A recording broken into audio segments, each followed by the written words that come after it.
wherever you are in the world of Hasan Piker. This is the HasnAbi broadcast coming to you live from cloudy California, Los Angeles, folks. We're live and alive. That was Teresa's Sweetheart Hasana streaming theme song for my favorite socialist himbo official video. And ladies and gentlemen, boys, girls, and MBs, it is Newsday, Tuesday, November 26, 2024. And I am a little late, and I apologize for that, and I have good reason for it, but I'll tell you all about it in a brief moment, because this is the part of the broadcast where I tell you about my personal news about what's going on in the world of HasnAbi Piker. In between the time period where I press the stop streaming button and press the start streaming button, it is Newsday, Tuesday, ladies and gentlemen, for all the parasocialists out there who want to know what's going on. First and foremost, I cleaned my microphone and I swapped it out with an orange mic windsock. That's number one.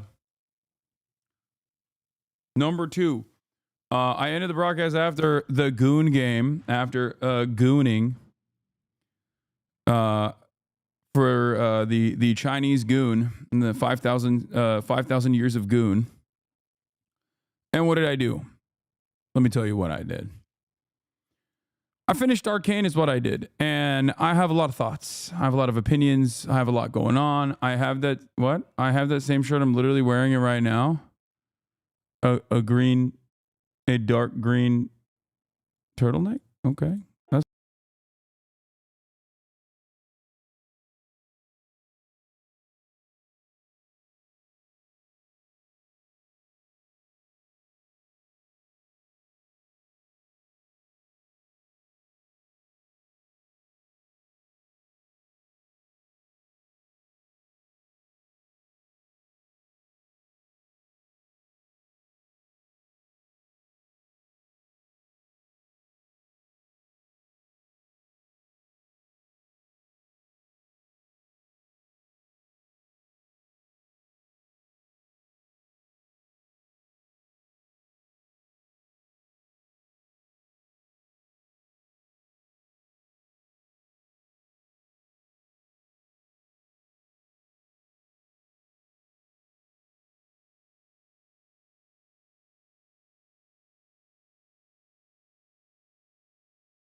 Let me tell you.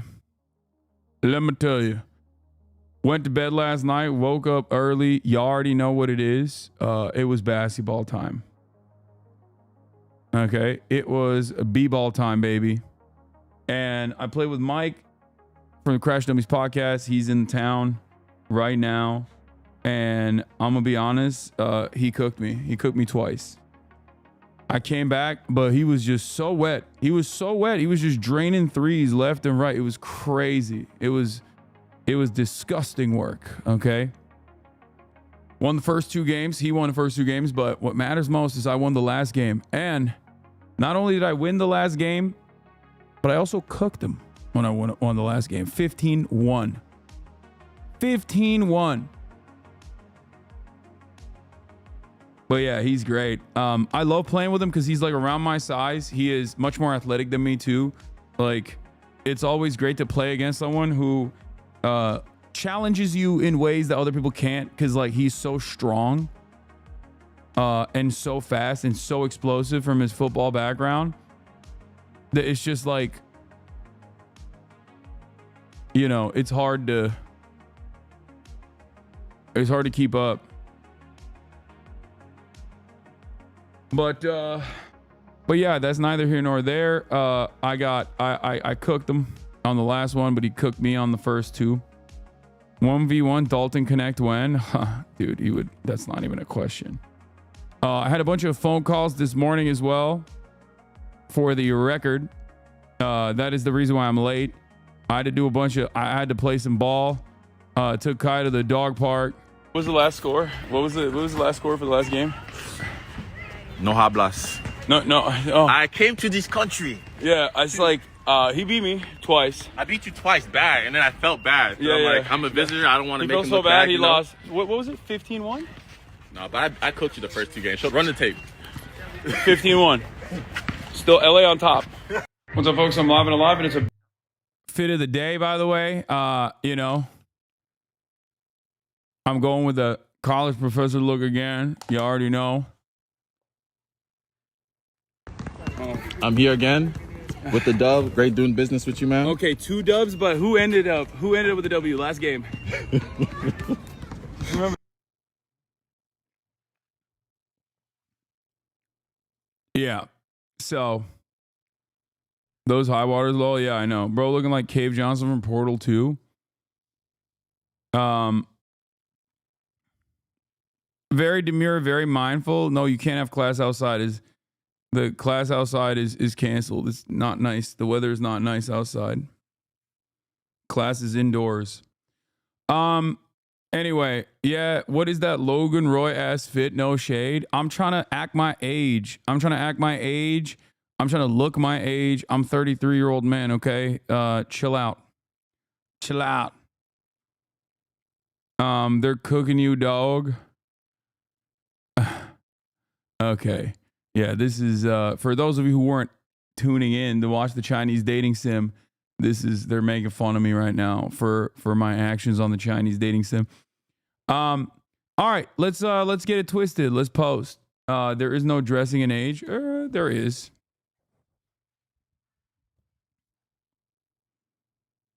There is.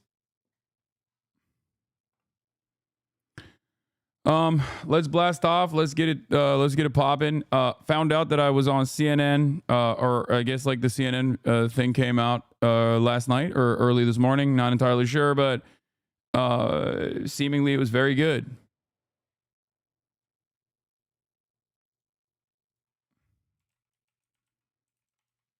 Seemingly very good. So we'll be watching that as well. I'm on CNN again. Tariff wars begin. What will this do to the American economy, and why? Kendrick x Drake heats up. Lebanon x Israel ceasefire. Romanian alt-right weirdo could win election, and more. Chinese dating sim later. Get in now. Ta-Nehisi is tomorrow, chat. Ta-Nehisi is going to be tomorrow, and then after Ta-Nehisi tomorrow, we have an even greater guest. Ta-Nehisi is going to be on the broadcast tomorrow, and Jank is going to be on the broadcast on Thursday.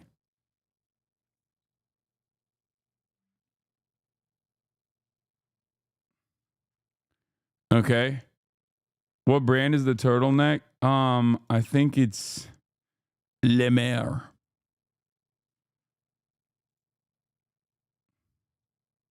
I'm not sure. Would you ever pursue a law degree? No. Dude, new mic or new mic cover? Are you off on Thanksgiving? No, dude. Why would I be? Why would I be off on Thanksgiving, chat? We have a long-standing, multiple-year tradition at this point.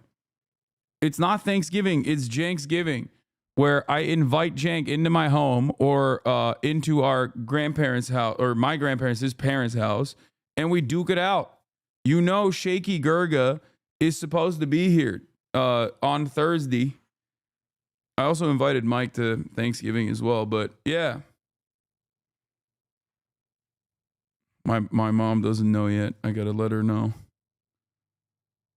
Oh, my hair is so crazy. Which Mike? Fucking Mike from Crash Dummies podcast, the one I was balling with. God, my community is so fucking nerdy. Oh, don't cut your hair. I have to. It's getting long again. It's getting too long again. Yeah, Mike from Sure, SM7B. Mom's love having more mouths to feed. I know, but what is Janksgiving for the newbies? Janksgiving is basically Janksgiving is a time-honored tradition in this on the HasnAbi broadcast where Cenk Uygur, also known as Shaky Gurga, my uncle, also known as my uncle, is he does the time-honored tradition of appearing on the broadcast. Kai Baka, thank you for the 20 gifted subs. And we duke it out.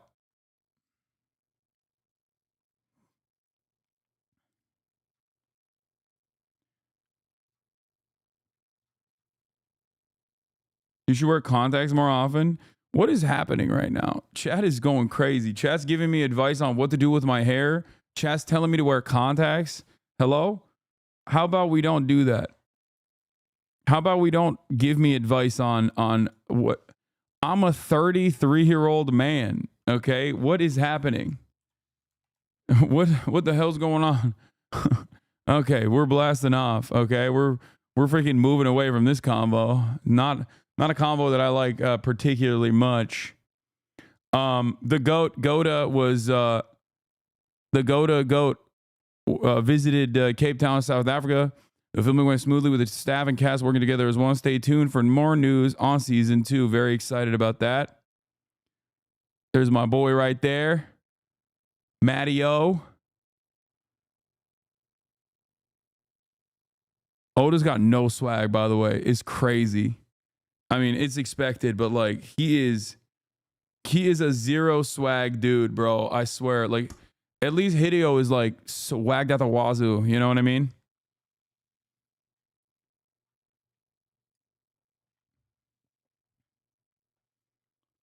He was sick a couple of weeks ago. Hope he's better. Y'all are crazy. I don't know how you.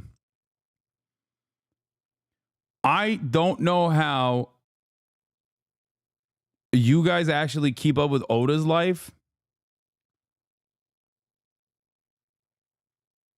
And because like he is very, I feel like he doesn't like, you know, Shonen Jump updates. I know, but it's like he doesn't. It's hard to keep up with anything that's going on. I know his team updates, chat. I know. It's just like an odd thing. To One Piece creator hopes to defy a history of failure. Live action manga and anime adaptations have found little success, but in a rare interview, Eiichiro Oda discussed why Netflix's series could be the exception. Dude, Matt is popping off, dude. This makes me so happy. This makes me so happy that he's like, Matt's getting his flowers as a real nerd. You know what I mean? That's what happens when you put someone who is like legitimately invested in the process and is a real fan of the work.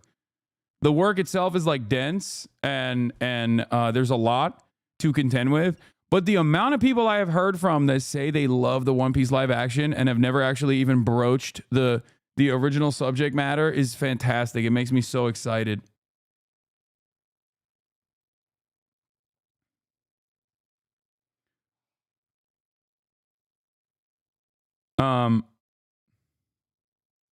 What? Did you see this Twitter engineer? And yes, they're a real employee. Post some insane shit. Yeah, I did. What do you mean? It's got 25,000 likes.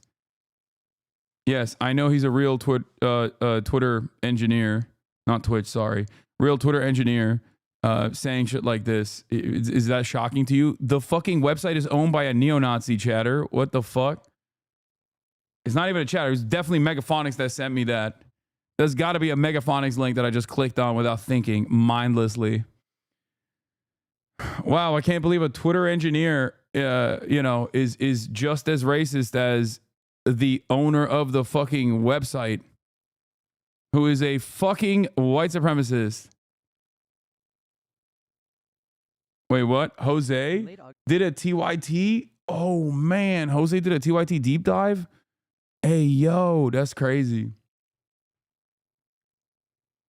This proves literally how dumb MAGA people are. Oh, yeah, I seen this. I seen this. The older millennial. I seen this. Kojima-san is watching woke movies. Yeah, this was funny. Hideo Kojima, Daniel Craig Queer, he watched it. Kojima-san, that woke movie. Kojima-san, I don't feel so good. Anyway, we're going to do tariff wars and stuff, but I've talked about them quite a bit. But before we do that, let's cover the Donio Sullivan piece from CNN.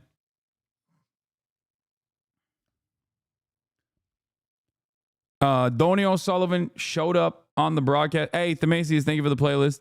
Donio Sullivan showed up at the HasnAbi compound and got brolic as heck. Okay. We're gonna be looking at the article / story. It's gonna be running on TV. Donio Sullivan is gonna be running on TV as well, which is very exciting. Okay, but let's take a look. Let's take a look at what happened. This is Hasan Piker. This is my dog Kaya.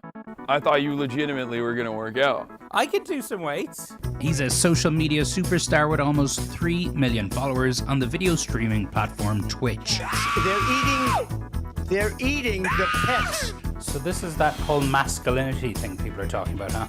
And he's part of a growing group of streamers and podcasters reaching young men online, a space Trump tapped into to reach young male voters. Punch in, then you won't be able to see that he's not doing any weights. But Hasan is not a Trump supporter. He's a progressive, a fan of Bernie and AOC. The Democratic Party even invited him to the DNC in August. One thing we've been hearing for weeks now is that the left needs a Joe Rogan. Yeah. I don't think that the Democratic Party can podcast itself out of this issue. Joe Rogan, he endorsed Bernie Sanders in 2020. Maybe they should do an autopsy on why he left the party.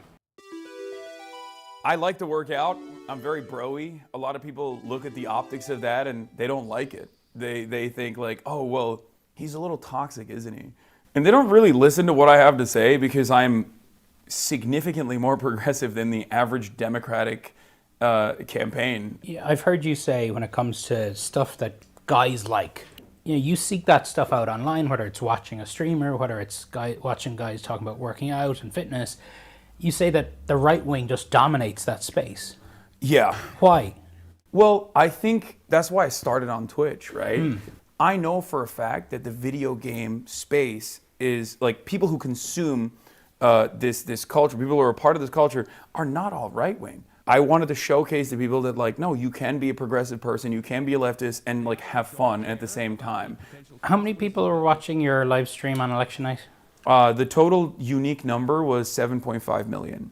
There's a general sense that when it comes to the world of podcasts, alternative media, I don't even know what you want to call it, that Trump did a much better job at that than Democrats and Harris.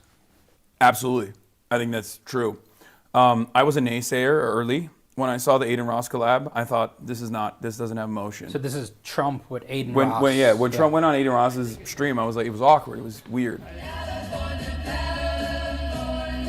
But then I saw Trump on Theo Vaughn, and he started talking about cocaine, and I was like, uh-oh, this humanizes him. Cocaine is stronger Oh yeah. up? Yeah. Cocaine So, will make you're way up with cocaine more than anything else you can think of. cocaine will turn you into a damn owl, homie. You know what I'm saying? It'll. Harris did consider going on Joe Rogan, Yeah. but she didn't. So that was a mistake as well, I think, because Joe Rogan can't deliver adversarial interviews if his life depended on it. What is it that the Democrat Party has to do differently? Well, I think that they need to change their policies. It's a policy thing. Yes, it's 100% a policy thing. 'Cause Which I'll is say, the boring, right- which is the boring answer. Although it would be very self-serving for me to say, I'm the left's Joe Rogan, the Democratic Party should give me millions of dollars. That's not going to solve this problem. What will solve this problem is if the Democratic Party actually adopts real left-wing economic populist messaging instead of purposefully avoiding that stuff because they're terrified of upsetting their corporate donors. I think Trump speaks to mail insecurities better, and I think Trump speaks to the anger that people have, whereas the other side of the political spectrum does not speak to that anger at all. There's been a lot of controversy around you. Yes. The way you talk about Israel is viewed by some as anti-Semitic. Yeah. Are you anti-Semitic? Of course not. The real problem here is that I'm an anti-Zionist. The real problem here is that I'm extremely critical of Israel and all of the information that's readily available, especially on social media for so many people that don't necessarily rely on mainstream media any longer to get their information. And that's why you see this generational gap. If you're over the age of 35, you're still operating on the old boundaries. You're like, no, Israel's the most moral democracy in the Middle East, maybe in the world, right? And I think that the major generational divide that is, I think, in a very damaging way, feeding into the mistrust overall that people have with mainstream news in general, is coming from that. Tonight, the president. That's it. So we did a much longer interview, and I believe that Donnie's trying to get it longer, too short. I'm sure that everybody could learn a lot from Hasan about the alt media landscape and his policies when he's engaged in a longer, deeper discussion with someone like you without the exaggeration for effect stuff. Would love to get a longer version posted. I'll talk to my colleagues, he said. But I think that there's more on that front. I mean, we talked for like an hour and a half. We talked for an hour and a half, but like obviously CNN has time constraints. They make this like pre-produced. They make this pre-produced stuff, and then they try to slot it in. But I think they did a decent job of like to the best of their ability, just posting some of the best parts of it, I guess. But it's actually going to be on, wait, what is this? Front page CNN.com. Check more top stories. What do you mean? Where is it, like here somewhere on the CNN.com main page?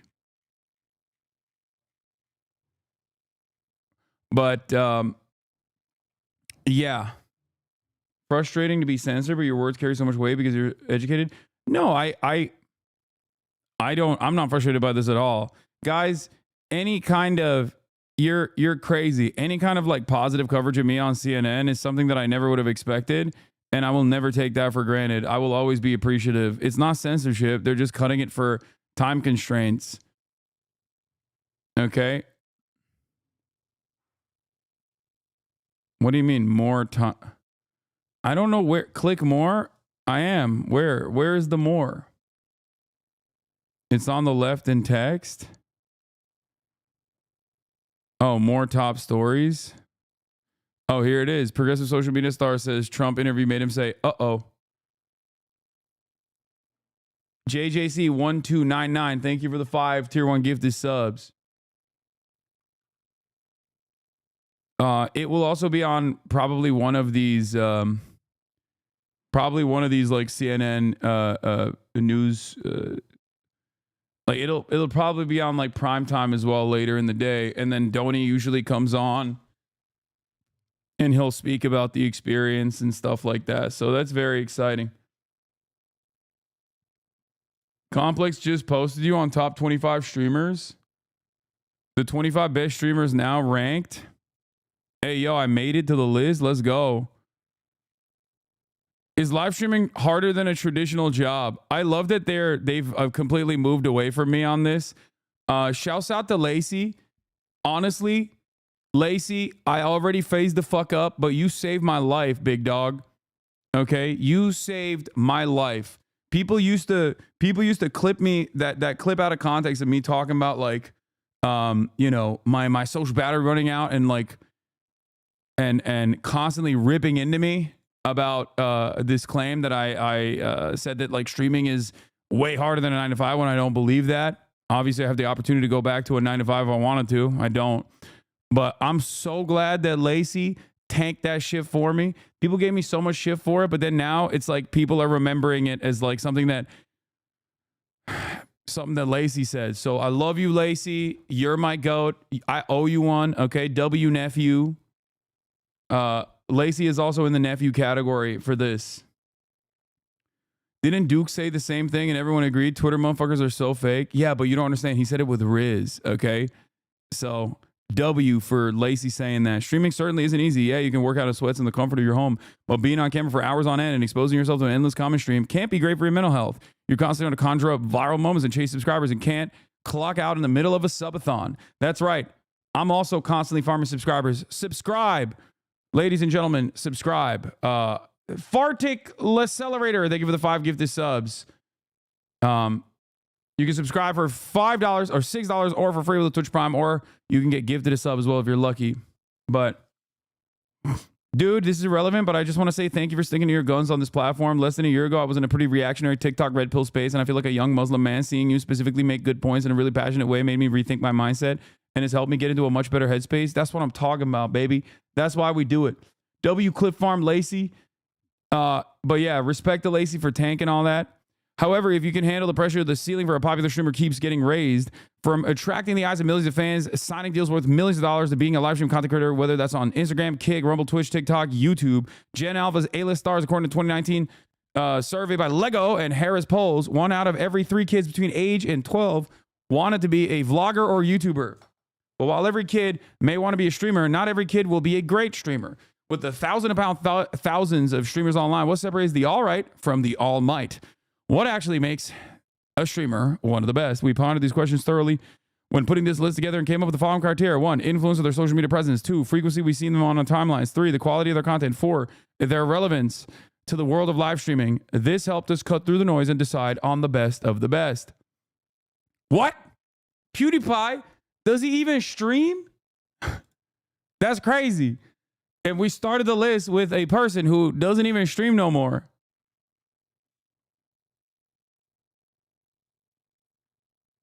Age 12.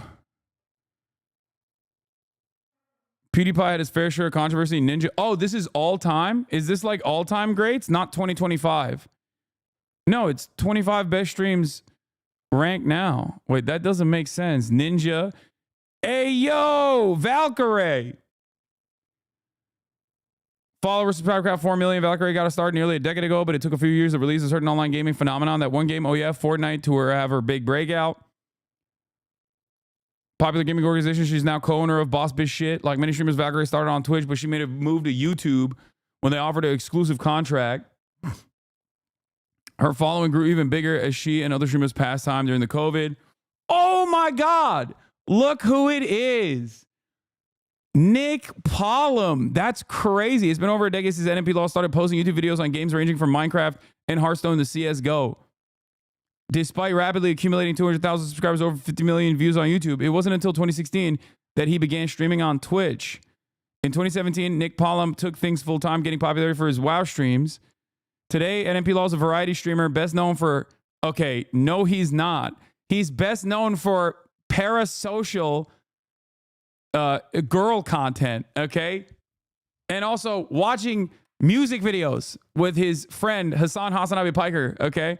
Alongside streamers like HasnAbi, Nora Explorer, and more, NMP Law chefs things up in the kitchen, takes you around ride-alongs with his car.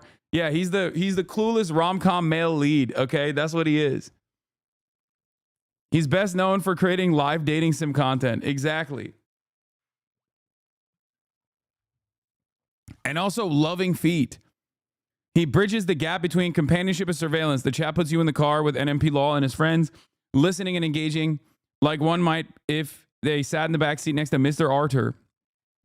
It's that thin, often absent fourth wall that landed him both a spot on this list and with fellow creator in Hot Water earlier this year at TwitchCon. While streaming with Wake Wilder, NMP Law was kissed and licked by Kick streamer without his consent, prompting NMP Law to tweet, "Don't ever do shit like that, please. Talk to somebody or just stay inside if you can't behave." Jinxie at number 21. Stable Ronaldo. Oh, shit. The young guns, dude. This is the new meta. This is like some in the old guard, Nick Pollum, Valkyrie, Ninja, PewDiePie, the oldest guard. And then you got the new streamers on the block, Jinxie, one of the top content creators on the platform now, well-deserved. Stable Ronaldo, okay, went from 0 to hero, got falsely smeared by Ninja on the list, and now he's above Ninja on this list.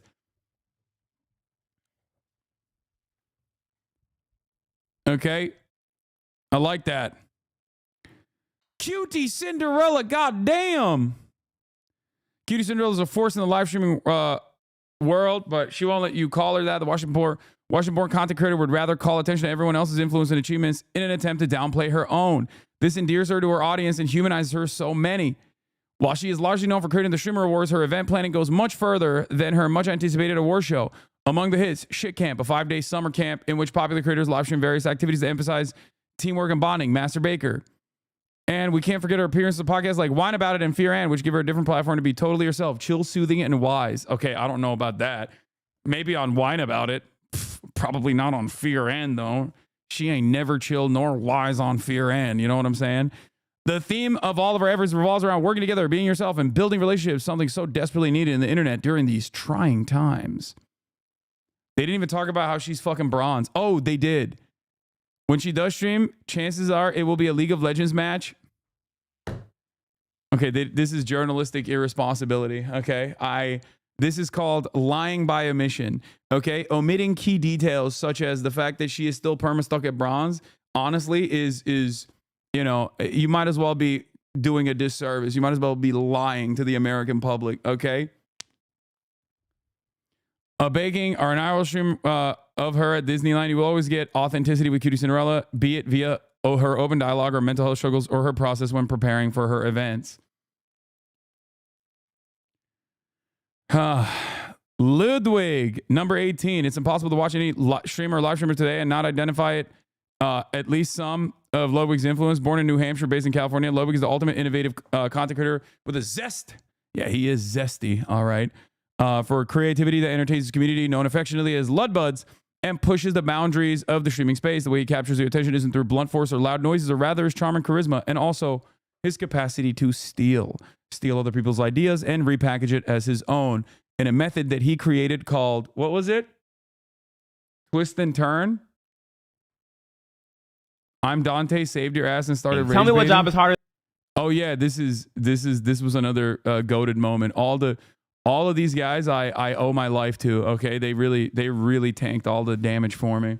Yoink and Twist. Ludwig's streaming career highlights includes the multiple moments where he was the catalyst behind different live streaming trends. The first big advertised subathon, breaking the previous record for the most concurrent subscribers on Twitch, set by Tyler Ninja Blevins, later broken by Kaizenad during his Mafiathon 2 this year, creating multiple shows such as Mogul Money that featured fellow content creators, and his move to YouTube gaming. Beyond streaming, though, he's branching into more off-screen roles, co-finding the creative agency Off-Brand, establishing a game company, Off-Brand Games, co-owning the esports team Moist Esports, recording his popular The Yard podcast, and launching a bidet product line, which, who doesn't love a bidet? It would be unfair to limit Ludwig's title to merely a live streamer, as his influence is felt everywhere. At the end of the day, the stocks are up for the fellow Ludbuds, so be sure to tune in to a broadcast or two before he calls it quits and starts his bakery. Amaranth is number 17. I'm Dante, number 16. Iron Mouse, number 15. Nice. Sketch, another newcomer on the block, also fantastic. Bruce Drop. That's unexpected. Okay, that's cool. His laid back style has cultivated an intimate relationship with his fans. All right.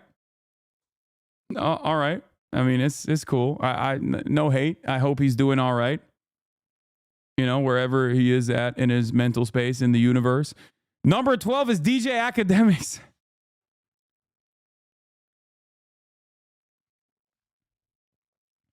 That's crazy.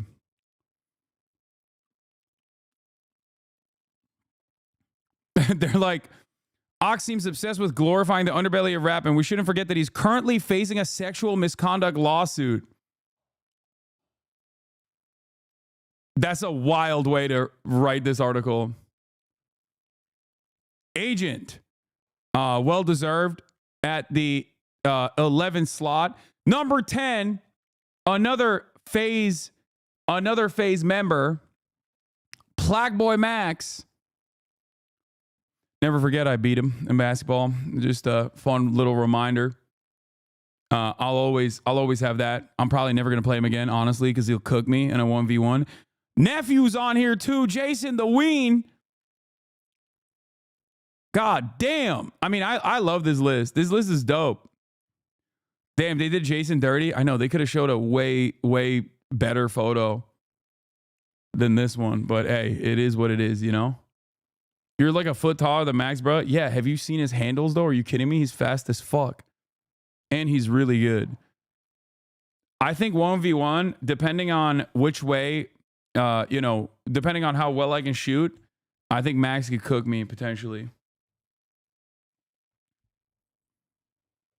Jason Lee's quickly risen from one of the most. Wait, let's see what they wrote for Max. Plaque Max became popular on Twitch. The wild card creator, live streaming loosely about cultural relationships. Ironically, people take him seriously because he doesn't take anything too seriously. He often posts videos of his reactions to interactions with fans that talks pretty flippantly about flings with women, like his highly watched October 2024 live stream re-uploaded to his YouTube channel about how he almost died messing with a Latina baddie. 21-year-old live streamer has 1.2 million followers on Twitch. Jason, you might recognize him from TikTok, where he started posting in 2021 and quickly garnered hundreds of thousands, then millions of views for his comedy sketches. Yeah, his comedy sketches, which is meowing on Valorant E-dates.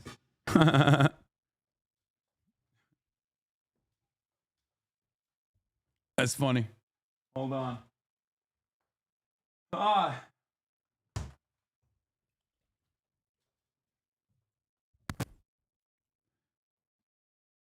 Where he live streamed games like Valorant to an audience of about 100 viewers. Hey, success doesn't happen overnight. His charismatic personality and gaming prowess popularized him on Twitch again.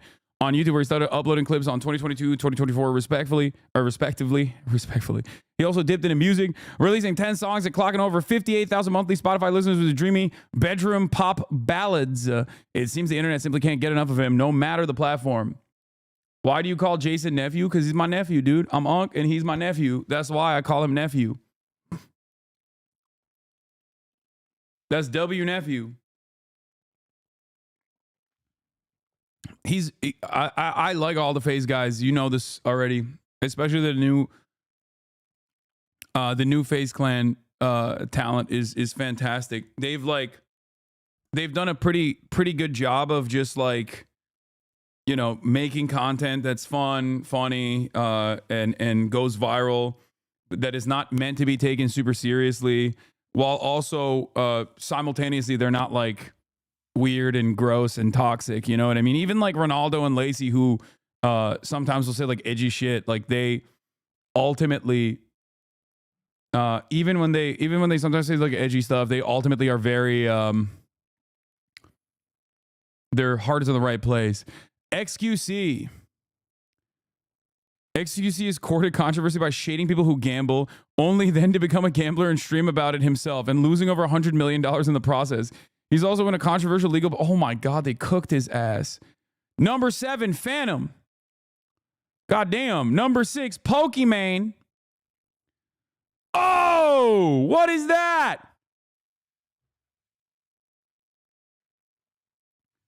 Sheesh. They put me at number 5? That's crazy. They put me in the top 5. Glaze.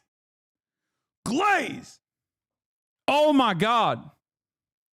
The photo is not the best, but what are you going to do? Hey, what are you going to do? What are you going to do? What are you going to do? I look like a cult leader. Don't go to top 3 if you want to keep your lunch in place. Wait, why? Duke, Aiden, well, Kai Cenat deserves it, and iShowSpeed also deserves it, so what the fuck? Hey, okay, I'll take it. If you're looking for goated political commentary on Twitch, then look no further than the debate lord himself, HasnAbi Piker. The Turkish-American creator who currently lives in California wasn't always a streamer. He previously worked at the progressive news show The Young Turks and making videos around leftist politics for a younger audience. After creating his own show at the news show in 2016, Piker began streaming on Twitch 2 years later while still at TYT, eventually leaving to take streaming full-time. Since then, Piker has become a recognizable name in both leftist political spaces and the general live streaming constellation. But it isn't necessarily his background that makes Piker a great streamer. He's hot, but he's also funny, honest, smart, and warm. He's knowledgeable about politics historically and holistically, and he can break down complex political topics in a digestible yet entertaining fashion. On top of that, Piker's politics and values make him someone who fosters a rather inclusive chat that makes marginalized viewers feel welcome. Plus, he isn't some boring old millennial.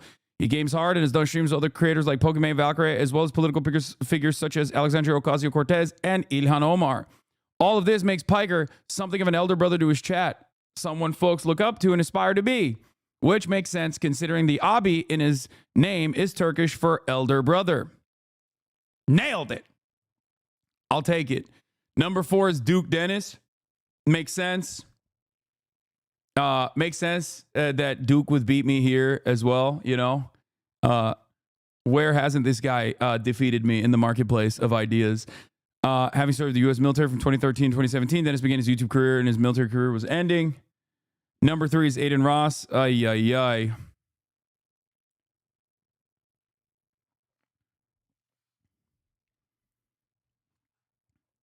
Sure, he's controversial. And yes, he talks out of his ass. But Ross is also a 20-something trying to do better for himself in a very public way. That takes courage. That's crazy. I would say these words about iShowSpeed. I would not probably say that about Aiden Ross, who has cultivated one of the most toxic, mass harassing, doxing communities online with like the absolute worst fucking politics ever. But maybe one day he will change. Everyone has the capacity to change. So does Aiden Ross, I'll admit. But that day has not come thus far. Older brother. Yes, Abi means older brother. No, it just means older brother, not elder brother. It means older brother. Yeah, no mention of Andrew Tate. Posts about his struggles, either mental or physical, and his vows to get back on track. He often acknowledges not only his chat, but his fans across the internet, frequently thanking them for sticking around, and he's become increasingly purposeful with how he wields his audience, often encouraging his chat to be better themselves and to each other. That's a wild way to say it. Older sister means abla. Number 2 is Kai Cenat. Obviously, well-deserved in the title. And my personal favorite, iShowSpeed. I fucking love Speed, man. I really do. I think he's so awesome. I think iShowSpeed is a generational streamer. So is Kai, for sure. And it's not even like a comparison between one or the other.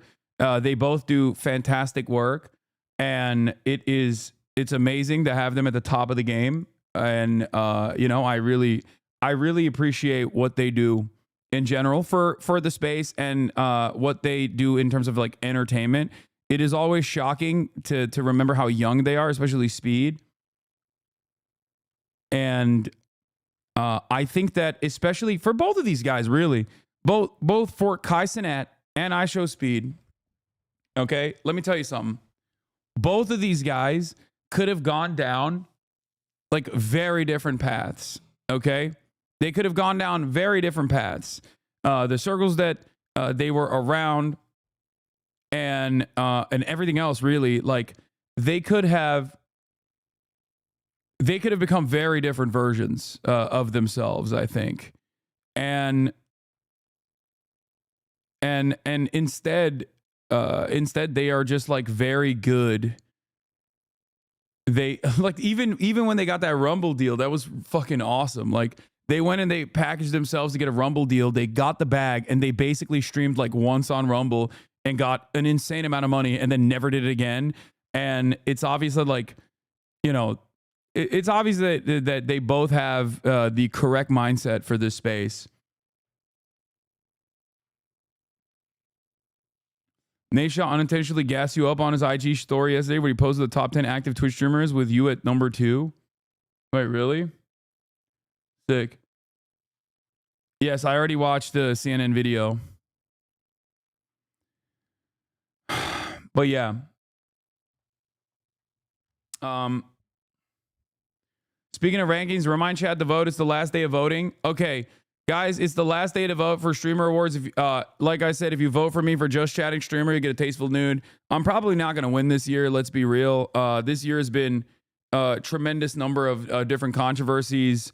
And normally I get a lot of support from all these other active communities as well, from other content creators, but I don't think I'm going to get that this year. So we're on our own in a very tough, very, very heavily dominated, stacked field. And so you're up against Kai. Yeah, Kai is probably not going to show up to the Streamer Awards, win the fucking full sweep, and that's probably what's going to happen again.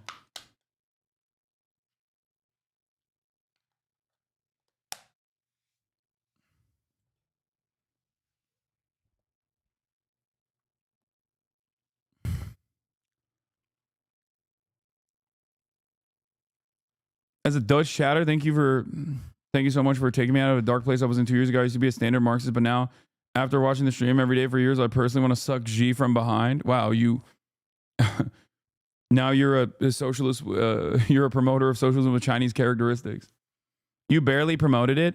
Yeah, I don't feel like I should promote it every fucking day. I mean, big streamers don't do that normally. And if I lose, then I lose. You know, it is what it is.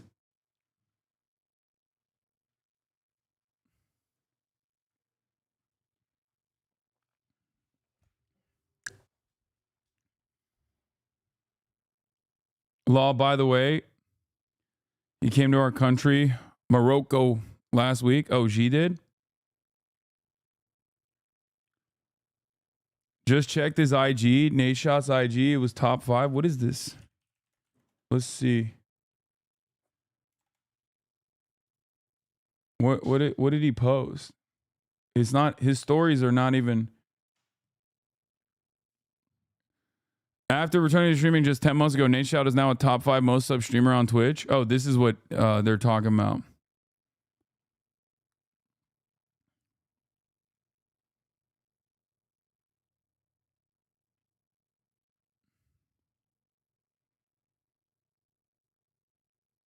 I know you're not covering serious topic yet, but would you read a short thread on evidence against Bolsonaro? Pretty open and shut case.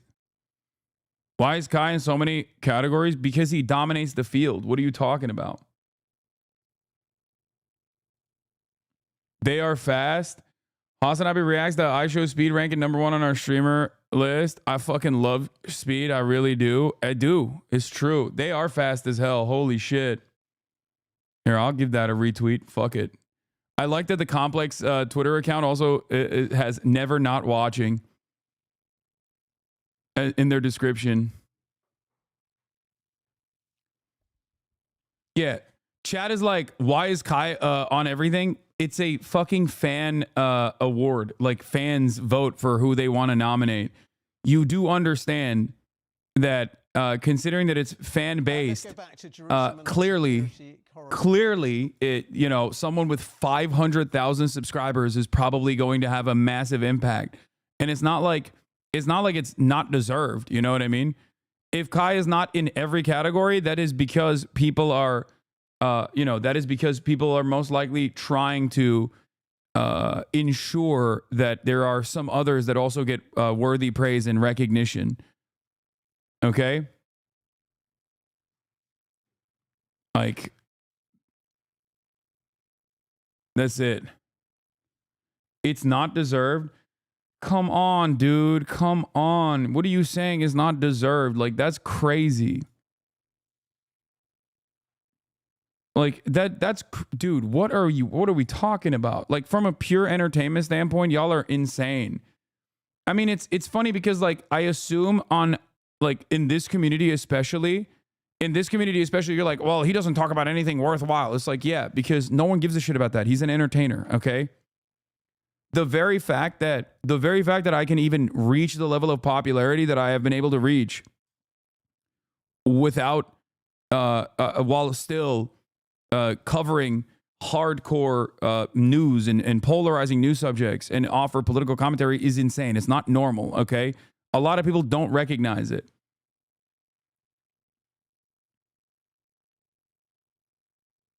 Y'all are being ridiculous. Like, nobody's asking you to fucking sit through every single HasnAbi subathon, okay? But just be normal. Be normal, please.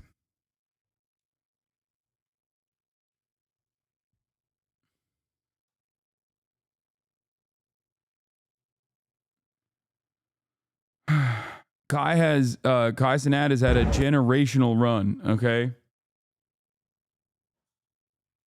He didn't use OBS. He made fucking sets for his subathons. It's actually next level for streaming. Yeah. Also, for people who are wondering, like, if they're shocked by this, like, there was that one, like, behind the scenes from the rapper Twitch streamer dude, DDG. He went to Kai's house for the subathon, and there's like a sneak peek into like the background. Yeah, DDG is his name, not DDG, not Destiny's Community.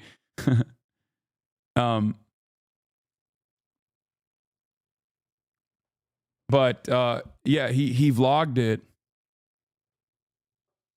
He vlogged it, and it showed like a little peek behind you know, he had Chris Brown on and is homophobic from an entertainment standpoint, but I get it. But like, Sheltered Rosewood, I need you to understand something, okay? And I mean this in all sincerity. When you don't like someone, I promise you that means that they are popular for a good reason. Like, I cannot begin to explain to you how directly at odds you are with normal human beings on the planet, okay? Like, and many people in this community will also channel the similar frustrations that you're talking about, but that still doesn't change the reality, okay?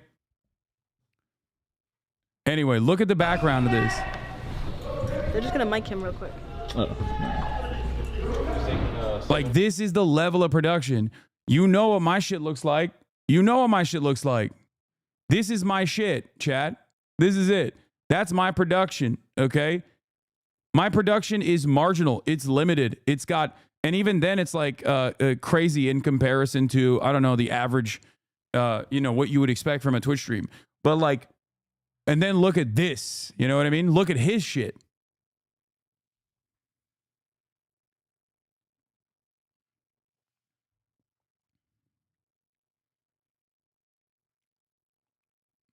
The only graphic you have on screen is your W banner, no overlays, no nothing. Yeah.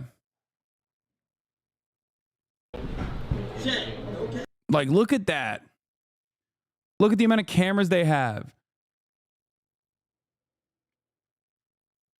And this is one part of the production team. Like, there's two different production rooms as well, probably even more. So just,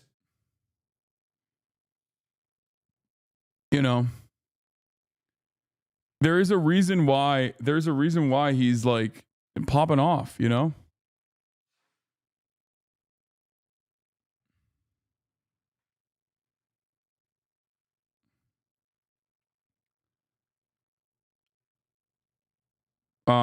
he had Lizzo and Megan Thee Stallion, SZA on his broadcast. Like, he's crazy.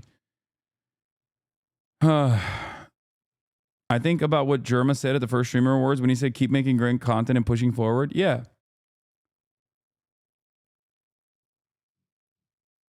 Did you see Lizzo and Megan Thee Stallion on Kai's stream discussing his hygiene? Wait, Megan Thee Stallion? That's not Megan Thee Stallion, chatter. That's SZA. I don't even think he had Megan Thee Stallion on, actually. I think he had Glorilla on at some point. He did not. I don't even think he had Meg on. Hot girl shit. Embarrassing.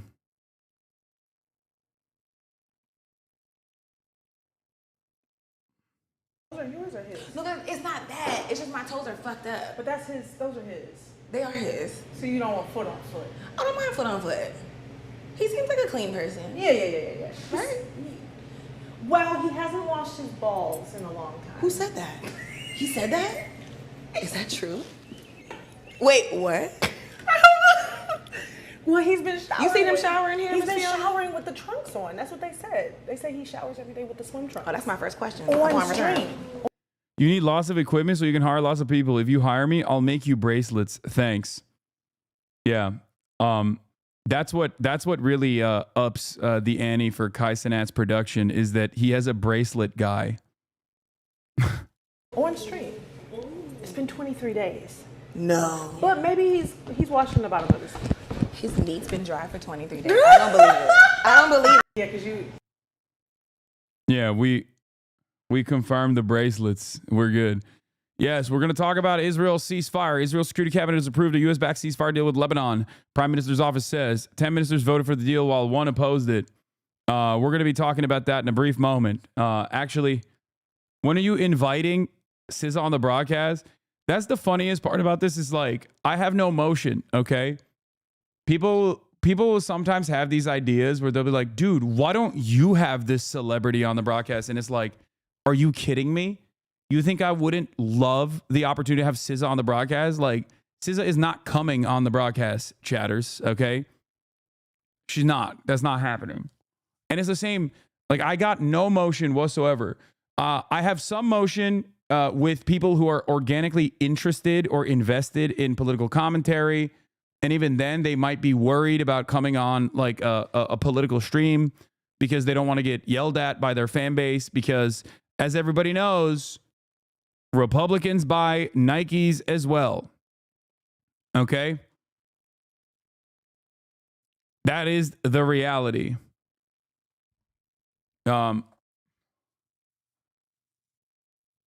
Also, you know, I don't even know if I want half the celebrities to be here on this broadcast, given how some members of the community fucking react to anyone that is like marginally different in their worldview than chatters. They just like treat them like they're fucking Adolf Hitler.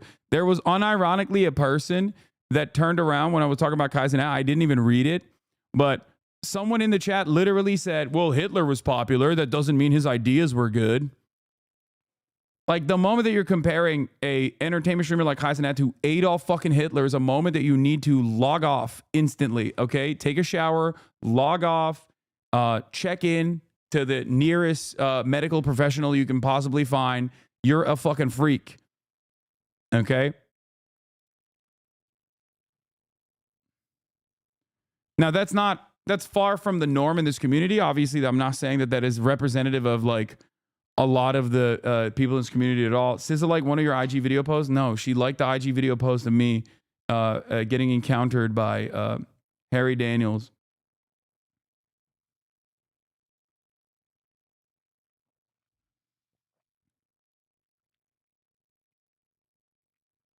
Anyway, we're moving on.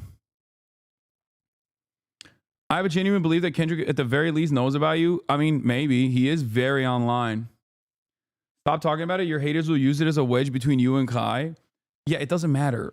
I don't think Kai fucks with me at all, but it doesn't really change my dynamic. I don't give a shit if he doesn't like me at all. I'm always going to be fucking honest.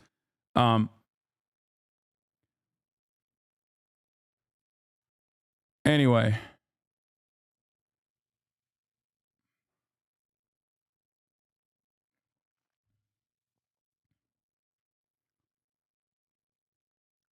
Brandon is supposed to be live talking about it. Israel's Prime Minister Benjamin Netanyahu says Israel Hezbollah. Oh, here it is. Let's talk. Let's tune into Brandon. To bring a conflict between Israel and Hezbollah to a close. Under the deal reached today, effective at 4 a.m. tomorrow local time, the fighting across the Lebanese-Israeli border will end. Will end. This is designed to be a permanent cessation of hostilities. What is left of Hezbollah and other terrorist organizations will not be allowed, well, I emphasize, will not be allowed to threaten the security of Israel again. Over the next 60 days, the Lebanese army and state security forces will deploy and take control of their own territory once again. Hezbollah terrorist infrastructure in southern Lebanon will not be allowed to be rebuilt. And over the next 60 days, Israel will gradually withdraw its remaining forces. And civilians on both sides will soon be able to safely return to their communities and begin to rebuild their homes, their schools, their farms, their businesses, and their very lives. We're determined this conflict will not be just another cycle of violence. And so the United States, with the full support of France and our other allies, has pledged to work with Israel and Lebanon to ensure that this arrangement is fully implemented, the agreement totally implemented. You know, there will be no U.S. troops deployed in southern Lebanon. This is consistent with my commitment to the American people to not put U.S. troops in combat in this conflict. Instead, we, along with France and others, will provide the necessary assistance to make sure this deal is implemented fully. It's so funny to be like, I'm proud to issue a ceasefire in Lebanon that I basically allowed to thrive by giving unlimited weapons to Israel that decided to also invade Lebanon. Just like any country, when facing a terrorist group pledged to that country's destruction. At the same time, this deal supports Lebanon's sovereignty. And so it heralds a new start for Lebanon, a country that I've seen most of over the years, a country with rich history and culture. If fully implemented, this deal can put Lebanon on a path toward a future that's worthy of its significant past. And just as the Lebanese people deserve a future of security and prosperity, Brandon's so trying to save his do reputation. the He'll people never of save his Gaza. reputation. They too deserve an end to the fighting and displacement. The people of Gaza have been through hell. Their world's absolutely shattered. Far too many civilians in Gaza have suffered, far too much. It's all because And of Hamas Hamas. refused for months and months to negotiate a good faith ceasefire and a hostage deal. And so now Hamas has a choice to make. Their only way out is to release the hostages, including American citizens, which they hold. In the process, bring an end to the fighting, which would make possible a surge of humanitarian relief. Over the coming days, the United States will make another push with Turkey, Egypt, Qatar, Israel, and others to achieve a ceasefire in Gaza. With the hostages released and the end of the war without Hamas in power, that becomes possible. As for the broader Middle East region, today's announcement brings us closer to realizing the affirmative agenda that I've been pushing forward during my entire presidency. A vision for the future of the Middle East where it's at peace and prosperous and integrated across borders. A future where Palestinians have a state of their own, one that fulfills its people's legitimate aspirations, one that cannot threaten Israel. Why is it that he can broker terrorists. this peace with Israel? Oh, it's because Hezbollah actually fucking made Israel suffer a tremendous amount of casualties in its invasion part of the process. Israel bombed Beirut into oblivion, as they do. And then when they brought in their ground troops, they got their shit pushed in over and over and over again. So much so that there was like talks of potential mutiny and unrest among the ranks. And of course, Israel was way more willing to broker a ceasefire in Lebanon than they were as a direct consequence of that. Okay? Once again, Israel showing the world, just like it did time and time again with Lebanon, specifically with Hezbollah throughout its evolution, throughout its history, that you know, they will only respond the force. Now, the other side of this process is that if they actually have succeeded in the ceasefire, that means that they have successfully decoupled Hezbollah from their ethnic cleansing in Gaza, right? And that is the other side of this process, and it's obvious that Joe Biden is not going to do shit about Gaza. Okay? The ceasefire will come into effect at 4 a.m. Israel's preparing for final strikes from Lebanon in preparation for the deadline. So we shall see what happens. 95 plus soldiers killed, plus 900 soldiers injured, 42 Merkava tanks destroyed, 4 military bulldozers destroyed. Yeah, the Hezbollah as a fighting force is very different than Hamas, understandably. Okay, it is functionally the standing military of Lebanon. Lebanon has a standing military with a security cooperation agreement with the United States and Western nations, but that has only been a limit to Lebanon's own sovereignty and its own protection. That's precisely the reason why they don't have like anti-aircraft weapons and shit like that. Because if they did, then they would be using American defenses, American anti-aircraft defenses against Israeli, American fighter jets that Israel is utilizing. So, that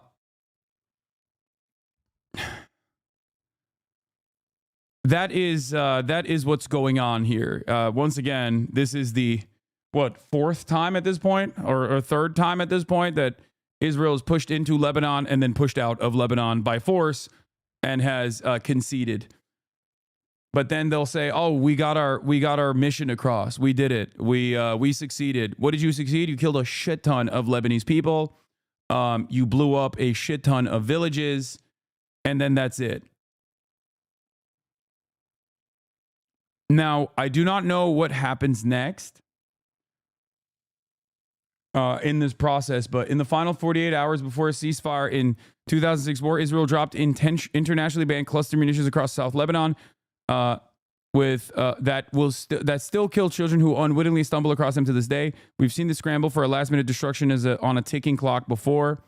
This is the updated version. IDF issues airstrike notices for central Beirut neighborhoods, including Hamra for the first time, far from the suburbs and rarely hit. Ironically, the fact that Israel is devastating Lebanon's capital today means ceasefire is likely imminent. Heavy bombardment in final hours is a common tactic. Rose jam with civilians fleeing.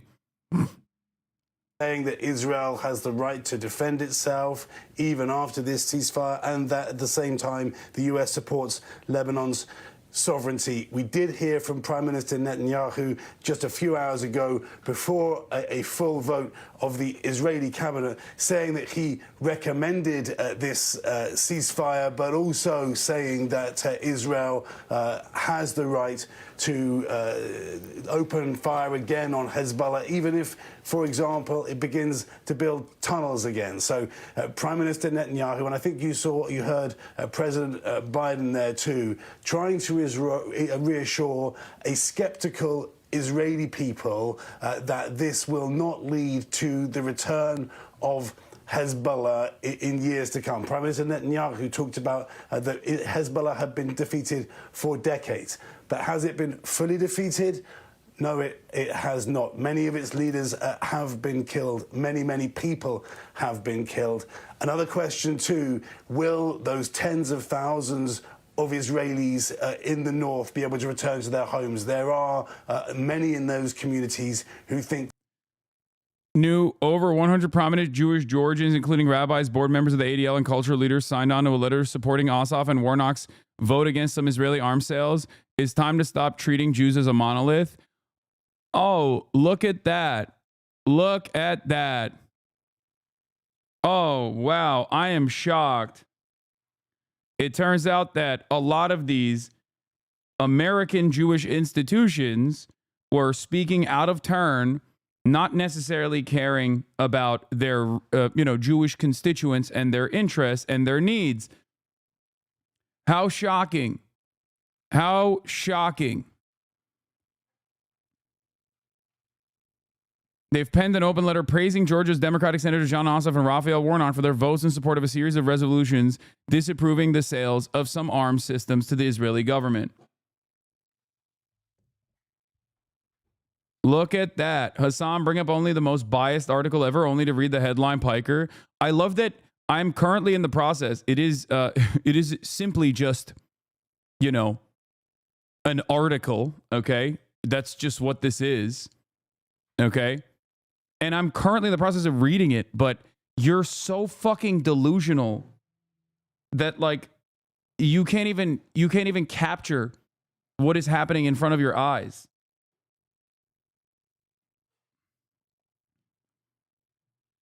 What?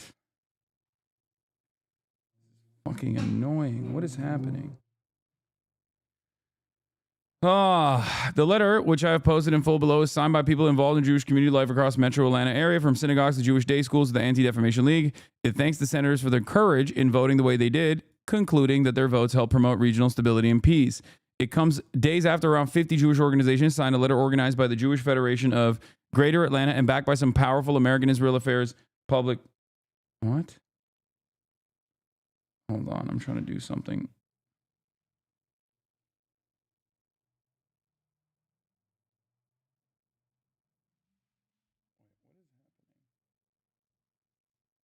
Oh, okay. The dueling letters demonstrate an important debate within the local Jewish community that reflects broader national trends. For decades, the image of Jewish America was one of a monolith. Politicians treated the Jewish community as if it was united in support of unconditional military aid and diplomatic support for the Israeli government, no matter who was running it and no matter what its policies and what policies it pursued. But in recent years, it has become clear that the Jewish community is no more monolith than any other one. No shit. Rabbi Mike Rothbaum with Israeli Maoz Inon, whose parents were killed during the October 7th attack. The signatories this week's letter and other Jewish Georgians opposed to the Federation letter made clear to me in interviews that they see no contradiction between supporting Israel and limiting the flow of some offensive weapons to its government to help bring about an end to the conflict. Rabbi Mike Rothbaum, yeah, but make no mistake, by the way, this doesn't mean that these are card-carrying anti-Zionists, okay? That doesn't mean that at all. And that doesn't mean that for John Ossoff either. But the idea that all of these American Jewish institutions that are so predisposed, so openly with defending Israel so unconditionally is reflective of the broader attitude of American Jews is wrong. Okay? It's wrong. It's ridiculous. It's like the woke version of dual loyalty tropes.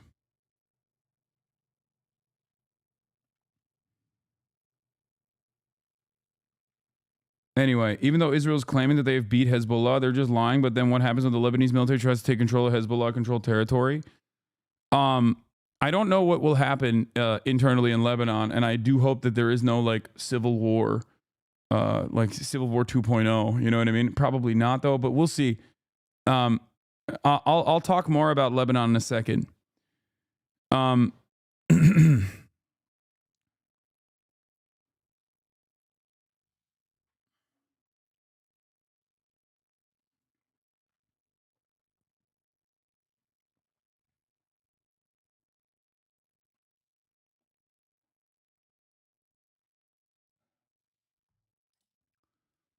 Oh, I gotta sneeze.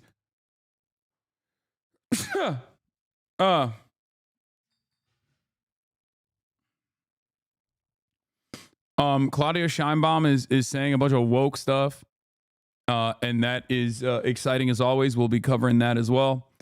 But let's get back to the Lebanese ceasefire and where we're at with the Lebanese ceasefire. Okay, starting first with security correspondent Frank Gardner, who is there for us, I think. Frank Gardner, can you just bring us up to date on the latest from the Israeli Prime Minister and exactly what he was saying in that address? He spoke like he was recommending a ceasefire deal and said that he would be putting it to his cabinet.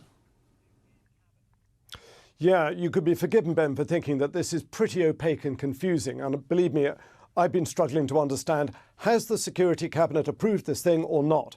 And the answer is that he has recommended it, it's expected to be approved, and he will present it tomorrow to the full Cabinet, and it's expected to pass. But can I give you a definitive answer that it has definitely, absolutely passed the Security Cabinet? I have not seen that in writing. But then again, I've been stuck in the studio. So I think the signs are that Israel is approving or about to fully approve within the coming hours this ceasefire deal. There is enormous momentum here for the United States. Prime Minister Benjamin Netanyahu has spent part of the last hour endorsing the reasons why this deal should go ahead. He's been recounting all the ways in which Israel has degraded the military capabilities of its enemies, both in Gaza, in Yemen, in Lebanon, in Iran, and Iraq and Syria. And he said that the Hezbollah, which attacked us from October the 8th onwards, his words, is not the same as the force it is today.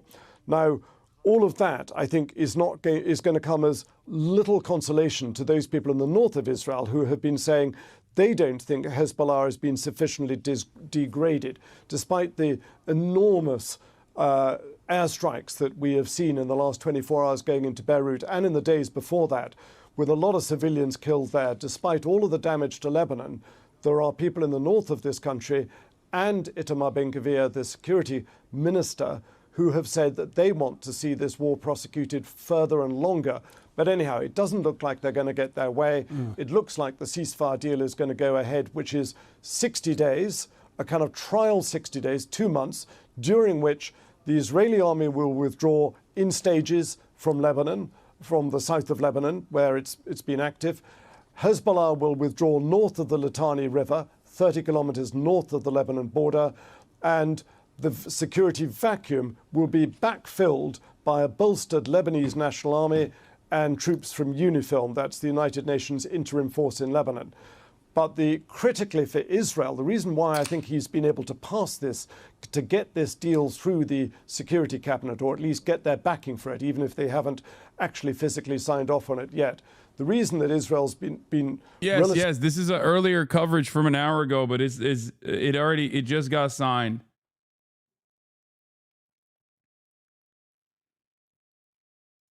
Comfortable with this is because it reserves the right to go back into Lebanon with presumably airstrikes or ground forces if it detects that there is an imminent military threat from Hezbollah. That was something that was a sticking point, but they've managed to get that past people on the Lebanon side of it. So it looks like the deal is going ahead. Tonight, I will bring before the cabinet a plan for a ceasefire in Lebanon. The duration of the ceasefire depends on what happens in Lebanon. We have an understanding with the United States. We are maintaining our full liberty to take military operations. If Hezbollah tries to attack us, if it arms itself, if it rebuilds infrastructure next to the borders, we will attack them. If they launch missiles, if they dig tunnels, we will attack. Yes, I can hear people saying that if we start a ceasefire, we will not be able to attack, we will not be able to resume the war. Let me remind you, this is exactly what people said to me when we entered into the ceasefire in Gaza, in which we released our hostages. People said we would not risk fighting, but we did. And how? People say to me, well, Hezbollah will lay low for a year or two, will rearm itself, and then it will attack us. But Hezbollah will commit a breach of the agreement not only when they fire at us, but even when they try to rearm themselves. For any such breach, we will react very forcefully. I know there are those who don't believe we will do that. But many didn't believe that we would enter with ground forces into Gaza, and we did. People didn't believe that we'll enter into Shifa and Khan Yunis, and we did. People didn't believe that, faced with immense international pressure, we would enter into Rafah and the Philadelphia corridor. Not only did we enter these places, we attacked them. And how? There were many people who... I mean, he's bragging about it. He's trying to reassure Israelis who still want more blood. Don't worry, we will go back if they do anything. Yeah. He's trying to make the most of the situation, you know? Israeli media really hated this speech, by the way. Yeah, I don't think you guys understand. There is a lot of appetite, I think, in Israel for just endless violence. Okay?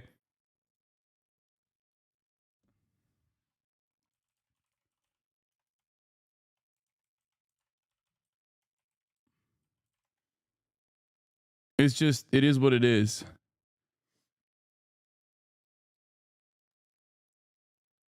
CNN is covering it live right now. Let's hear what they have to say. No, they're talking about Trump tariffs. Will be passed on to you. Which products maybe hit the hardest? We're gonna be doing expected to be the busiest day for air traffic of the Thanksgiving. We're doing tariff coverage in a little bit. Who didn't believe that we would ever attack in Lebanon, and we attacked there too. We attacked there very forcefully in a huge sophistication that took everybody in the world by surprise. So after all of that, maybe we should start believing in our determination, in our commitment to obtaining victory. In Lebanon today, there was talk of a ceasefire, yet the sound was still of war.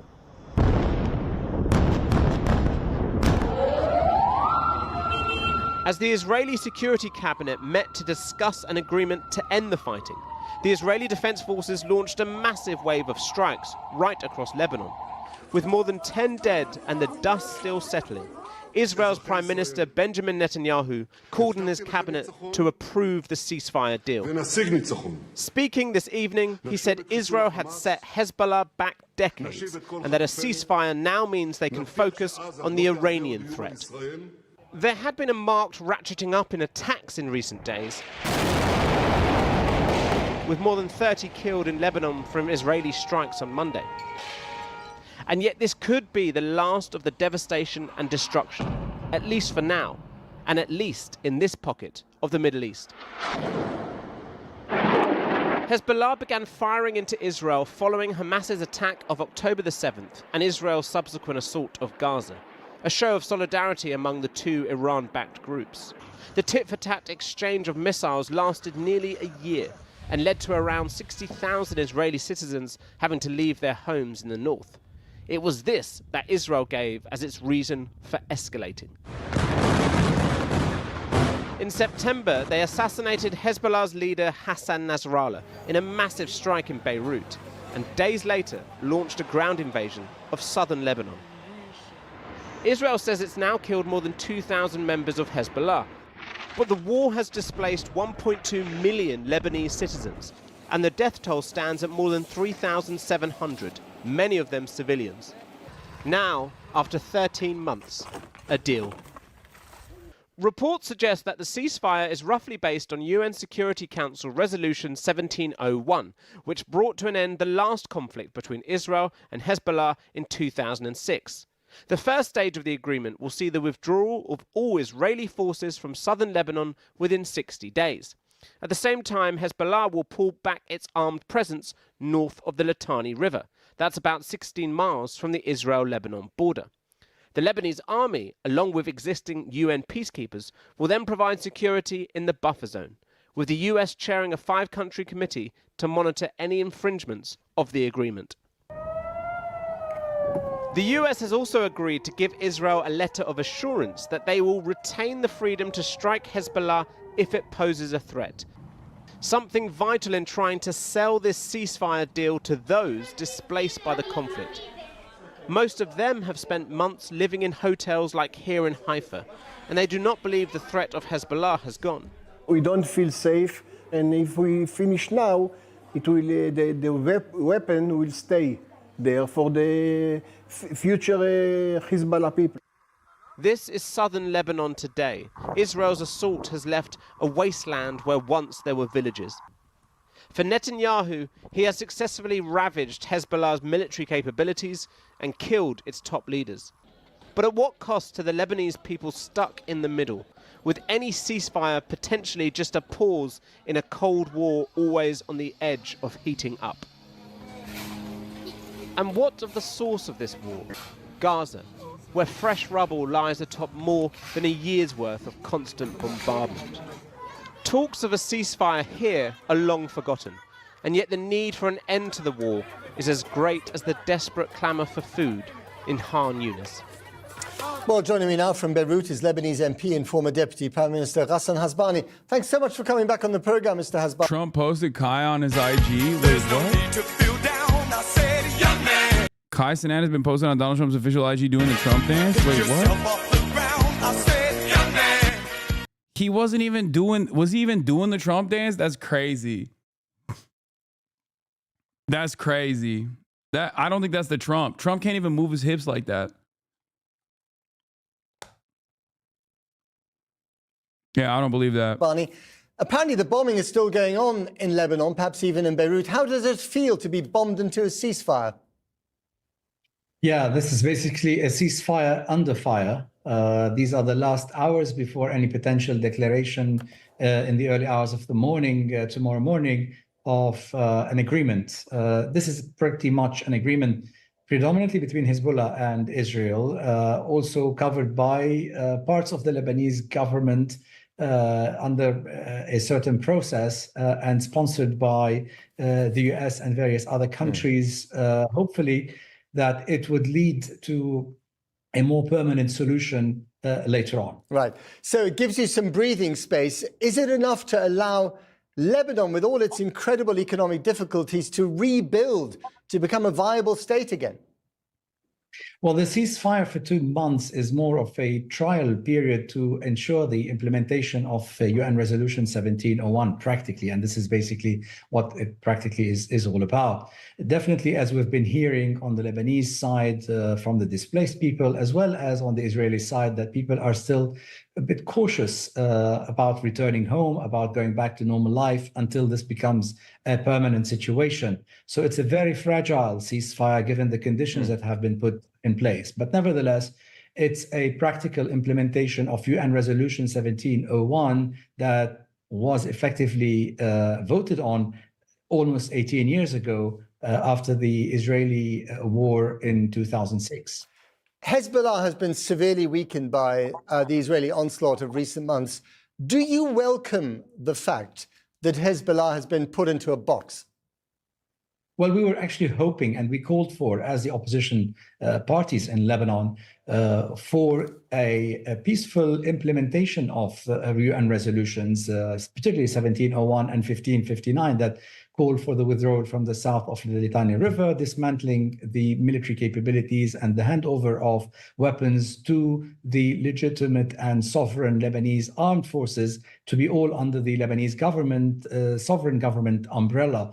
Yet these calls were never met. Today, unfortunately, they had to be done in such difficult circumstances with such huge losses to the Lebanese people, the Lebanese economy. Right. And we're going back to something that was agreed upon back in 2006. So at least let's hope that something positive will come out of this, with all the unfortunate losses of lives and property and economic losses as well. And finally and briefly, you are going to live under the constant potential threat of Israeli bombardment should Hezbollah... All right, let's get the drop side news. Breaking. Israel's Security Cabinet agrees to ceasefire deal with Lebanon. Hezbollah excluded from negotiations. This is from 1048, a couple hours ago. The framework agreed, Lebanon said, is not a ceasefire, but a cessation of hostilities. There are no terms about Hezbollah disarming. Israeli drones are still buzzing in Beirut skies, where Israel is carrying out heavy bombardments. See Drop News' timeline. That also is like the buildup to a ceasefire in general. That's a part of how Israel operates. It's a part of how Hezbollah operates as well.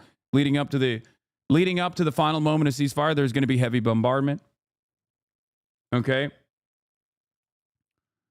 At least 10 people were killed in massive attacks in the Dahiyah district earlier today. Prime Minister Netanyahu, addressing the press now, says Israel maintains the right to attack militarily. We will respond forcefully to any breach of the agreement. Israel also wanted a term implemented in the ceasefire proposal where they could just legally enter Lebanon whenever they saw fit. And Hezbollah was like, no, that's not going to happen. So tonight will be the final night where, Elent News is correct. Both sides will try to score as many victories as possible, likely with large airstrikes and rocket fire. For Israel, this usually means, striking and killing as many civilians as possible. For Hezbollah, it will probably mean northern Israel be struck pretty aggressively, but I assume they'll also try to hit like military bases again. So we'll see. Deputy Chairman of Hezbollah Political Council, we must scrutinize the points Netanyahu agreed to before signing the government tomorrow. Hezbollah official adds, we doubt Netanyahu's commitment and will not allow him to pass a trap in the agreement. Since then, obviously, the ceasefire deal has been signed. Provoke with, them at a I moment think, of Itamar Ben-Gvir being the only naysayer of the agreement. Right? Is he the only one? Yeah, only Ynet says only Ben-Gvir objected. The cabinet finally approved the agreement. Report the ceasefire will begin at 4 a.m. So yeah. Is it weird that Israel's enemies are always attacking military bases when Israel bombs apartment buildings?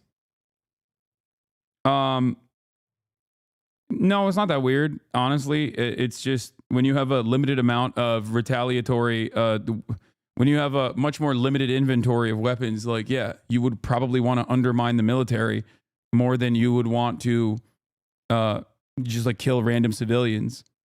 Killing random civilians is what you do when you're either incredibly desperate and engaging in an act of terror as a final moment of desperation to incur penalties, to create penalties for the sovereign state when you're a non-state actor, or when you are the state actor and you can do that because you have an endless amount of weapons.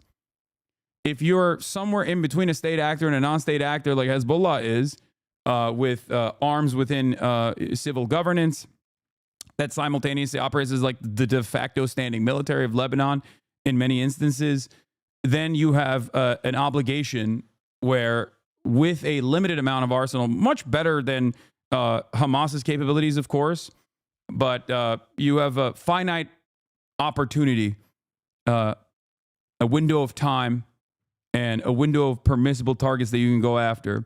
This is something that I've mentioned before with respect to Hamas's, bathtub rockets they fucking lob into Israel. People will always be like, well, they're indiscriminately firing into Israel. It's like, yeah, if you give them targeting systems, I'm sure that they would utilize those.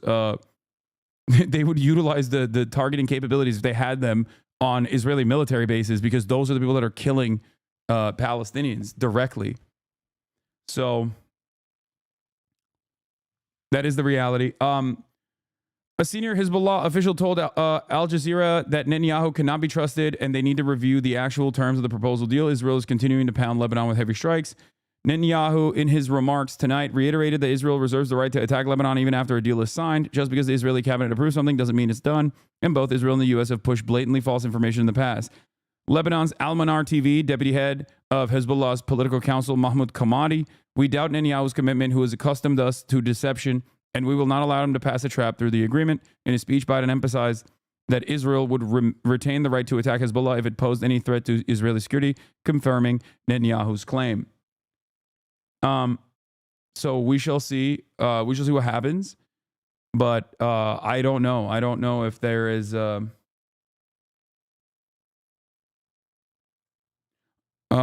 was a mistranslation in the quote. There's a news circulating quoting Hezbollah MP Hassan Fadlallah stating that the document released to the public is different from the real one. This is not accurate. What he said was that the document that arrived at Lebanon was different, as in changed, to the one that left Lebanon to the occupation entity, meaning Lebanon changed the conditions they did not agree to, not that a wrong document was leaked. Yeah. I'm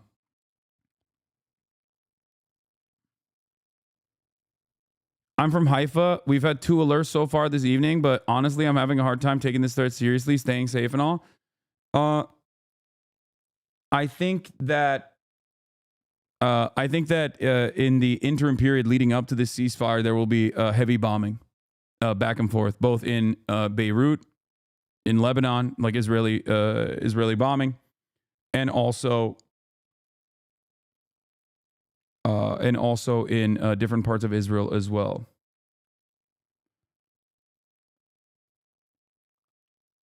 Benjamin Netanyahu just tweeted this from his personal account.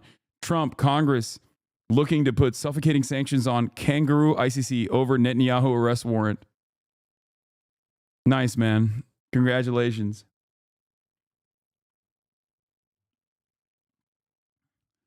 The thing is, a lot of people in Israel, including the opposition leaders to Benjamin Netanyahu, don't want the pummeling to stop in Lebanon. There is not a lot of appetite for a ceasefire in Lebanon. There is, I would dare I say, there is more appetite to stop bombing Gaza from at least the hostage families that want to, in the interim period, have a release of the hostages, and they also understand that the only way to get that done is with a cessation of hostilities in Gaza. So, like, there are more people that want to, at the very least, like, limit and maybe even secure a ceasefire deal and simultaneously a release of the hostages than there are people who want to stop the bombing campaign in Lebanon. So it's this very weird predicament where it's this very weird situation where I think that there are, Netanyahu is doing something that is like maybe considered somewhat unpopular, which is even aesthetically leaning towards a ceasefire in Lebanon.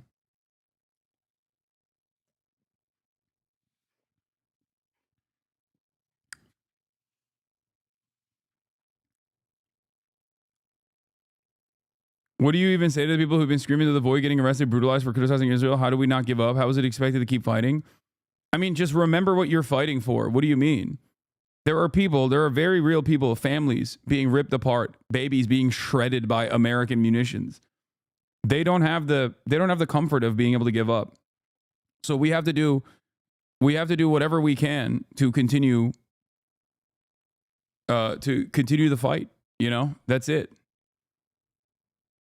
I think if you're a petty person, there is a unique motivation for every single person. If you're like a particularly petty person, remember, like, it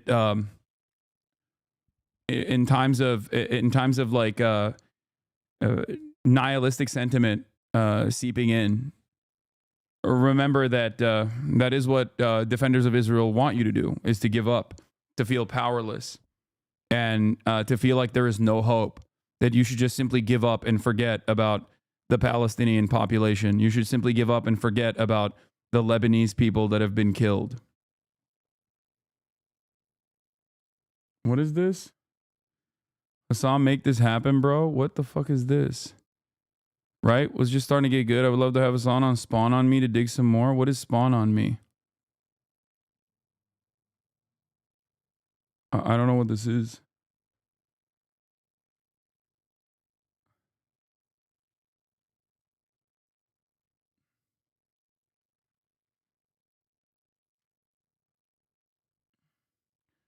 That's the other. Here's the other thing. Okay. All right. Just chat. Just fucking. Can we focus on commentary for a second? Jesus Christ, you guys are all over the fucking place. Okay, calm down. We'll look at all the shit in a brief moment. All right. Fuck.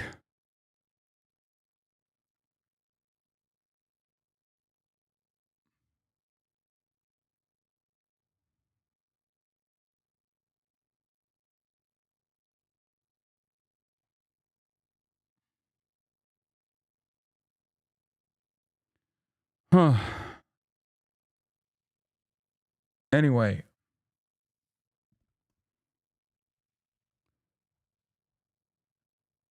Another way that this works is like the steady pressure applied by pro-Israeli groups that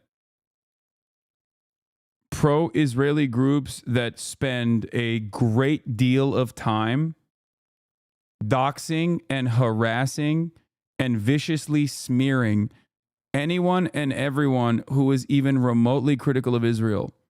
You can't give in. These institutions are ultimately powerless, okay? You are united and powerful because you have the numbers, okay?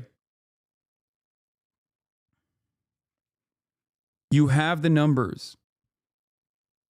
People have the capacity to recognize right from wrong, okay? It's not, they don't have the same motion that they once did in terms of institutional prominence, legitimacy. These organizations, like, dude, I'm telling you, 5 years ago, if a Stop Anti-Semitism style org came out, on the Fox News article that came out 5 years ago, the Hasan is promoting terrorism article, if that had come out 5 fucking years ago, okay, my career will be over. Okay? Tony I wouldn't be getting a positive news hit from CNN a week after that, where I get to address some of the comments that were some of the smears that were made towards me. Like, you need to understand this, okay? And this is my own personal experience, so it's a little bit different than the average person who does not have the same way to launch defenses against any sort of bad faith smears. But like, think about how these smears destroyed Jeremy Corbyn only a couple years prior versus now.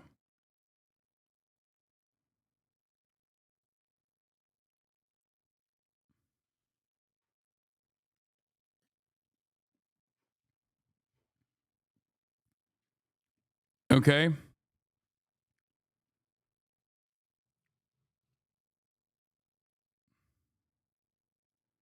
NMP caught you. You trying too hard to win Just Chatting Streamer of the Year, buddy. Let it go. Oh, it's because I did a progress update pick.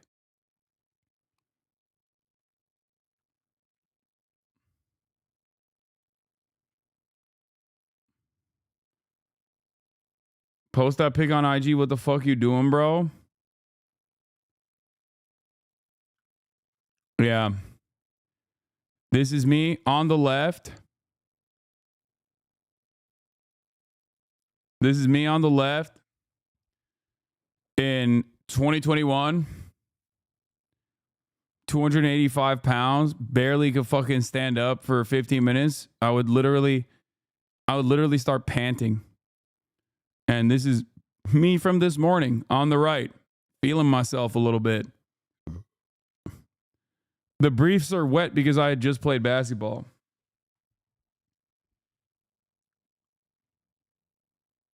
Still a long ways to go, but what's it feel like to go from that to getting gooned on every day?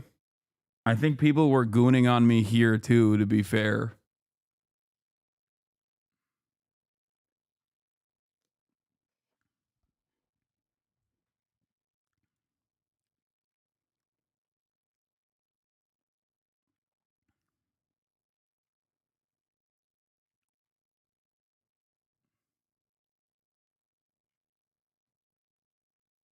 Yeah, gay Twitter wants you fat again. Yeah. My friend was broadcasting her phone from the bathroom. That's insane. I just posted this. How is that even possible?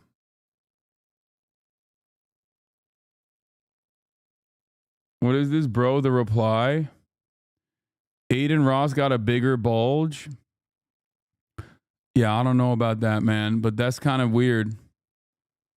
That's kind of a weird thing to say about another man's meat, you know?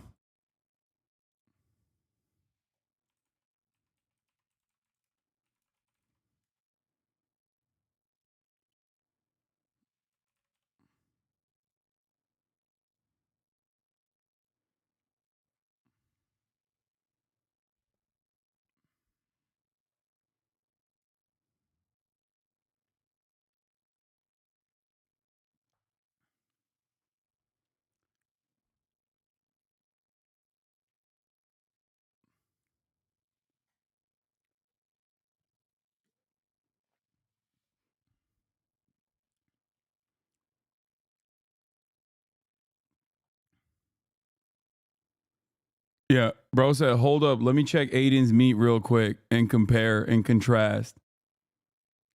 Also, I don't even believe what he's saying, but that's fine.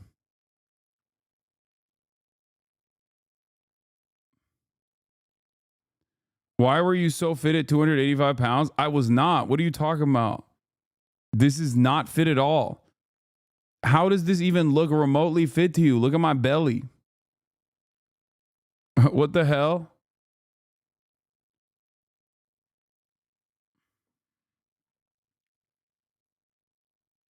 That's a wild statement. But sure, I'll post this on IG too. Fuck it. Why not?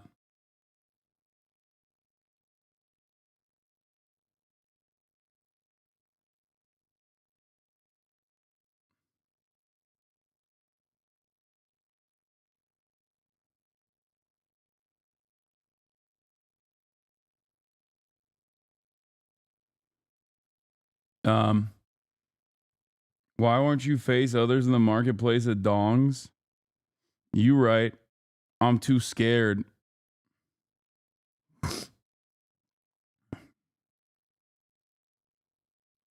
I'm too scared, chat, to face others in that marketplace. You know? Yeah, I covered the Romanian situation yesterday for chatters who are wondering, you know, but I'll talk about it more. I'm sure there are chatters who would kill to be as slim as you are in your before photo. Yes, I'm sure. I understand that. Make no mistake. I get it.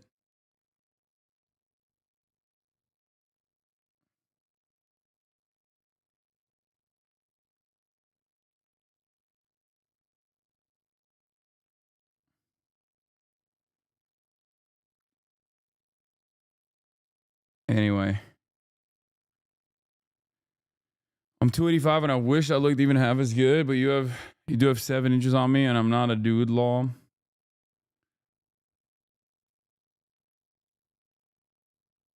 I had to pull over so I could check out. Holy shit. Oh my God.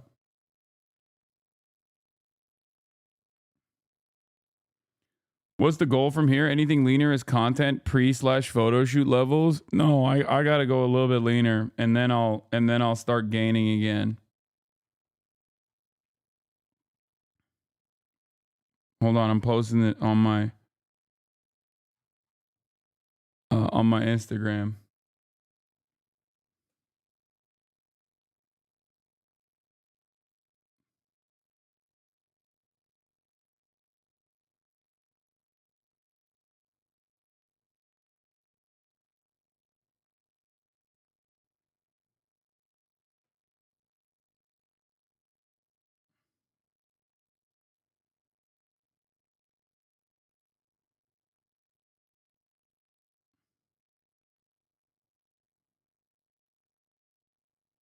Okay.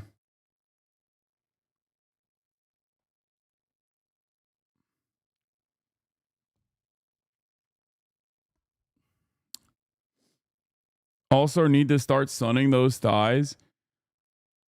How do I start losing weight? I'm fat and lazy. Work out. We're going to talk about Drake's legal action in a second. Hold up.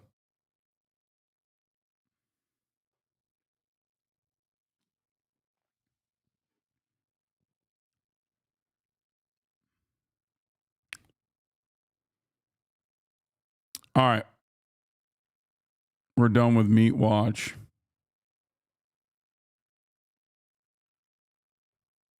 I think that these progress pics are also reflective of the progression of your mental health. Oh, yeah. Absolutely. It has dramatically changed it has dramatically improved my mental health, like in a very, very significant ways. Okay.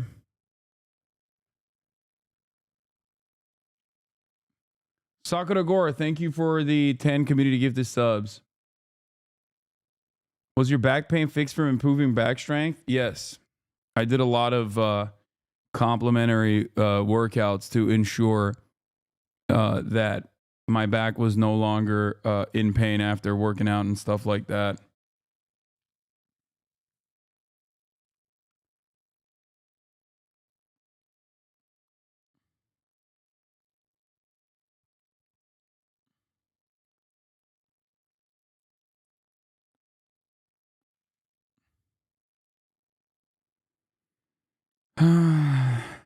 Anyway.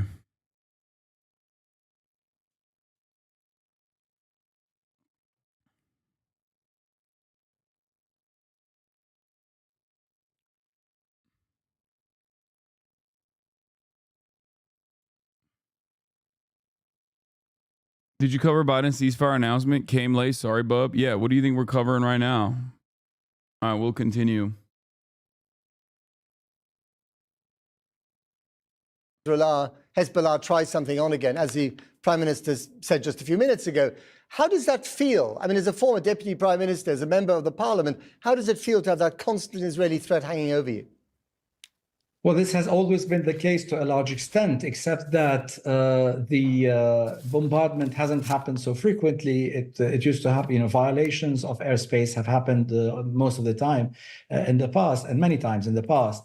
But definitely, this is an issue with the sovereignty of the country. We were hoping, as a sovereign state, would actually be able to implement UN resolutions so that it would retain its sovereignty. The sovereignty was breached by the existence of Hezbollah and the support of Iran militarily to Hezbollah for many, many years as well on Lebanese territory. And so was the Israeli overflights and interference every now and then. So if this period is only a temporary period to ensure that the agreement stands, this would eventually lead to a withdrawal of the Israelis and a more permanent solution. And let's hope we will get to that eventually.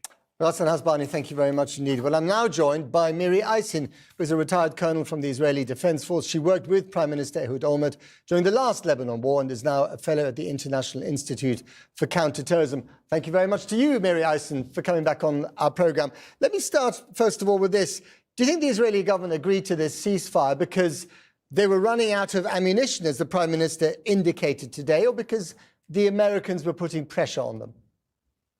I don't think that the two actually contradict. And I'll add in that nobody here wants a war, Matt. This isn't about something that we want it to go on forever. It's a question of what you can continue to achieve, both against Hezbollah inside Lebanon right now, without at the end really completely destroying this country called Lebanon that hosts them. And listening to Mr. Hasbani before, it's really that challenge of Hezbollah being in Lebanon. They are Lebanese, they are Arabic, they speak Arabic. And so for us, it's not about Lebanon, it's about Allah and what you can achieve. But the Prime Minister, Netanyahu, that is, also just said that they will now focus more again on Hamas and also on Iran. What does that mean, do you think, focusing on Iran? The Prime Minister has been very consistent, Prime Minister Netanyahu. I'll even say from 2009, he's been our Prime Minister for many years, in focusing on Iran. And in its own way, it's as if that the Hamas attack on October 7th, the part of the reason, just part of the reason for the failure, is because the Prime Minister was looking at Iran and did not see Hamas.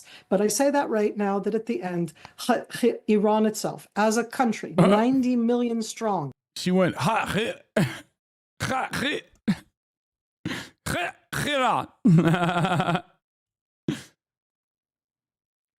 she's so used to hitting that every time she talks about like Israel's enemies. She's like, you have to say Tehran.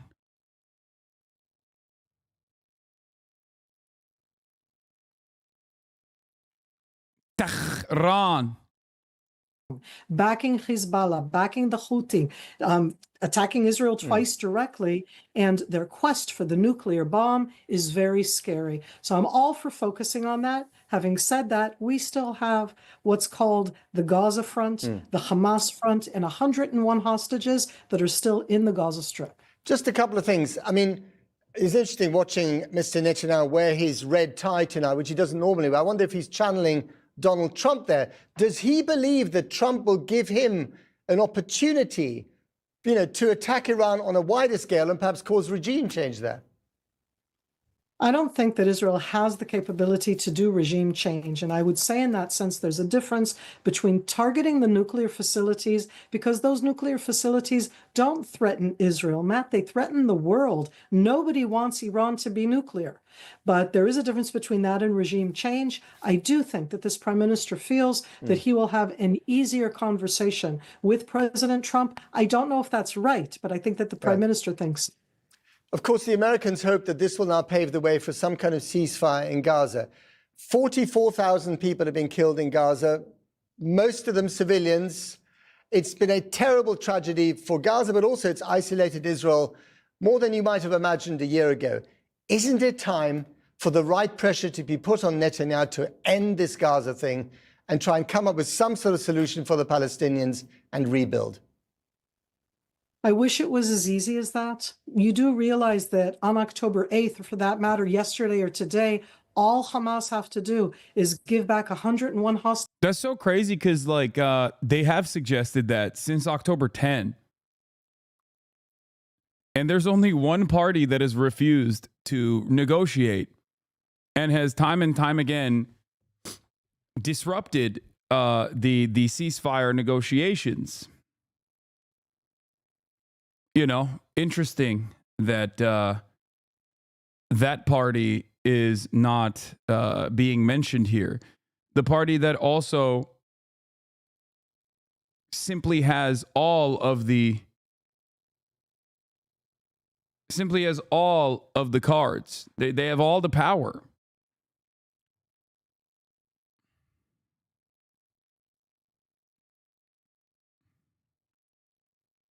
Interesting.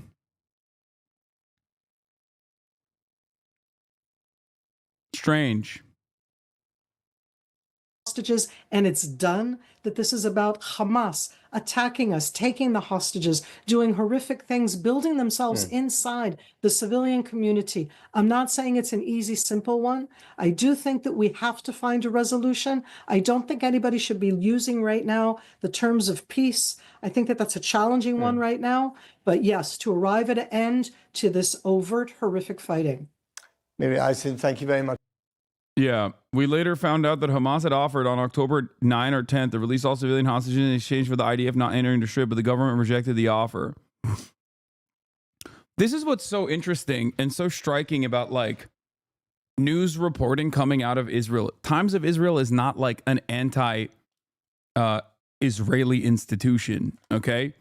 They're just simply reporting on things truthfully, more truthfully than American mainstream media or Western mainstream media is reporting on it. The idea that it's actually Hamas that is refusing to broker peace or a ceasefire in this circumstance is completely fucking nonsensical.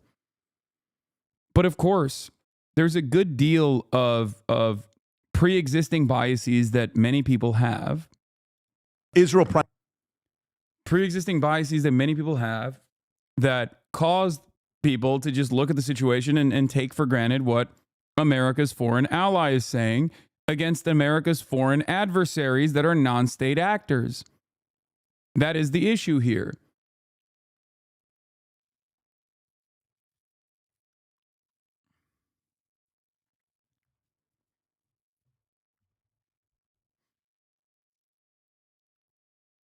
I was talking to a friend of mine who said that any reasonable party in the position of Hamas would have agreed to an unconditional surrender and removal from governance with the amount of people dying and in crisis. Do you think Gazans would not agree to some sort of conditional surrender if they could? Is Hamas not in a position where total surrender is a much better outcome than to keep fighting?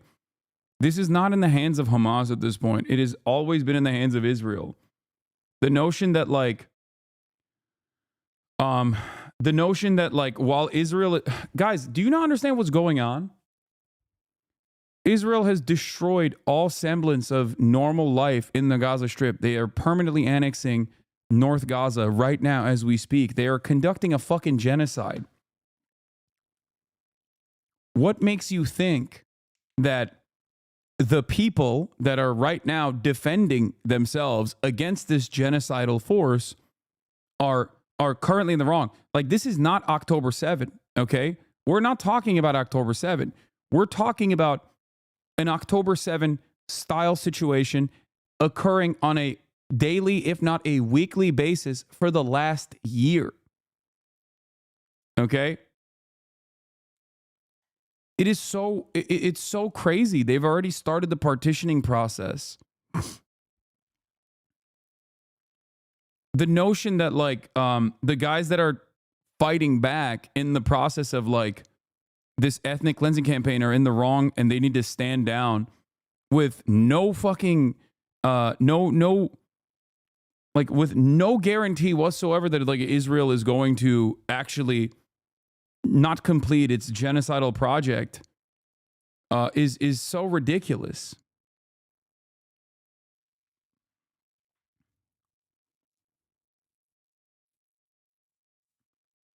So you would say that Israel would not agree to laying down arms, full surrender, and release of the hostages? I also believe the cards are in the hands of Israel, but our understanding of a full surrender is not possible. No, why would it be possible? Israel killed the civil governance faction's principal negotiator in Tehran. Like dudes that like Ismail Haniyeh is not a part of the militant faction within Hamas. He is responsible for the civil governance. He was also the principal negotiator, and Israel fucking executed him alongside, you know, hundreds of thousands of civilians. We don't even know the full number of the casualties at this point. They've destroyed virtually every single building in the Gaza Strip, and they're doing the final solution to the Palestinians right now, especially in North Gaza. What makes you think that there is going to be any stopping, anything that stops them from doing so?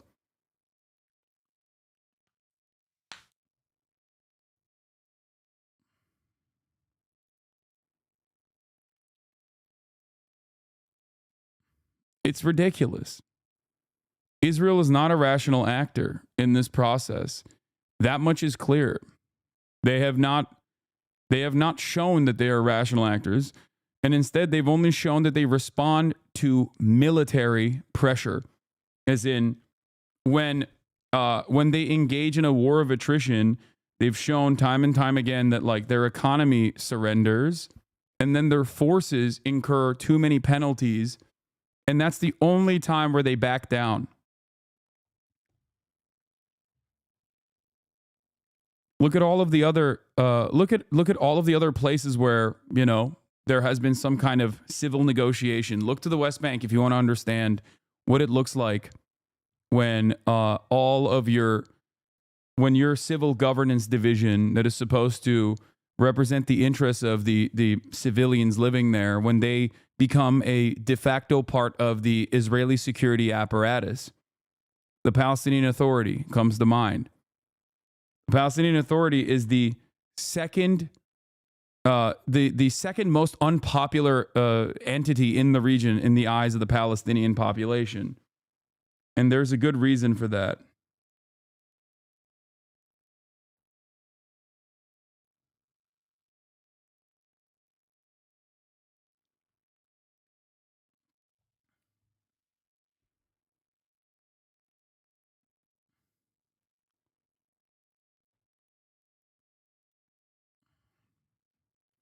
Yeah. Meanwhile, you have this, like, IDF is gearing up to remain in Gaza until the end of 2025 at least. This is what it looks like. And they're literally gearing up to partition Gaza and resettle Gaza. So I don't know how people just don't understand that. Like, they hold all the cards in this process.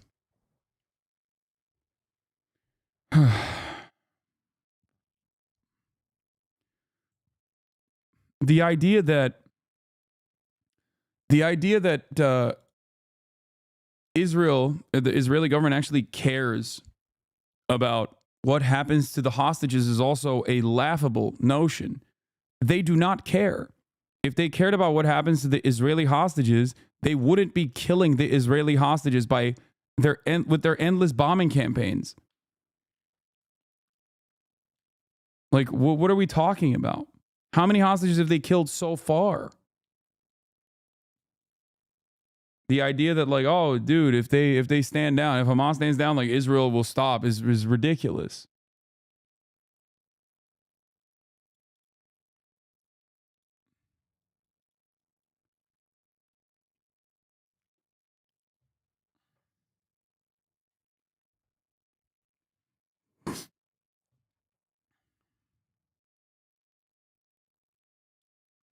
They're going to say they have to settle to protect the border communities. They have to occupy to protect the settlements, etc. It's vile. Yeah. Israel does not package its offensive military actions by simply stating what it is. Okay? Israel is never going to be like, we're settling Gaza because it's our God-given land and it's our right to have it. And these Arabs are barbaric and they should leave. Some people in the cabinet will say it, like Itamar Ben-Gvir or Bezalel Smotrich, but by and large, there is a lot of propaganda that makes it seem like this is a necessity. And that propaganda is And this is the same thing I described to you about like all politicians, specifically Republicans. People are always shocked when they're like, well, you know, they say they want to make America healthy, and I believe them. And it's like, yeah, of course they're going to say they want to make America healthy. They're not going to say we want to destroy the FDA so that we can deregulate your fucking food supply. Why would they say that? Republicans are not going to run around and be like, we want to melt the poor. We want to kill homeless people. They're going to say, they're not going to say we want to make life significantly worse for poor people because we are directly in the pocket of big corporations that we deregulate the economy over at their behest. Like, they're not going to say that. Okay? They're going to find a way. They're going to find a way to you know, propagandize their position and their policies. Okay? And it's the same principle for the Israeli government as well. The Israeli government, in the way that, especially in the way that they frame this kind of stuff to the Western world, will never say like, oh, we have to settle this land because it's our land. God gave us this land. Okay? Even though, like I said, there are rabid ultra-Zionists within the security cabinet, within the governing faction that will say those things. But especially when it comes to like Western media, in their Western media focus approach, they're always going to say, we have security concerns. They are going to repackage their colonial interests under the auspices of valid security concerns. Israel has a right to defend itself is exactly that. Okay? When people say Israel has a right to defend itself, that's what they're talking about. This is it. Video shows Israeli rollers, bulldozers, and trucks paving a new... If Hamas conceded it would be over, what deal are they expecting at this point? Wait, what? What the fuck? Tell me what Hamas wants to do. How do you justify that? Any terrorist organization that acts that way would get the same reaction. It would end if Hamas concedes. Hamas can't represent the people of Gaza. Yeah, okay, big dog. Okay, I'm going to unban this person.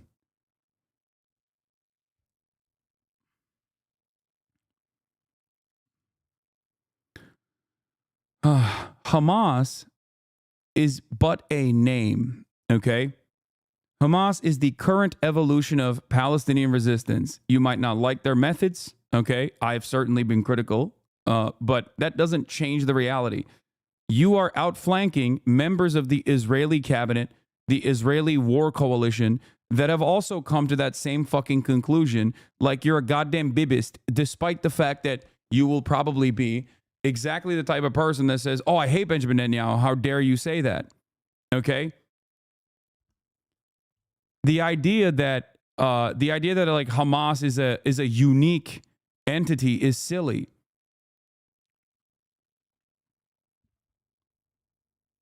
Okay, you kill everyone in Hamas. Now you have Hamas too.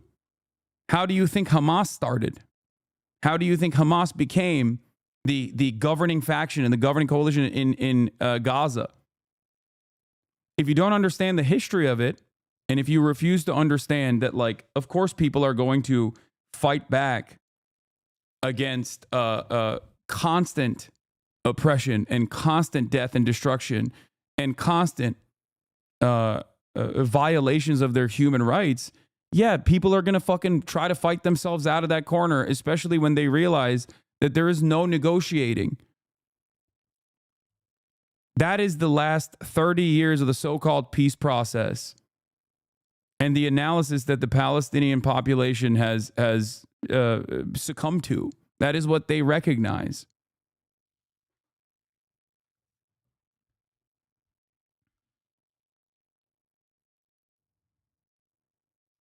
Do you understand? Road along the Gaza-Egypt border. They're building a new buffer zone known as the Philadelphia Corridor, and the Israelis are there to stay. Here is what it looks like during the day.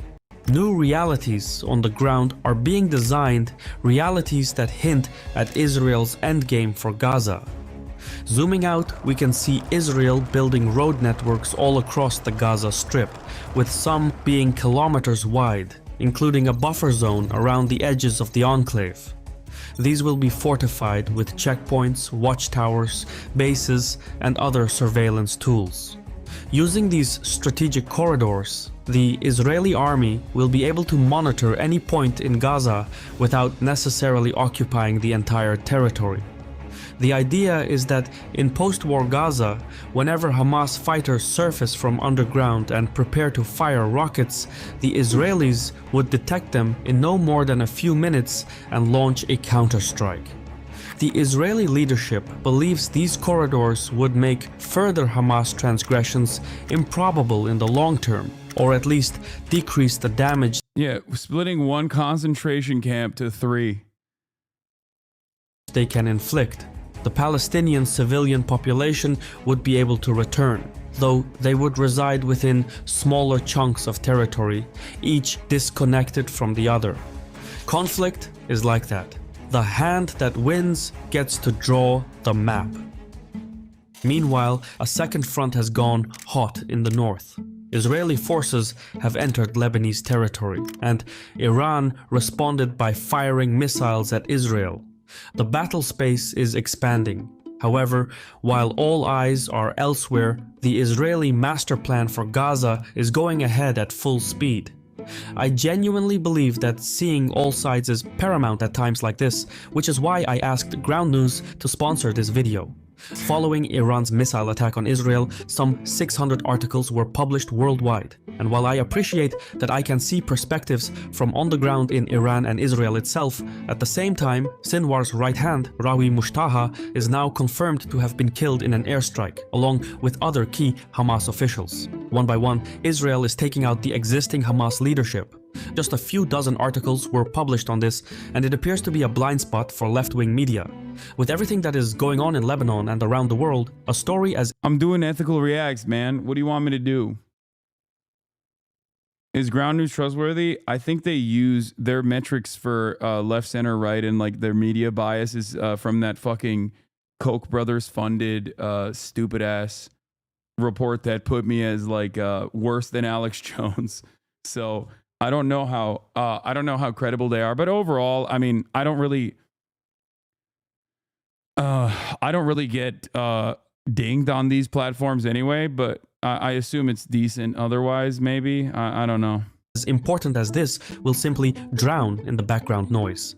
So I appreciate that Ground News surfaces these kinds of stories. Yeah, I think they say CNN is as far left as InfoWars, right? Like the list is really fucked up. Worse than Alex Jones, where's the lies? Yes, I am worse than Alex Jones. Look, I'm going to be honest with you, brother. If you at any point have entertained that. Wait, hold on. Door's open. If you at any point have thought that I am even remotely similar in my commentary to someone who was sued for billions of dollars for routinely and serially harassing the families and victims of a mass shooting by claiming it's not real, you have to really reorganize your priorities and maybe take a deep breath and wonder what communities you're a part of that cause you to believe this. Okay? Because I fear that they are leading you astray.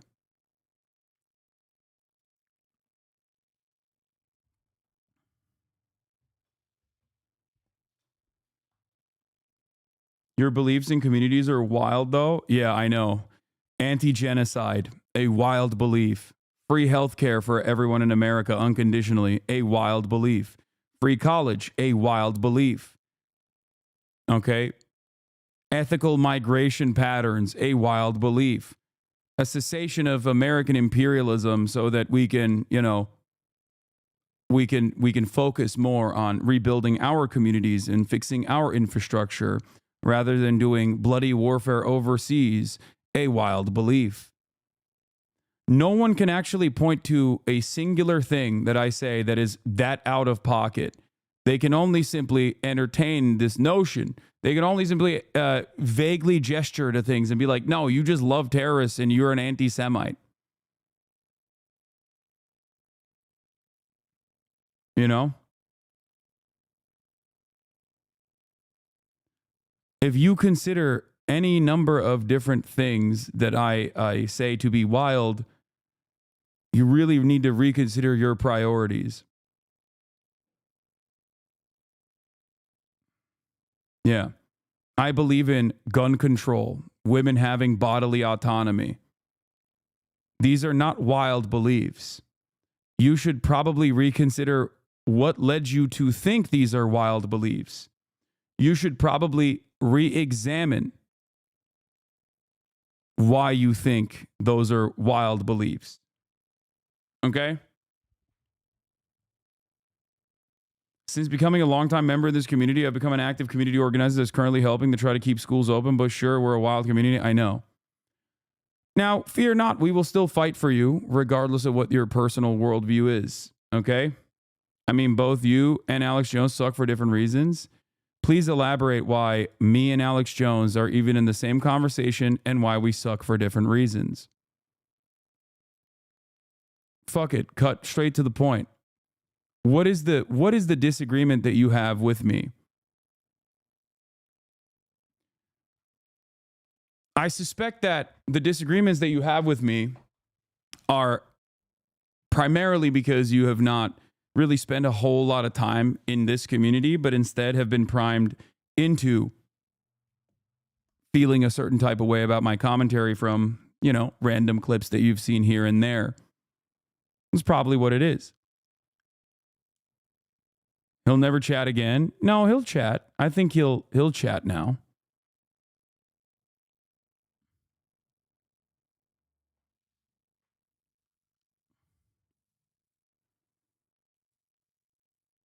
This chatter was just on Twitter hating under your post with a Sam Hyde and D meme ban.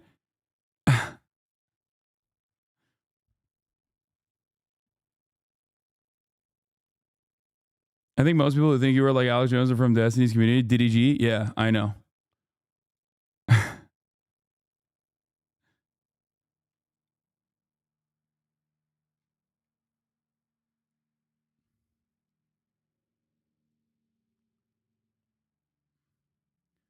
Ground news might apply different methodologies, by the way, than just simply that one.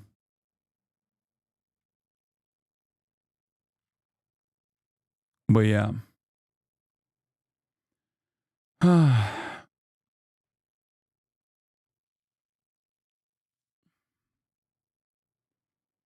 It is wild that people will just like simply say this shit and they will never.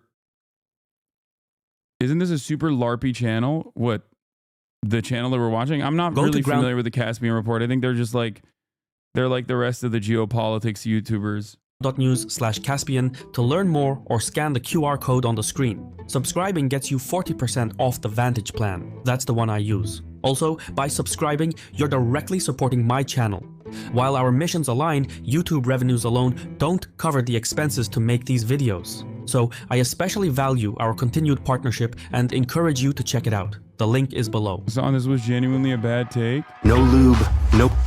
Israel and Hamas are battling in the open while navigating a political minefield behind closed doors. Much of the negotiations converge around the configurations of Israeli buffer zones within Gaza in the form of extrajudicial corridors. Netanyahu is adamant about two, but a third one is already under construction and two more are in the pipeline. Using these corridors, Israel will have the means to permanently dictate life in Gaza while giving its troops the flexibility to deploy quickly throughout the enclave. One of the primary sticking points in the negotiations so far has been the Philadelphia corridor, specifically who will control it. Measuring roughly 14 kilometers in length and 100 meters in width, the corridor bisects Gaza's Rafah municipality and Egypt's Sinai region. It runs from the Mediterranean Sea to the Kerem Shalom crossing, which is the meeting point of Gaza, Egypt, and Israel.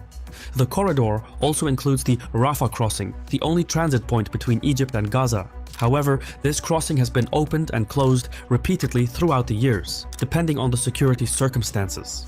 Under the 1979 agreement, Israel was allowed to deploy limited armed forces in the corridor, but no more than 4 infantry battalions, including the appropriate military infrastructure.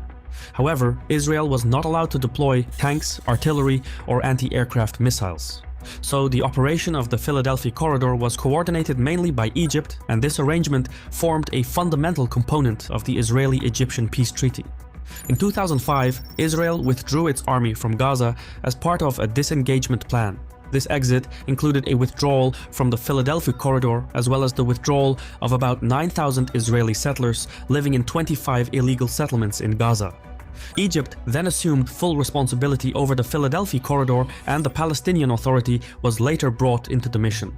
Shortly after, a second legal agreement was signed between Egypt and Israel, allowing the former to deploy 750 border guards to patrol the corridor for counterterrorism and non-military purposes. Egypt's responsibility expanded, and it was now tasked with preventing smuggling and infiltration. 2 years later, in 2007, Hamas took complete control of the Gaza Strip and removed the Palestinian Authority from the region.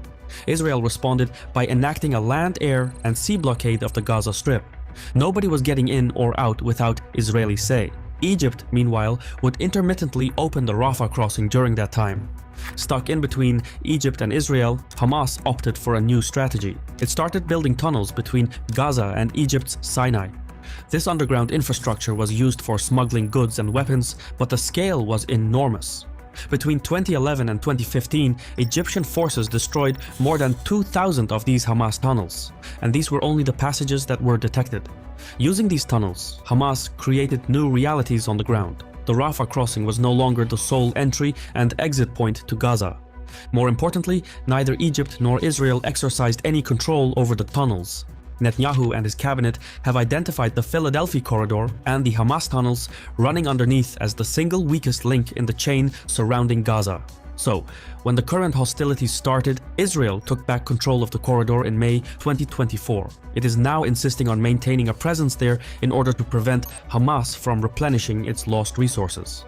Netanyahu's cabinet argues that without Israeli control over the Philadelphia Corridor, Hamas will rearm and build up its military force and infrastructure in a few years. This then will turn Gaza into a long-term security liability for the state of Israel. Hamas... Yeah, I mean, this is like... So far, this has been, dare I say, a little biased in the direction of Israel.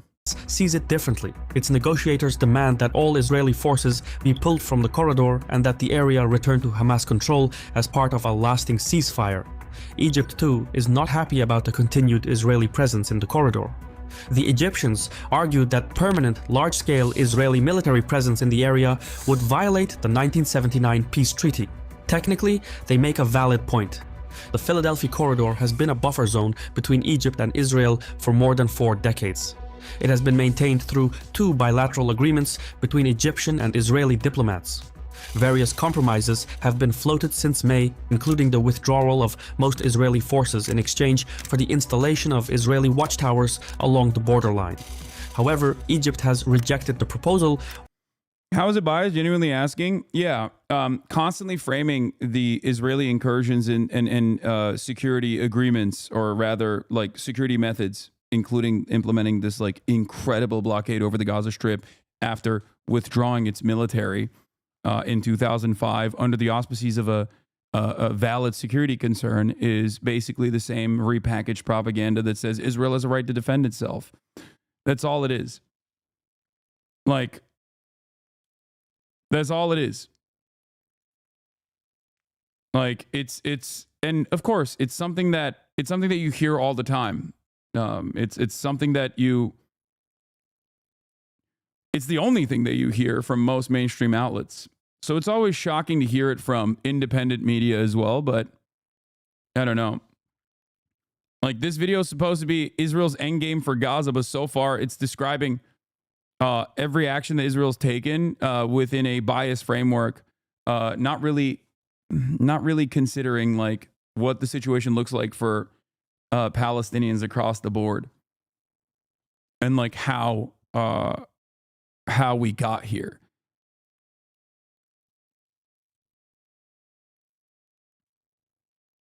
It's a little bit disappointing, but... While Israel can't just return the situation to what it was before the current hostilities, The Israelis feel that they need to ensure the security of their border communities, and so they're going about it unilaterally by paving the entire... Yeah, you don't understand. The potential security threat of Hamas is more important than the occupation and the genocide of the Palestinian people. Israel's defense trumps all. Who gives a fuck about the Palestinians' defense? Yeah.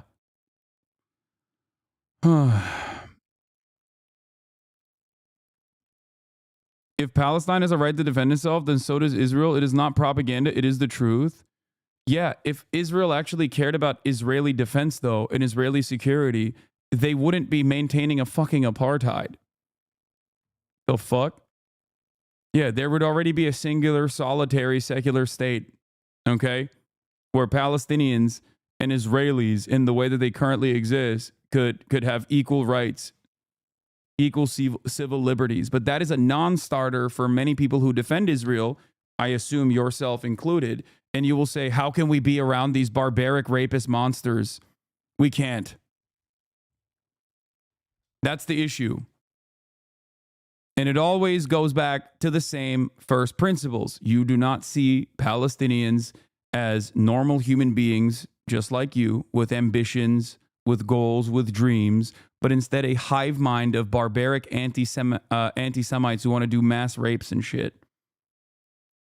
Also, yes, Israel doesn't have a right to defend itself under international law because they are a belligerent occupier of the Palestinian people. So thank you, Jay Mershon, for mentioning that. That is also true. Israel quite literally does not have a right to occupy the West Bank illegally, and it certainly does not have a right to, once again, bomb belligerently the entirety of the Gaza Strip in the interest of defending itself. It does not have that international right. As a matter of fact, Hamas, post-October 7, Hamas does have an international right to engage in self-defense as a spontaneous militia. So that's the other side of the equation as well. If we are just simply looking at real international rights, like what it actually says in the books, the reality of the matter is Hamas and any number of different Palestinians have the right to defend themselves against a ethnic cleansing campaign conducted by a belligerent occupier. Israel, on the other hand, does not have that right.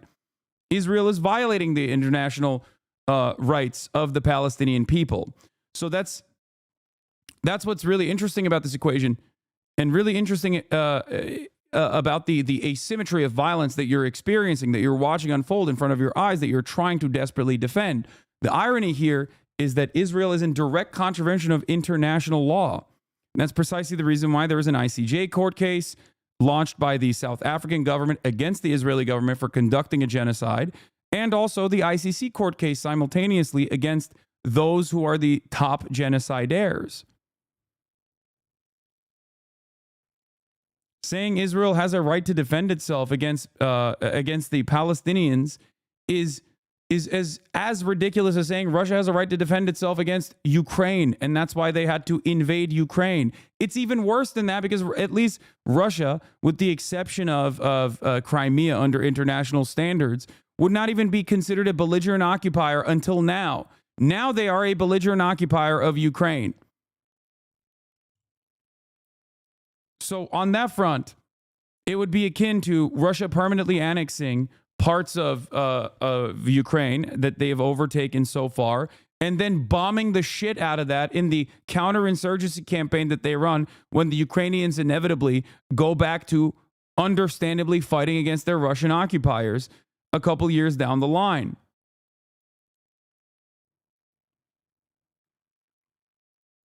I don't see what the problem is. I've been informed by experts. First of all, this is literally not even Kyiv. This is Lebanon. This warfare analysis post is photos from Lebanon.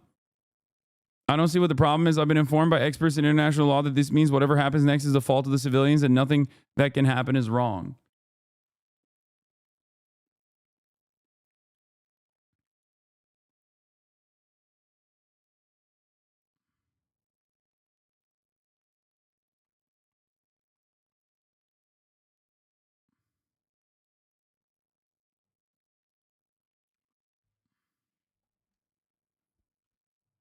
Yeah, here's Francesca Albany speaking on exactly this, okay? UN Special Rapporteur for the occupied Palestinian territories. Self-defense can be invoked when a state is threatened by another state. This you can technically say Israel can invoke this against Iran, for example, and vice versa. Iran can invoke this against Israel. Okay? Which is not the case. Israel has not claimed that that has been threatened by another state. It's been threatened by an armed group. Qualify it the way you want, but it's an armed group within the occupied territory.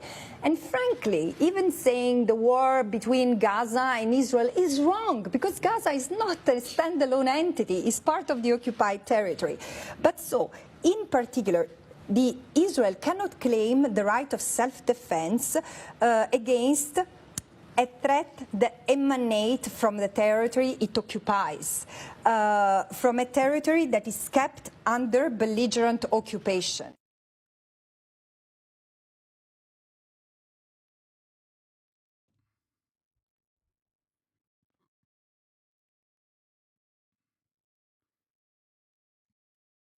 No, I don't want to see her on Piers Morgan, okay? I'm sorry, guys. That's ridiculous. You're like, hey, this brilliant voice of truth in a sea of madness, how about we put her in the Shark Tank, okay?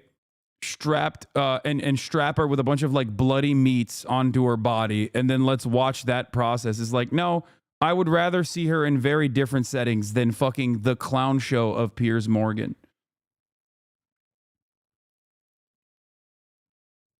It's crazy.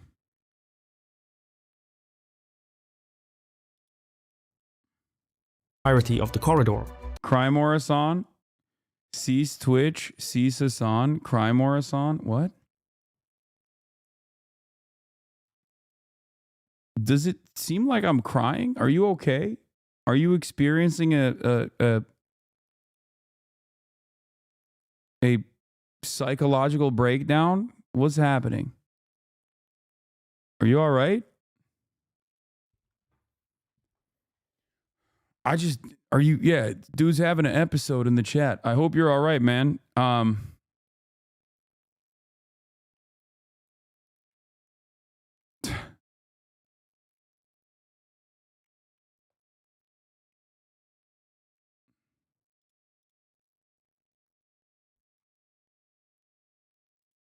Essentially, Israel now calls the shots in the Philadelphia corridor. Israel's endgame for Gaza is to dismantle Hamas's presence and ensure that no buildup can ever happen again. Controlling the Philadelphia corridor is essential to that plan, but there is more to it. Further north sits the Netzarim corridor. It was established as a result of the current hostilities. Measuring about 6 kilometers in length and 2 kilometers in width, the Netzarim corridor stretches from the Israeli boundary to the Mediterranean Sea. It also bisects Gaza City from the rest of the strip. The name itself, Netzarim, is a hint towards the future. Netzarim was one of the illegal Israeli settlements that existed in the Gaza Strip before the Israeli withdrawal in 2005. So the reintroduction of the name hints the Israelis might consider renewing efforts at constructing new settlements in Gaza. Some high-ranking Israeli ministers, such as Ben-Gvir, have suggested as much. The Netzarim corridor hosts at least 5 forward military bases that are used to monitor and control the movement of people between northern and southern Gaza. The construction of these outposts and the extensive land clearing nearby suggest that Israeli boots on the ground are to be permanent. So even after the current hostilities subside and Palestinian civilians return to their homes, or what's left of them, Israel will have the ability to control life in Gaza without needing to occupy the area entirely. Netanyahu has already declared that under a truce agreement, Israel would not withdraw from the Philadelphia and Netzarim corridors, including the Rafah crossing.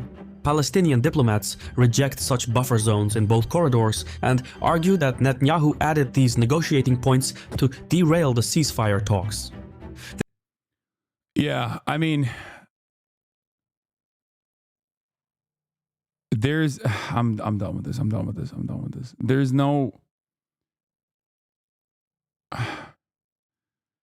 no positive end in sight, but let's hear what Mark Warner had to say. Much of the price. And amen. And that is why I think it is both from a humanitarian standpoint to bring this to a ceasefire, but also in Israel's long term, the more you strike and take out Lebanese civilians that were not members of Hezbollah, you create the potential, which is also the problem why we need to get to a resolution in Gaza. You cannot destroy every terrorist if you're continuing to kill innocent civilians. And the potential to actually have a greater support for a terrorist type organization that would go beyond the Shia base in Lebanon to include Sunni, Druze, Christians even potentially was quite great. So I think that is diminished.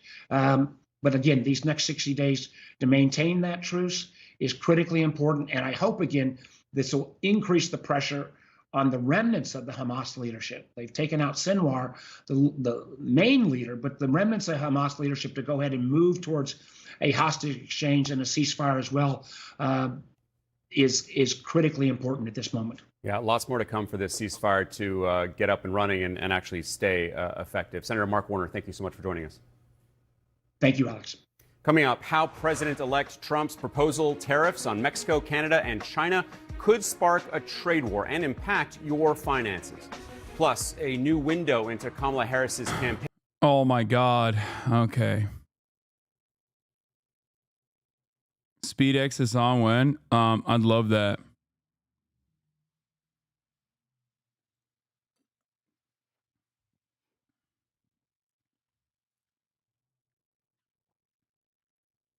I don't know how contenty it is, but Pod Save America interviewed the people responsible for the Kamala Harris, and it's apparently maddening. Yeah. Welcome to Pod Save America. I'm Dan Pfeiffer. By the way, speaking of which, I will be fucking hosting Pod Save America tomorrow. So it's actually good to see this conversation take place. Yeah, I forgot to mention that. Yeah, a lot is going on, okay? A lot is going on in the HasnAbi universe, and I just often forget. Mark Warner wanted to ban Steam for being too anti-Semitic. That's funny. Yeah, in person. Haas Save America tomorrow. I listened to it this morning, and they get progressively angrier. We have a special show for you today. I am here in Washington, D.C., where I'm about to sit down. The main show with chat. the leadership of the Harris Walz campaign for their first interview about what happened in the election. Last week, Michael Tyler, who's the communications director for the campaign, called me. Thanks for that. Yeah, the president was really ending. He knew going into election day. And it's Jen O'Malley Dillon. Consultant on all of it. Thank you for doing this. Very much appreciate you having this conversation with us here on Pod Save America. Just a level set, Jen, I'll start with you. How did you feel going into Election Day? And at what point did you have a sense that things were beginning to break Trump's way? Was there a county result, something about the turnout? Like, was there a moment when you sort of understood that how it was going to end? Well, the truth is that we really thought this was a very close race. We talked about the entire time we saw it as a margin of error race, almost the entire time the vice president was in the race. And we knew we had to have strong turnout on Election Day. We saw early vote really ending strong for us and saw, the types of voters we wanted to see turn out. But, we expected this to be close. We also expected that Florida was going to come in a bit redder. Virginia, we knew was tracking to being, that we were going to be ahead, but that we would be ahead by less than we were in 2020. So we were expecting to see that when we saw that. We also did anticipate that the night would go relatively long because some of these states would take longer to come in. But I think it was, really after polls closed, there was nothing that we saw throughout the day. There was nothing that we saw that told us there was overwhelming turnout or anything out of complete expectations on Trump's side. But it really took us into the hours of, polls closed. Comments, an entire team talking over 90 minutes and not one good answer to a single question. This is actually worse than I thought. Actually, we did really, really good. It was like super hard. The long and short of it is none of these people should ever run a national campaign again. The Obama era is over. Let me save you 90 minutes. They learn nothing. It's like listening to corporate marketing department. They don't actually get customer/votes. There's such a huge disconnect. Pod Save America is in a unique intersection because they are directly tapped into Democratic establishment. They were a part of the Democratic establishment under the Obama era, and they have immediate access to the people that run these campaigns. But they are an independent media operation, which means they get comments, which means that their audience is not directly, MSNBC watchers. Okay. Sort by new on your video. They're pouring honey on you. What do you mean? Which video? Oh, the older video that I did with Pod Save America from before the election. Welcome to Pod Save. Wait, I do want to see that actually. Is it here? Or did they post it somewhere else? This might be the official one. What is this? Do you know that?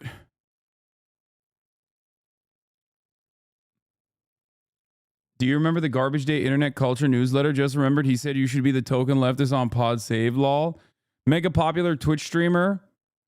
Hasan Park is probably close to Rogan figure we have on our list. He's masculine, he's funny, he's tapped into video culture, and he's aggressively left-wing, but he might be too political to capture the mainstream like Rogan has. More importantly, Piker's a streamer. Rogan is a podcast. You can download it on any app and listen to it on the way. Live streaming will never be as accessible. Maybe the Pod Save guy should hire him and let him yell at them for the next 4 years, lol. That's funny. Oh, here. Winning those voters. Dude, if you go back and watch this video, it is so different. Bro was spitting straight facts and no one in the Democratic Party was listening. Hasan is right. I'm a Democrat at 41. The campaign is making me sad. They keep moving right. Dude fucking nailed what happened this week. Yeah, they're pouring honey on the goat because I was right.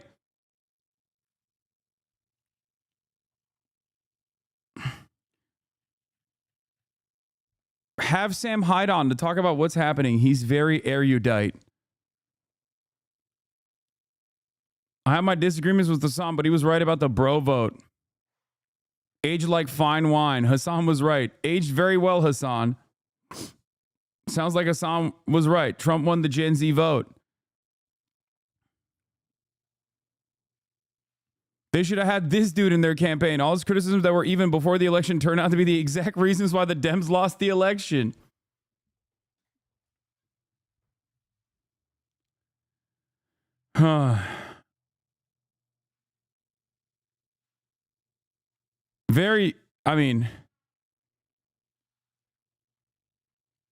Vindicated once again, permanently. Hasan is a literal terrorist sympathizer, had a Houthi terrorist on his show and was laughing with him, laughing at videos of hostages being taken, contributing to chat on October 7th podcast saying they deserved it. Calling Israeli babies settler babies. He had a terrorist on his show and told them we support you. Stop normalizing this.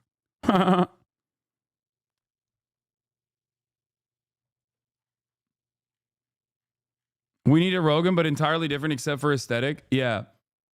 This is why, while it is incredibly self-serving for me to tell every liberal person that I'm the Joe Rogan of the left because they're desperately looking for one and then they should give me billions of dollars so that I can be the Joe Rogan of the left. I still have to be honest and say that you can't podcast your way out of this issue.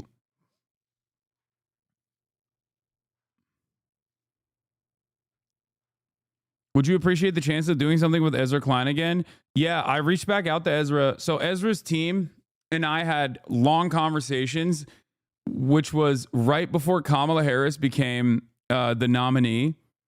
We had a long conversation with Ezra about the manosphere. Ironically enough, you know what my take is. You know what I've said. I've said this on the Pod Save America interview as well. This was even months prior to that. But then Kamala Harris got swapped for the candidate. So they dumped that episode that we were going to do together. But I was supposed to be on... no, I didn't ghost them. I was supposed to be on the New York Times pod with Ezra Klein. And I was very excited for it, too. It's just that it didn't end up happening because, obviously, a lot more world-shaking events occurred. And, that's neither here nor there, but we might do something in the future. If you want to feel good about a pathetic loser that was presented as knowledgeable about, he's talking about getting owned. My God, how can you possibly debate on stream with this little background knowledge? Just the secondhand cringe is unbearable. Bad empanada, totally embarrassed loner box here, had to beg on his knees to be taught. Wait, what? Just to withdraw support from Israel.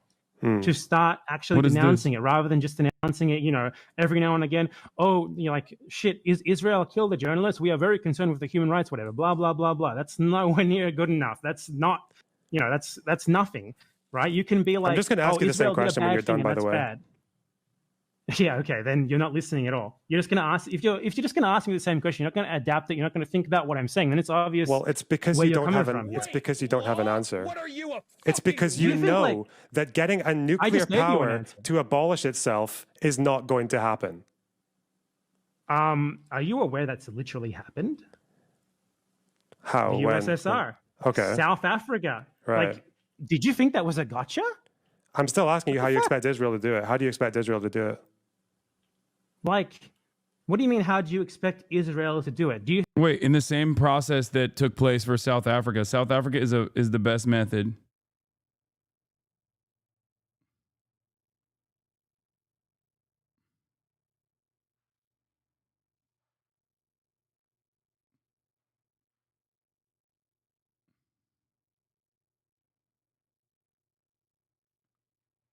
Like, South Africa is the method. It's the movement. It's BDS. It's the same movement. think they're gonna, like, Israel is gonna be the same as it is now and they're gonna go down bombing everyone? I mean, given that they're kind of run by religious fanatics, probably. Yeah. They're not actually run by quote unquote religious fanatics. A lot of them are secular fanatics. Okay. But South Africa was run by the same sorts of racial fanatics. International pressure brought down apartheid. Now a black government is in power. Why can't we do the same thing here? Did South Africa have... I actually know this. You can tell me. I thought South Africa ended its was a nuclear nuclear program state. in 1989. South Africa ended... No, yeah, they ended the nuclear program before allowing black people the right to vote for obvious reasons. Yeah. But the fact is, they didn't go down launching nukes as you were sort of implying they would there. So there's Also, what kind of argument is this to be like, yeah, they'll just nuke the world. We just have to keep letting Israel do apartheid shit. I mean, he's Googling it live, but like, regardless, checking the Wikipedia page to figure out when the South African nuclear disarmament occurred doesn't change the dynamic at all. It also doesn't make sense. Like, the argument doesn't make sense. Like, oh, what? Like, the Samson option exists, so I guess, like, we just have to let Israel do whatever the fuck it wants? Like, what do you mean? Wait, what's the obvious reason? What do you mean?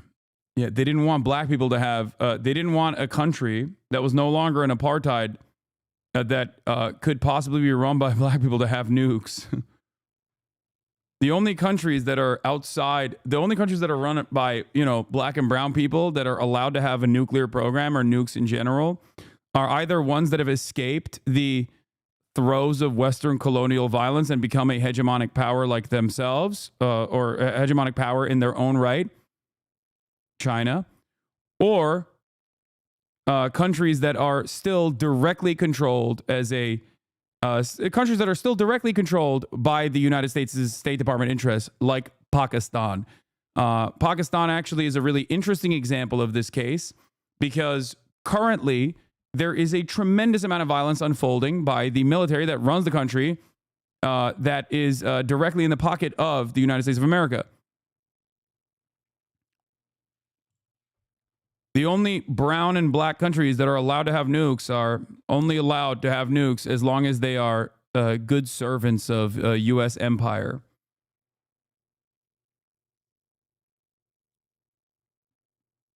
DPRK is a hegemonic power? Fuck yeah, baby.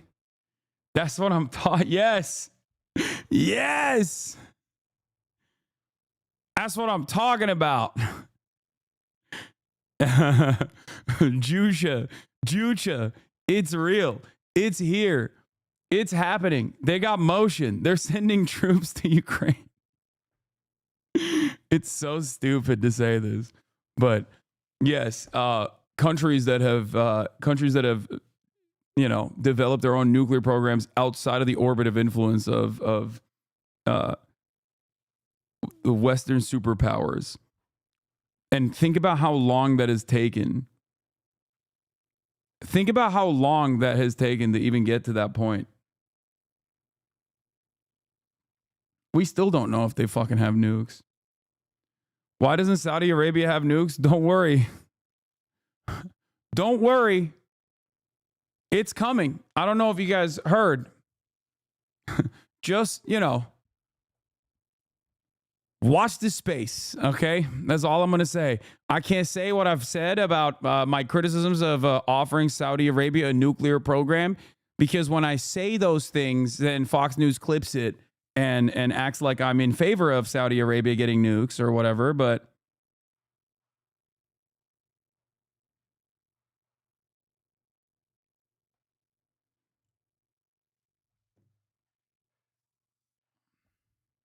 But South Africa was run by the same sorts of racial fanatics. International pressure brought down apartheid. Now a black government is in power. Why can't we do the same thing here? Did South Africa have... I actually know this, you can tell me. I thought South Africa ended its nuclear program in 1989. South Africa ended... No, yeah, they ended the nuclear program before allowing black people the right to vote for obvious reasons. Yeah. But the fact is, they didn't go down launching nukes as you were sort of implying they would there. So there's an example. There's examples of international pressure, right? South Africa went from like massive support across like the EU, the US held that until the end, but across like most of the most powerful countries in the world over the course of like 20, 30 years to essentially being bullied into giving up power. So we probably have why to. Can't so that we hap- have why to. can't that happen in So Israel? we have to disarm Israel probably before getting. I understand black and brown, but which of the countries that you just listed are run by black people? What do you mean? South Africa is the country that is now run by black people that was, that disarmed its, that ended its nuclear program. Disarmed themselves. We didn't disarm South Africa. Well, they ended their They weapon agreed program. to end apartheid. Okay. They ended the weapon program during the end of the white supremacy. Just to withdraw. This says North Korea does have nukes. I don't know about that. Everyone always says North Korea and Iran have nukes, but maybe. I still have the HasnAbi doctrine, a guide, the nation building meme picture. If you don't have nukes, get them. Refuse to give up the nukes if asked. Yeah.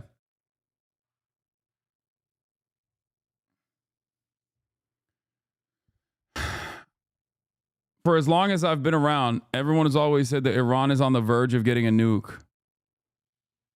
Iran is on the verge of getting a nuke, and North Korea seemingly has tested their nukes, but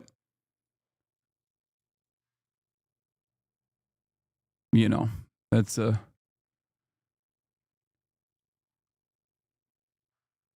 give every global South nation a Metal Gear. Yeah.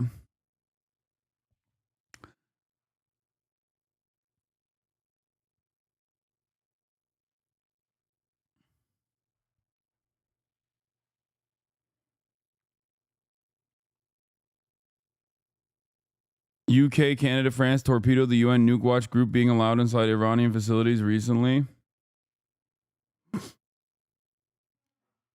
Anyway, I don't know what the fuck we're watching. Loner Box.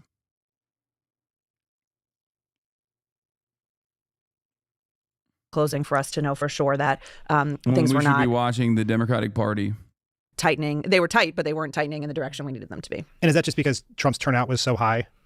Well, honestly, I think it's a little bit mixed. I mean, we saw certainly Trump turnout high in early vote. We really believe that to be mode shifting, and that's what I think it was. I think we also saw turnout was as expected in rural areas. Like, we didn't see anything that said, like maybe we saw in 16 or even in 20 that he had more turnout than we had anticipated. And our analytics really was quite close, much closer than it had been in 20 and in 16. But I do think we saw some lighter turnout in some of the areas we had hoped, but difference of a point here or there, which obviously in a close race makes a huge difference. And then I think we saw a little bit of a drop in support in a few areas for us. So that ultimately I think is why we weren't able to close the gap. It wasn't so much that what we were seeing in the battlegrounds was out of expectation or that he had some hidden turnout we hadn't picked up on. David, when you say it was a margin of error race, you need a high turnout, what did your polls tell you where the race was heading into Election Day? Well, Dan, you and I talked prior to the election, and just to rewind, I think when Kamala Harris became the nominee, she was behind. We kind of, climbed back. Yeah, this is the craziest part of this is that the new information, where the fuck is it, that shows that the Kamala Harris internal numbers also never showed that she was beating Trump. It is a bit of a shocker, for the record. This is actually a shocker. Harris campaign aide saying that internal polling never had her ahead of Trump is a shocker. Why is it a shocker? Because they didn't even change their campaign strategy. And they acted like they were fucking throwing up LeBron numbers, dude.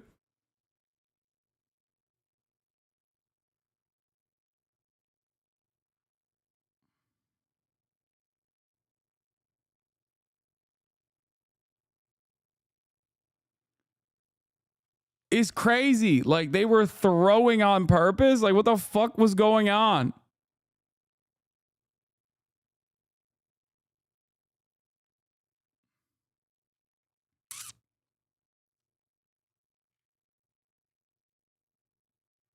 Yeah, I saw the list. Funny list, but good mention for you, G. I saw. It's a great list. It's not a funny list. I like the list, the complex list. I'm number 5.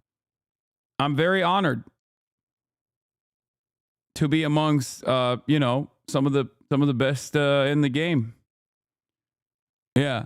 Kamala Harris's internal numbers showing that they were doomed from the jump is fucking nuts. It's nuts, especially when they were like, yeah, shit's looking bad. And then we just got to keep moving right. And even post-debate, we still had ourselves down, in the battleground states, but very close.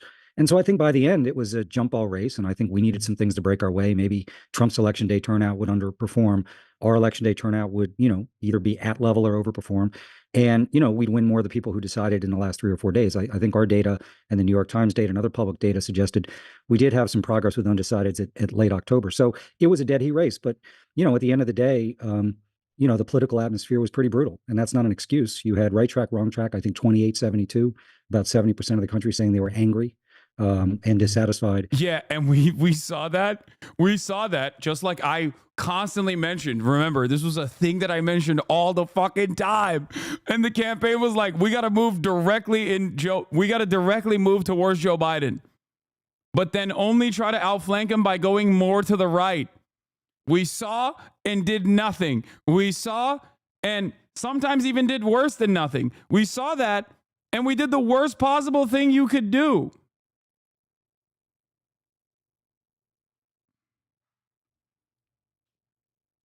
You had Trump's approval rating on his first term, frustratingly high, 48-51, depending on the state. Obviously, the incumbent president's approval rating around 38-41, depending on the state. And, I think the economy and inflation still driving a lot of votes. So I think given that we had a challenging political environment, the fact that we got the race to dead heat was positive, but boy, it was slow moving. And I think we were focused on 7 states. That's our windshield into the world, the battleground states. But, what we saw on election day was, New Jersey and California and Connecticut and New York, massive shifts. So I think where Kamala Harris campaigned, we were able to keep the tide down a little bit, but it ended up being a pretty strong, tailwind for Donald Trump. And I think it's worth reminding everybody, we saw in 22, even though that was a pretty decent Democratic year, we saw these shifts. We saw them in 20, we saw them in 16. Trump specifically, but Republicans generally. Please, man, be honest. The biggest mistake Harris made was saying the only difference between Biden, she would have 1 Republican in the government. She should have said 2.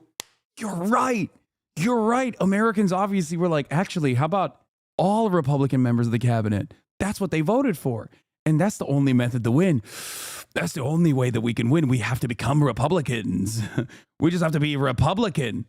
We are the real Republican Party. Please vote for us. Why is nobody voting for us? Yes. improving their vote share amongst non-college voters, particularly non-college voters of color. And this was a surprising race because Kamala Harris actually did, I think, better with senior voters than I think a lot of people would have thought. So margin of error race where we inherited a deficit, we got it to even, but the thing never moved. So to Jen's point, I think we were hopeful. I don't know how optimistic we were, but we thought, okay, this is tied. And if a couple things break our way, and listen, I'm naive in this way. I just thought at the end of the day, particularly because Trump did not close well, I thought Kamala Harris closed well. Trump was reminding people some of the things they don't like about him, that might give us what we needed.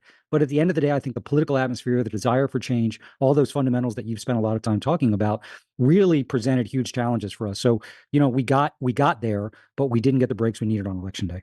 How deep was the hole that she had to climb out of? Well, Jen, I think, listen, there was the Biden-Trump 1.0, which is obviously pretty catastrophic in terms of where the race stood. When we got in, my recollection is some of that snapped back, but, we were behind. I think it surprised people because there was these public polls that came out in late September, early October, showing us with leads that we never saw. It was just basically a race that in the battlegrounds was 46-47, 47-48. So that's not where we started. We started behind. She was able to climb out. I think even after the debate, we might have gained, 0.51. It wasn't a race that moved a lot.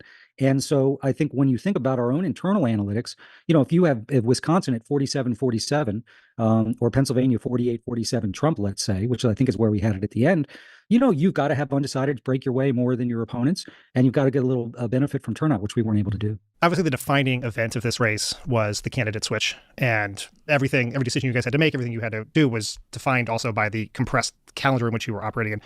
Quentin, you were there when that switch happened. How were you able, there was a 1 month period between the debate and when the president actually dropped out. Obviously, it seemed like dropping out could be a possibility. Were you able to do any thinking or planning in that 1 month period about what a race with the vice president would look like? Or did you have to sort of start cold on that first day, the moment you got the call or the statement went out?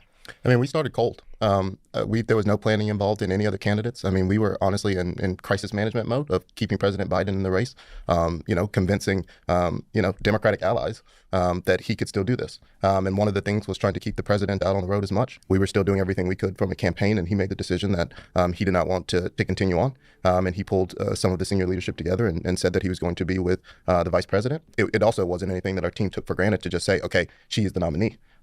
We knew that there was still a situation where we had to shore up delegates, and that's where we started from. And then after that point, that is when we began to say, okay, how can we define her?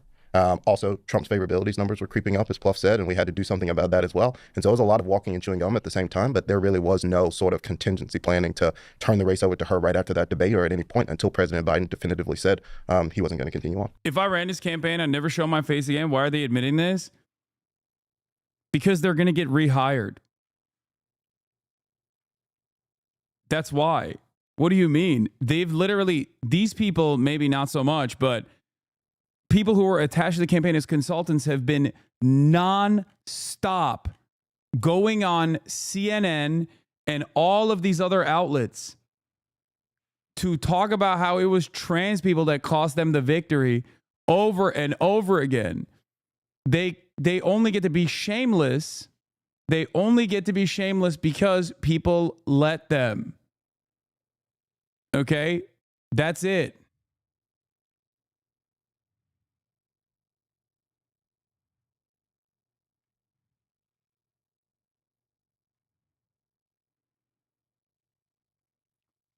The Democratic Party consistently entertains and also elevates losers, okay? Because their goals overall is to maintain the status quo. That's it.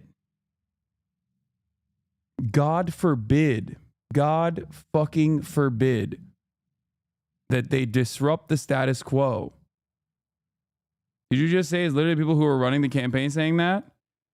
These are the people who are responsible for the campaign, yes, but other consultants that have also been that have played a formative role in the campaign have been endlessly going on CNN and defending their positions by saying we did everything right and the voters were either too stupid to recognize it, which is, something that is if you say that out loud as a campaign person, like consultant, you should be fired permanently.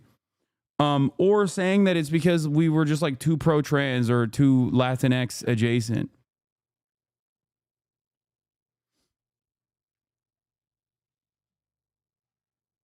there is a real crisis of talent in, I think, the Democratic Party. And it is it's kind of like police. There's a culture of it is a culture of hiring and elevating losers over and over again.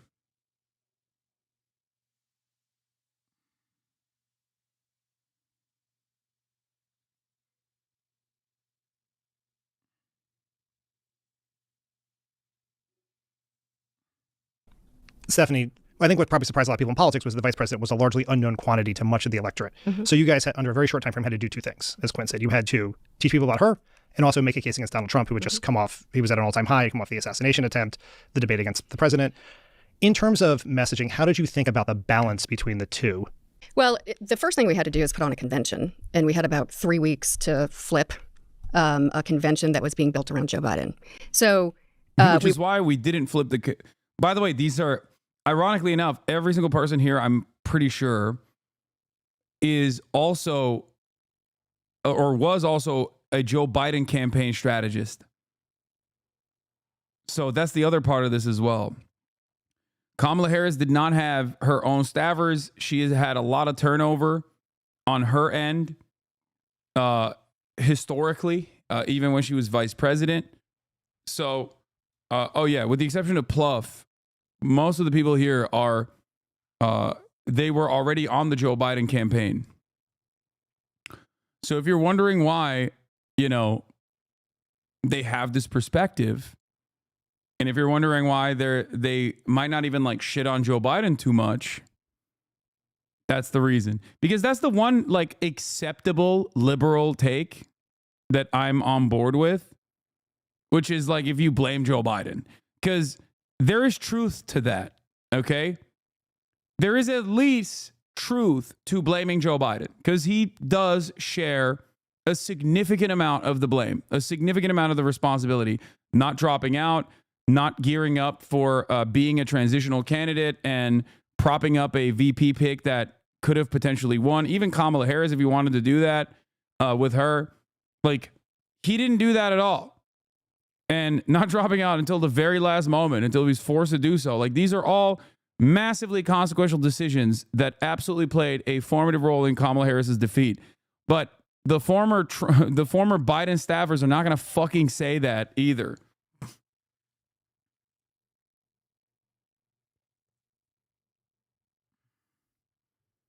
Especially because they worked on that campaign too. We were able to flip it, to fit this very new character of a different generation, different experience, different background. And looking at the data at the time, which Jen and Pluff and Quentin have all talked about, she had a huge deficit in favorability because either people didn't know about her, or what they did know about her was based off of negative media. So our first priority was to define her in that convention, fill in her bio. As part of that, we already knew how to do the negative on Trump, and we knew that there was a lot of Trumpnesia out there. People didn't remember the 4 years of the Trump administration that badly because they had been through hell. They had been through COVID, both under his watch and under President Biden's. I'm putting aside a lot of the details of who's at fault and what Biden did to dig us out and all of that.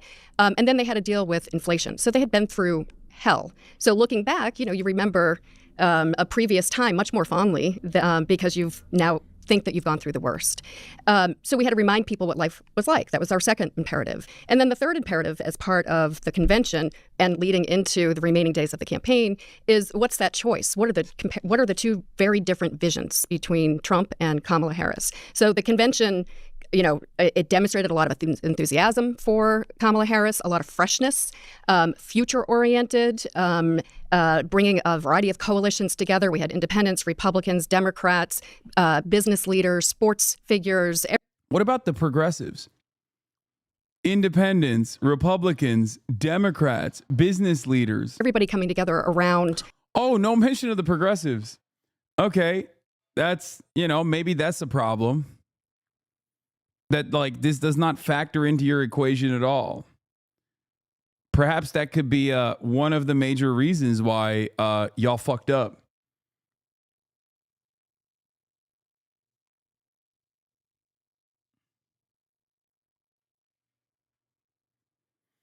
A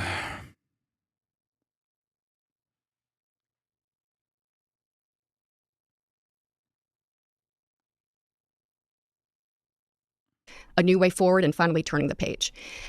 So, through the rest of that campaign, our next thing was the debate just a few weeks later. And I think it's really embarrassing to say we were trying to build a big tent with Republicans when Kamala Harris lost a greater share of Republican votes than Joe Biden did with an objectively Joe Biden had an objectively more progressive campaign. Philly D calls out Hasan. What did he say? Oh, wait. Speaking of Hasan, did you see this motherfucker? You see this fucking photo he posted on Twitter? I was like, dude. Chill. Chill, bro. First of all, he posts photos too. You can't be calling me out, Phil. You're trying to fill people in. I see the thirst traps you post before going live, okay? He's doing the HasnAbi method. My man. He's doing the HasnAbi method.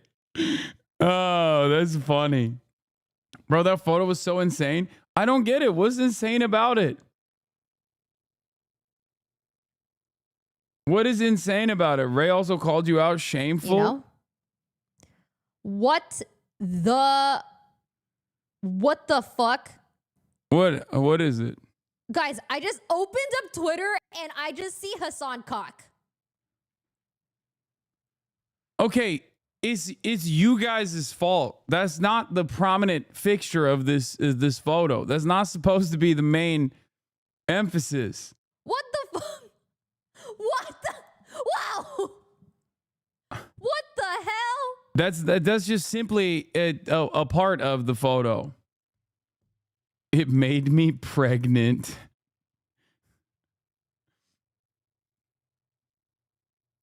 It's not like it's not supposed to be the most important part of the photo at all. It's supposed to not even be a part of the photo. It's just an afterthought. There's no other way to show my fucking legs. What do you want me to do? The photo is 30,000 likes in an hour. That is 2 hours. That's insane.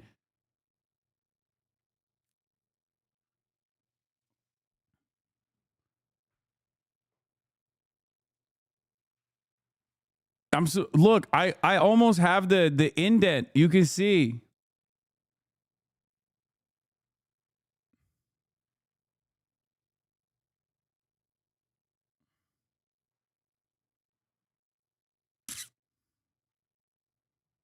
I saw the pig and had to have a cigarette.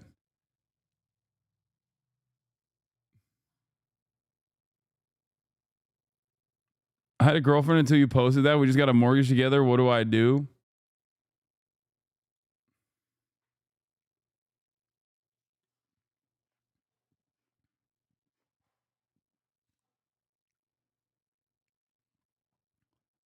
You're leaning back so your schmeat can be more prominent? No, I'm flexing.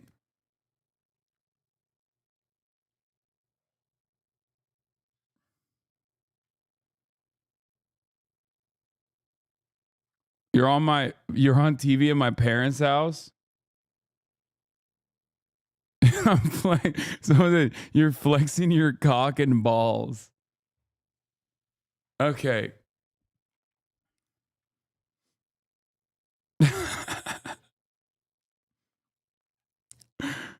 This is why so many fucking incels hate me, dude. The shit that you guys are saying in here.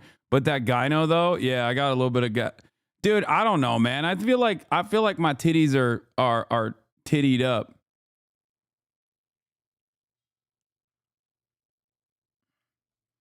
You're my litmus test for if I've gone full lesbian as of today. Def not.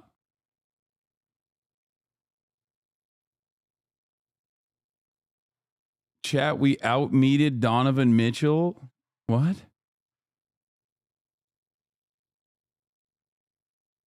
My Hatsune Miku poster going down and you're replacing her? That's okay. Everybody calm down.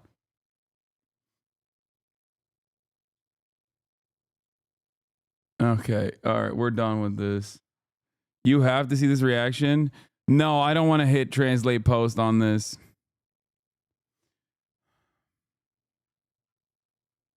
I'm clicking away. We're done. We're done. We're done. We're done. We're done. I think everyone's making a bigger deal out of this than they should have been. Donovan Mitchell did a Skims photo shoot and people started meat watching.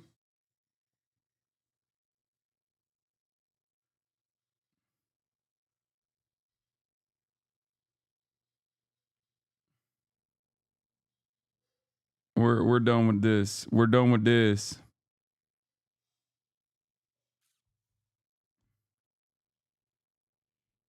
What is this? Context? Oh, is the Donovan Mitchell meet context? I mean, okay, that's not, I didn't out meet him, dude. Are you crazy? He's got meat for fucking days. That's wild.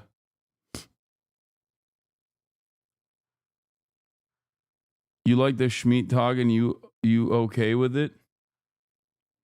You should watch this TikTok. He has your take on Kamala. Politicians want to win over young people. I suggest they actually talk to one because they really think they can still get up there and pull that. I love small businesses. If you have a small business, I'll fight for you.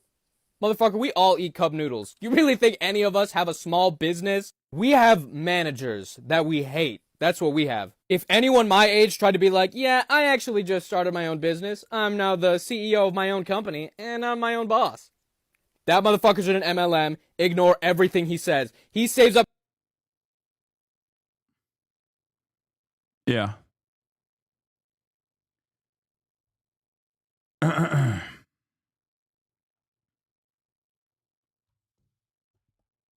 Meet Shadow. Okay, guys, do you want me to go back to the Democratic Party's failures in this last election cycle, or do you want to keep talking about Schmeat talk? Chad needs to chill the fuck out. You got brought up on an OTV podcast earlier. Yeah. I was talking about that today on stream, how like when I'm scrolling on my TikTok For You page, I get a lot of girls that are like thirsting over Hasan. I'm like, it's just fucking crazy because he's just like in our circle. Yeah. And I get to see him and like I talk to him and he was always like, hey, you know, and I'm like, and this is the guy that you guys are tripping over this man. Dude, the worst part about knowing Hasan is when I like liked Fear Ann like TikTok because I went on their podcast. And all of a sudden, I got Hasan armpit fan cams on my TikTok, and I was like, "Holy shit!" I was like, "No!" You hold down the button, and you're like, "I do not like this," or like, "Not interested in this post." I was like doing it to all of those, and they wouldn't go. Okay, that's hater behavior. You should be liking those. Like that's crazy. Okay, my friends are my worst haters. Honestly, that's crazy to me because it's like. Why would you hate on that? Why it's just like you should like it and support it. Like I don't understand. Go away. So you've got Jenna Ortega, Sydney Sweeney, Hasan Armpits. Yeah. Like that's your dude. And then the other one was I did stuff with Vinny at the Ludwig games. And all of a sudden, Vinny Hacker shirtless TikToks are coming out. Okay, hold up. Let's see. Did she say she doesn't like the Vinny Hacker shirtless ones? Bro, like I have met these people in person. Yes. It's so weird that this is like on my time. I need to get it off. So like I'm like super fast scrolling, and every time I see like oh, so she didn't hit the do not like on Vinny Hacker ones. To be fair, I get it. I understand.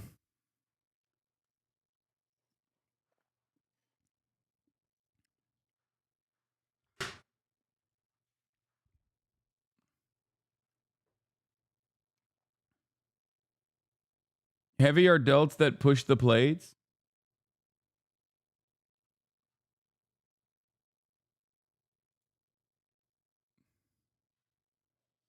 Not gonna lie, I tried to follow your political content on TikTok and it instantly became a Hasan thirst trap For You page. Yeah, I try to repost a lot of like the HasnAbi Clips Industrial Complex on TikTok that actually posts my takes from this stream.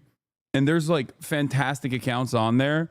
The problem is they absolutely get like they get no motion in comparison to the thirst trap TikToks. Like the thirst talk TikToks get like hundreds of thousands of likes, but the political take stuff unfortunately get a fraction of that. Are you still just looking at it? So the core of the company is really solving those two things. How do we build something that's greater, which is usually give people what they want by allowing them to discover, but then at the same time solve the monetization aspect. And so in podcast, the whole industry has evolved quite a lot. I feel like I need to stop eating pizza. Sort of download to streaming. I need to stop eating pizza. Bro, you're skinny as hell, bro.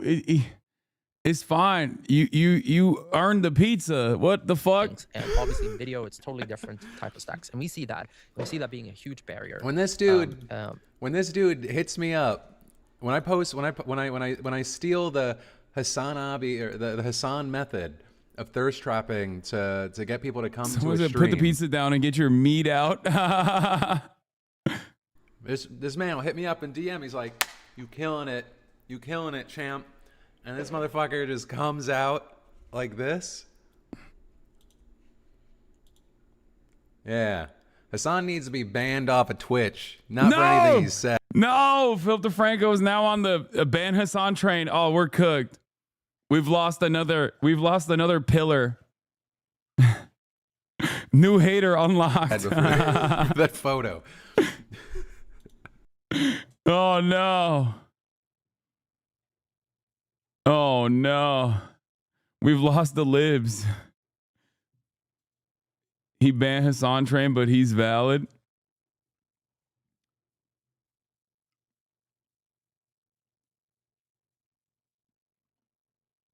They say Icarus burned brightly before he went out, King.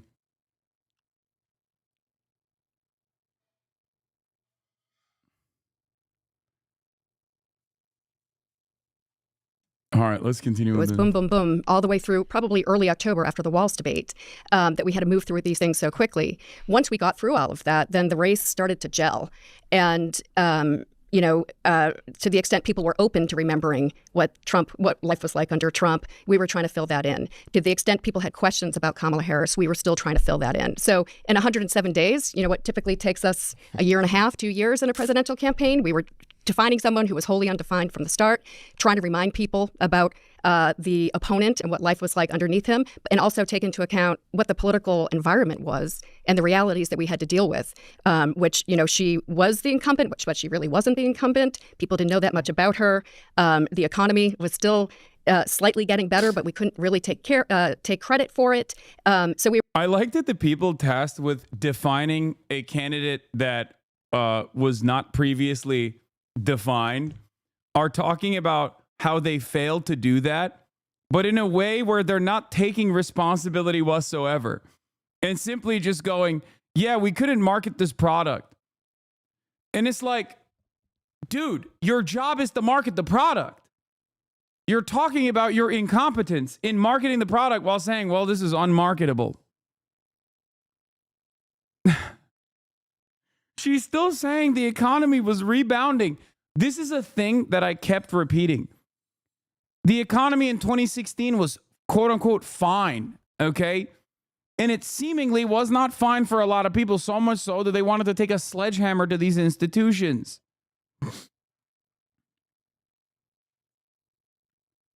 Clearly, they did not consider it to be fine back in 2016 when they voted for Trump the first time. It's like especially not fine now.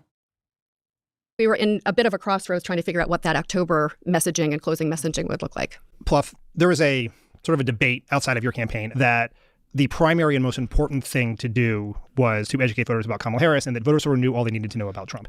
I take it you guys disagreed with that analysis and you felt a need to at least knock his numbers down a little bit. Is that right? Of course. I mean, that is nonsense. So first of all, back to where the question you were talking to Stephanie about. Kamala Harris started this race, if I recall, with favorable 33 to 35. She ended it at 48. She actually ended the election with a higher approval rating than Donald Trump. I'm not sure someone's won the presidency with a lower approval rating. So I think as people got to know her, they liked her.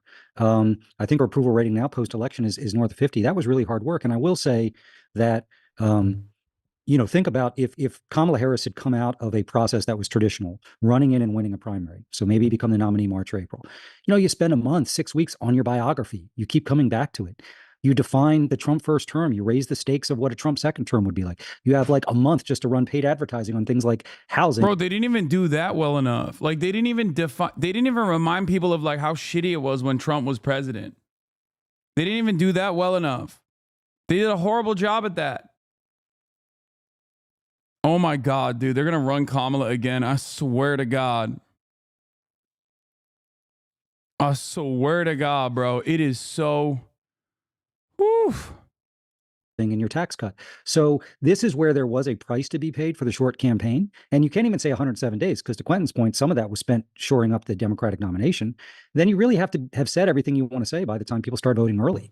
So we had a little more than 2 months to do bio, contrast on the economy, on healthcare, raising the stakes of Trump. So yes, when you have a race where you've got the current incumbent president with approval ratings of, let's say, 38 to 40, never in history have we had this before, at least since I guess Grover Cleveland. So once you have a former president running where 48 to 51% of the people approve of his first term, and people are dissatisfied with the direction of the country, you have to raise the stakes of what a second term would be like. So I think for us, we spent much more time trying to raise the stakes of a second term than re-arbitrating the first, because voters just weren't open to that. So that's why pointing out, you know, his tariff and what that would mean in terms of a huge sales tax for the American people.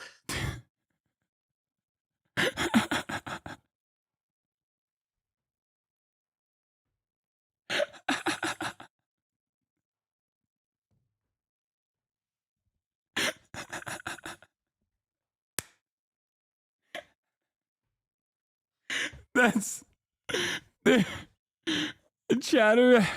I don't know how to respond to you, Chatter. That's so funny.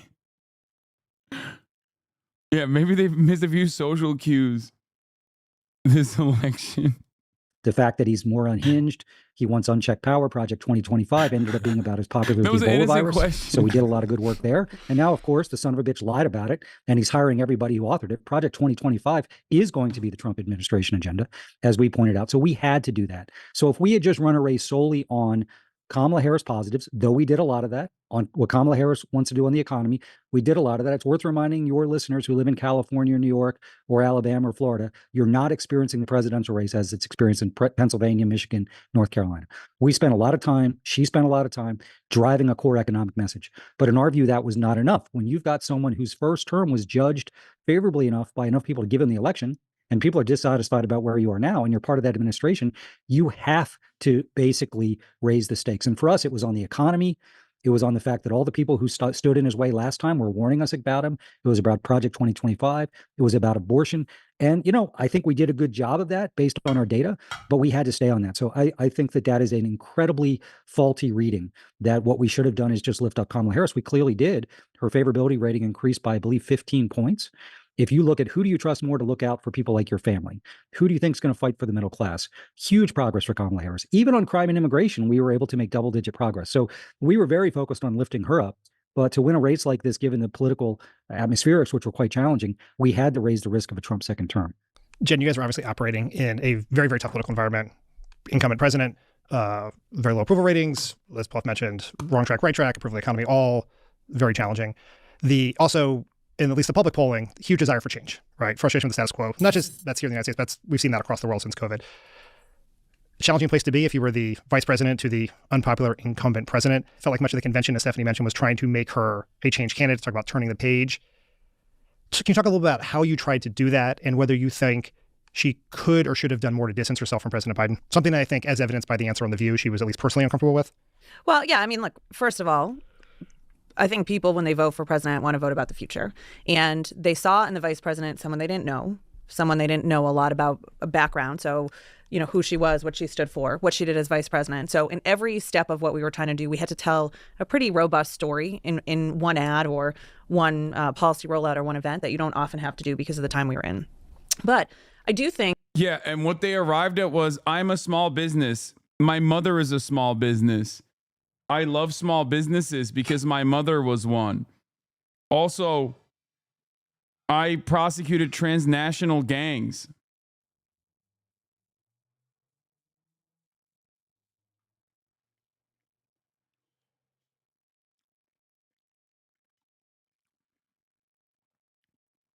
Joy.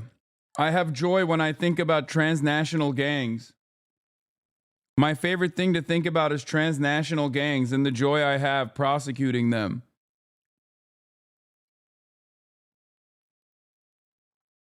And also the joy I have when I think about small businesses in the opportunity economy.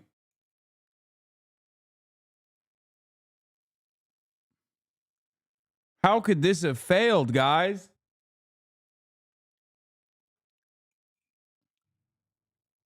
I don't understand. This was the greatest campaign message of all time.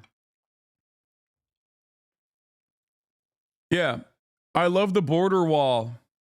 The border wall is great, actually. I've decided the border wall is great after calling everyone that defended the border wall a racist for 8 fucking years. I also want to drill. Drill, baby, drill. Every concession that the Democrats made read as just simple hypocrisy. That's it. Every concession that they made read as simple hypocrisy, that the Democrats were trying to just say, oops, we got caught lying. We actually like these things. These things were good. We were just lying when we said they're bad. So why the fuck does that matter? I think that we really focused from the get-go on how she was different than everyone else, different than Joe Biden, different than Donald Trump. And at the end of the day, the choice was her versus Donald Trump. And at the same time, you know, she was very clear that she was a new generation of leadership, but it wasn't just like a statement. It was, here's what I need to focus on. Her first policy announcements were economic, talking about housing, talking about lowering costs, understanding that people really didn't feel like things were progressing in the way that they wanted to, a la the right track, wrong track data, but how she brought her own point of view to thinking about housing, sandwich generation. That was probably her biggest applause line, one of the best testing things that we did. That wasn't a poll tested, let's work on this poll, this data to tell us this is the right issue we should go talk about. That was about her life and also understanding what people in the country were really needing. Oh. Bro, these people are, I think these people just are bad. That's it. And it's not like the Republicans are good or have better people. They're just less bad, I guess. And only because like Trump reads as more authentic than Kamala Harris does. And these people will never understand why. Saying Kamala Harris is like, trying to make it seem like Kamala Harris was like a unique orator. Oh, she came up with a sandwich generation all on her own because that's her real experience. Like, that's dog shit, dude. She had to make up for her lack of charisma with good policies, and they're not going to talk about the policies anyway. So why are you acting like a thing that people genuinely did not see as though it was the reality? Like people saw her as a political, people saw her as this like charismatic political figure that was talking about her genuine experiences in a way that translated to broader acceptance. So I think that in a 107-day race, it is very difficult to do all the things you would normally do in a year and a half, 2 years. But I think wherever we had an opportunity, the vice president did put her own stamp on this and did it in a deeper way than I think probably we got the kind of full breadth of coverage on it. Of course, you know, when you have an administration that a lot of progress has been made and you're part of that progress, it's complicated when you're asked questions. For so many people that talk about how closely they're tracking the data or how closely they're tracking, you know, even messages. I wonder if they were closely tracking the messages around Gaza. Was that a consideration at all?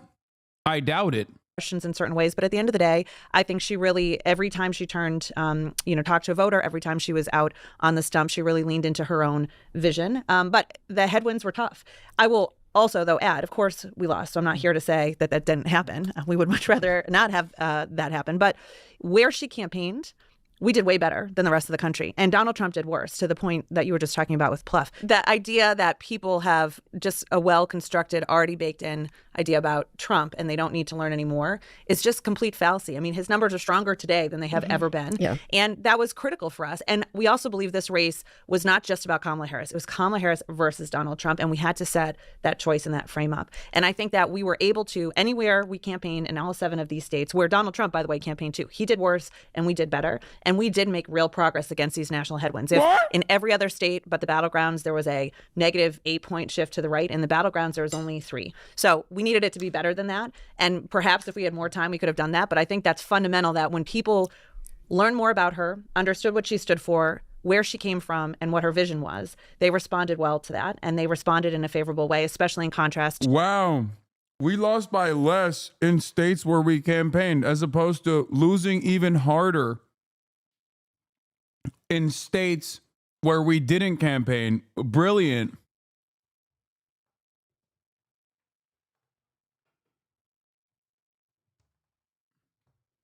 Yeah, I mean, listen, we suck shit and we lost across the board, and we're dog shit. We're awful.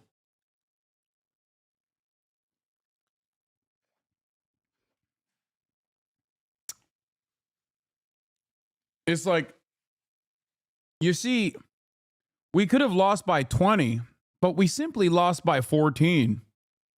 And that in and of itself is a victory. Got it. To a point of view that Donald Trump will be worse, and I think that's playing out right now. And Dan, on the Biden question, we of course got that everywhere we went, and we knew what the data was. We knew we had to show her as her own person and point to the future and not try to rehash the past.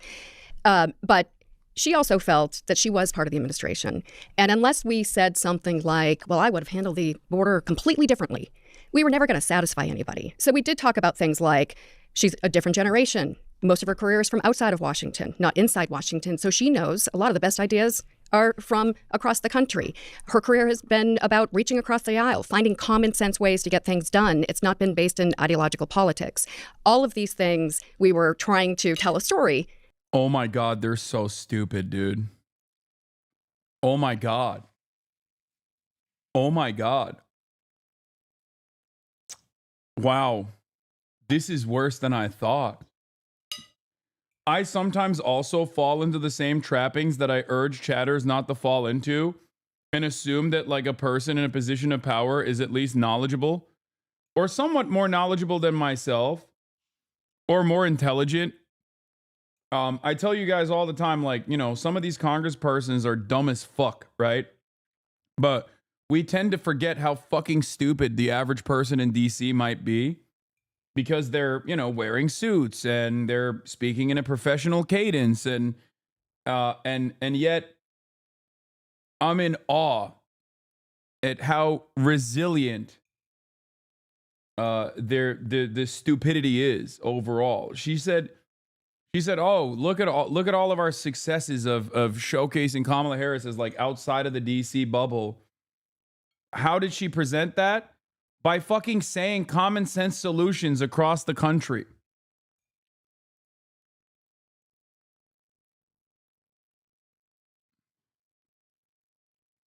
I mean, this is so unimaginably arrogant and so silly and so wrong. Wow. Americans love common sense solutions, sir. You don't understand. That's why she said it. It's like, yeah, they love bipartisanship. That's what we need to do. That's why that's why the candidate that has never actually even remotely broached bipartisanship defeated our bipartisanship candidate, because Americans love bipartisanship. And give the impression that she was different without pointing to a specific issue. Can I ask this, why not a specific issue? Is it something she was unwilling to do? You weren't even feel disingenuous, or? Because she felt like she was part of the administration. So why should she look back and cherry pick some things that she would have done differently when she was part of it? And she had tremendous loyalty to President Biden. And, you know, if we had said, just imagine this. You've been on plenty of campaigns. Imagine if we said, well, we would have taken this approach on the border. Imagine the round of stories coming out after that of people saying, well, yeah, good. Yeah, that would have been good. That would have separated you in the eyes of the electorate from the unpopular guy that you were replacing. That's called good media, not bad media. Ooh, drama. Why is Kamala Harris separating herself from Joe Biden? That's a story that benefits the campaign.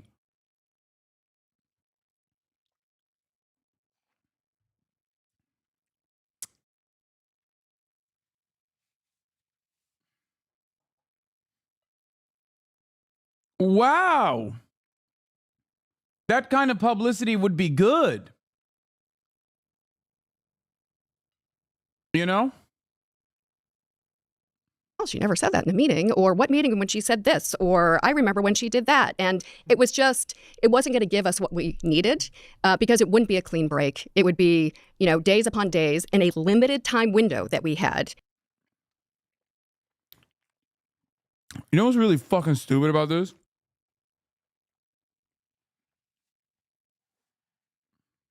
They did not in any type of way feel uncomfortable with Kamala Harris distancing herself from her very public declarations from 4 fucking years ago. But God forbid she distanced herself from the guy that made the situation so dire that you had to substitute yourself in his place to run for president. They have no issue distancing from progressive policies that she had, quote unquote, fake championed, her own fucking platform that made her look like a buffoon, a hypocritical phony to those who even pay close enough attention.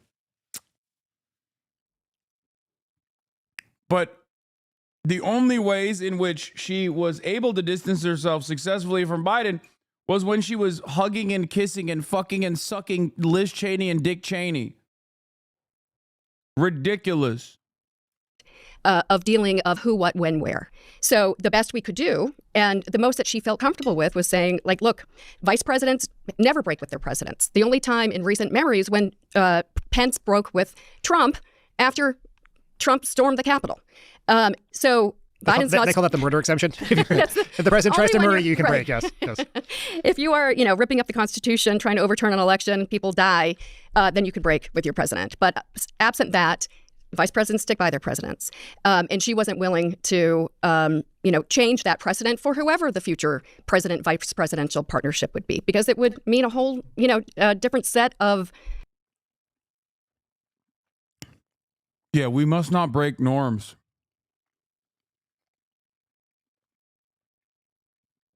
Excuse me. I love the rules and the norms. I am the norms abider. I am the rules and norms respecter. We must not break them.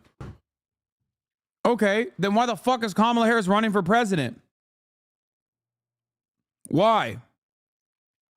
Why is Kamala Harris president then? Running for president. She didn't become president. That was a violation of the norms. The fuck?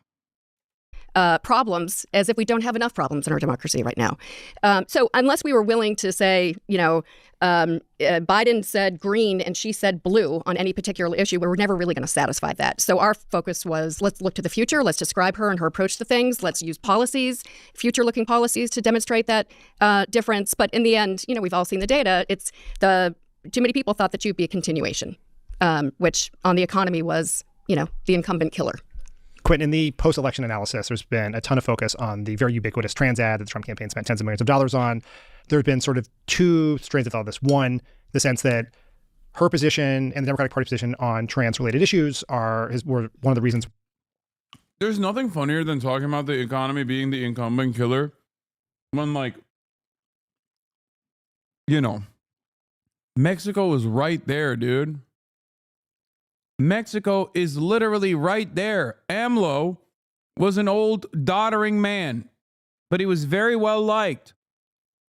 Part of the reason why he was very well liked, aside from his daily fucking live stream broadcast that completely defeated any kind of stranglehold that corporate-backed mainstream media in Mexico could have, was the welfare expansion policies that he implemented.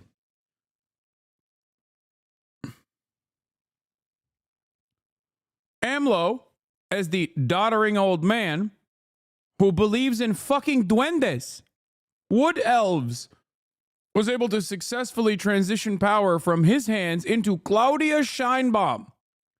Not just a woman, not just any woman, but he presented her as his successor, but a Jewish woman in a country that's 98% Catholic.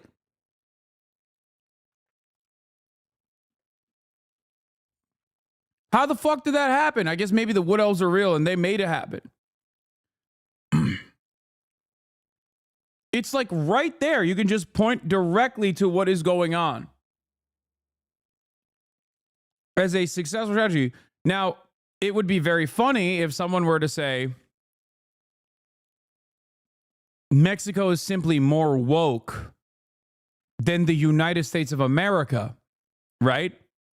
Like, between the U.S. and Mexico, I mean, they are more woke on women's rights, at least when it comes to abortion, unconditionally offering support for abortion.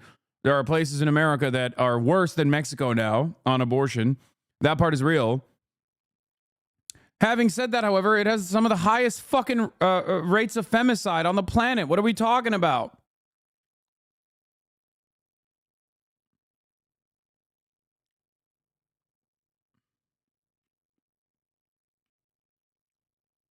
Perhaps there was some other reasons.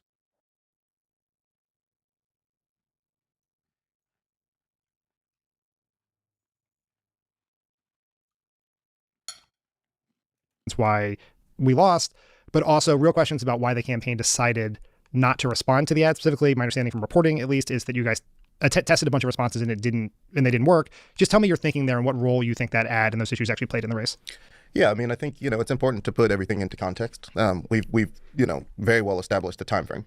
And it's honestly a lot shorter than 107 days, but we had 3 core objectives to the paid media. It was to define the vice president. It was to defend her on incoming attacks, and a lot of these attacks have been baked in for the past 3.5 years. While she was the vice president, they were attacking her. She was at negative 20 something on immigration. We got that down to negative 10. Trump had a positive 22-point advantage on the economy. We got that down to 7. And we had to respond to those things. And when you sort of looked at the core issues, aside from the attacks, like trans issues are just at the bottom for voters. The economy, inflation, crime, immigration are the top issues. They were also some of the issues that she was getting attacked on.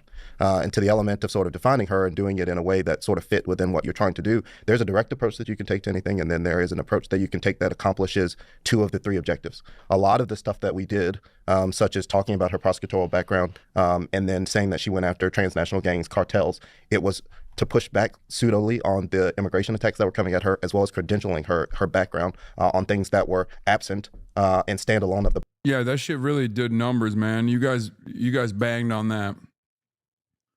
Everybody loved when she kept saying she prosecuted transnational gangs.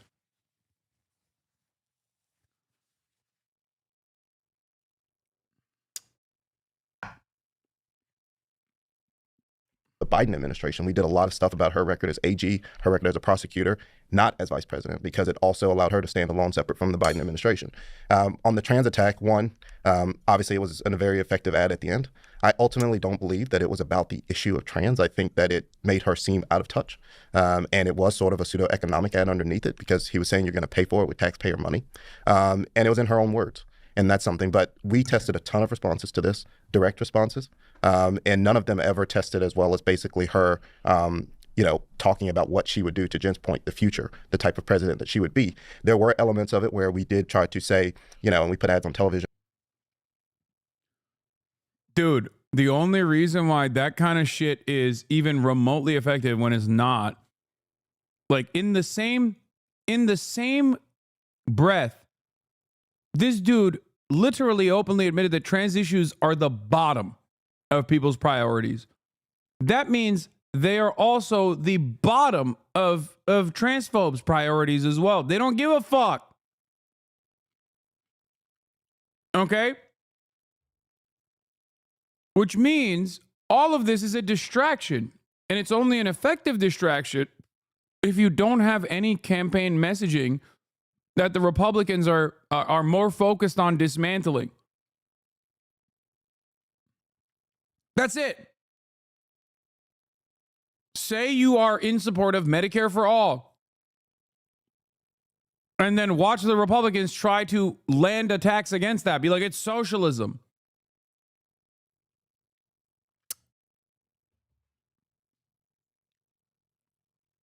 We focus tested it. There were no answers. It's like, yeah, because you're not fucking offering adequate answers. To the, they care about they, them, not you. ad, which people still think is a fucking banger ad. It's so stupid. It only worked on the Democratic Party staffers and I guess the consulting class and those who are over at CNN and shit. That was not a good ad at all. Nobody gives a fuck about trans people. The most effective counter to that is to go, really? You think trans people are the reason why your egg prices are so high, you fucking idiot? That's all you got to say. I didn't realize all landlords in America were trans, okay? I didn't realize that, like, your boss, every boss in America is trans. Every corporate executive is trans or an undocumented migrant. Problem is, they love the corporate executives. They love the bosses and they love the landlords, so they can't fucking say anything about them. It's so dumb. You should have just said, this hyperfixation on trans people is weird as fuck. They're your neighbors. Nobody cares about this. They are not the reason why your rent is going up. They are not the reason why the price of a carton of milk is so goddamn high.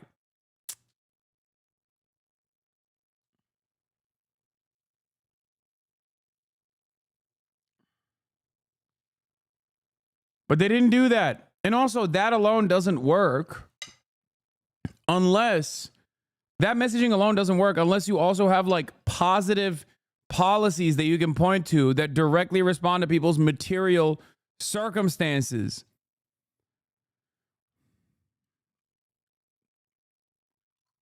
That deflection is successful as long as you also have other policies. That deflection wouldn't even matter. You wouldn't even need to do that deflection if the Republicans were too busy running against the positions that you are pointing to, that you are going to do, like they did with the price gouging shit, which was a demonstrable failure for the Republicans. And yet they stopped hammering that point. Kamala Harris could have gone up there and been like, dude, look, listen. Tens of millions of Americans turned around and were like, oh, we're going to deport 20 million people. As long as it lowers the price of eggs, I'm in. Okay? Some people didn't believe it. Some people believed it. Some people were hateful about it, and they definitely wanted it, and they voted for it. But most people were just like, it's the price of eggs. It's the price of bread.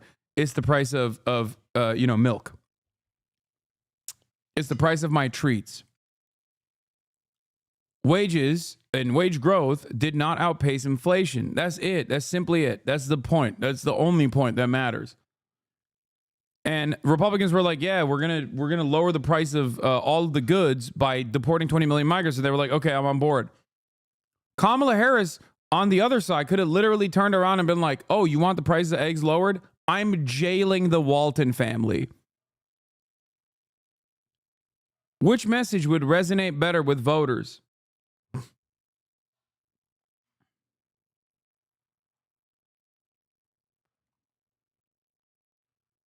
I'm not saying she should do this. I'm not even saying that would actually lower the price of eggs. It would probably lower the price of a lot of shit.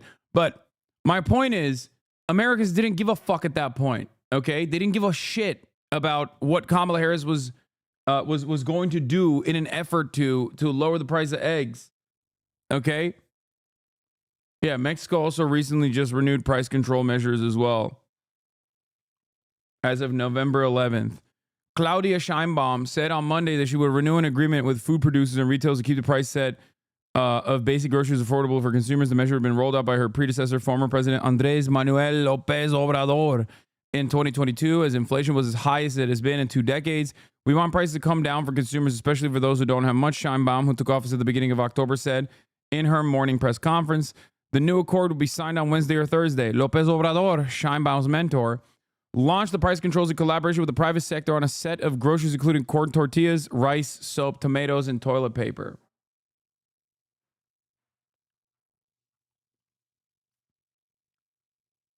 Lo and behold, especially the working poor in Mexico fucking treat AMLO like a goddamn deity, dude. They love him. I know that there's a lot of resistance libs and shit like that in Mexico, but you know, the numbers on the boards. Look at his fucking approval rating. Look at her approval rating. Look at the numbers that she won by. People do not forget. There are fucking people who voted for Trump because they thought that they would get stimmy checks, okay?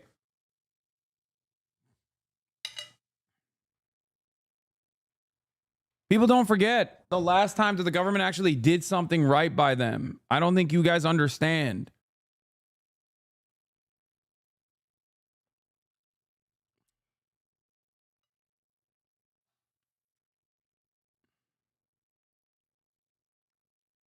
Yeah, her approval rating is 74% right now. AMLO peak was 84%. Another example of this is fucking China. People always get mad, but like Harvard studied the Chinese attitudes towards the government, and we're shocked by the results. Like, these guys are not in the pocket of China. They're not invested in making a pro-China a pro-China fucking message at all. Chinese government approval ratings are consistently 90 plus.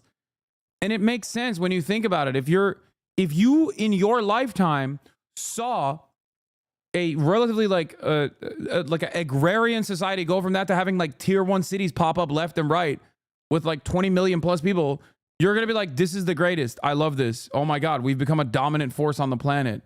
Why the fuck wouldn't you be happy in that situation? Of course you would.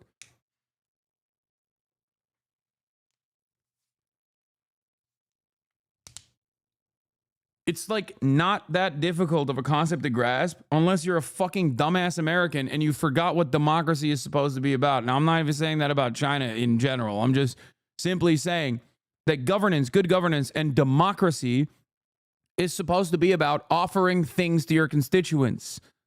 Okay? The greatest example I can also point to that you're seeing cycle after cycle is the black vote. Why is it that the black voting bloc has consistently been more pro-Democrat the older they get, more liberal the older they get? Their voting patterns show that the black voting bloc is significantly more pro-Democratic Party the older they get. It's because they remember the last fucking time the Democrats actually expended political capital for them. That's it. And the further you move away from the Civil Rights Act, like the further you move away from that time, generationally speaking, the more people move away from the party.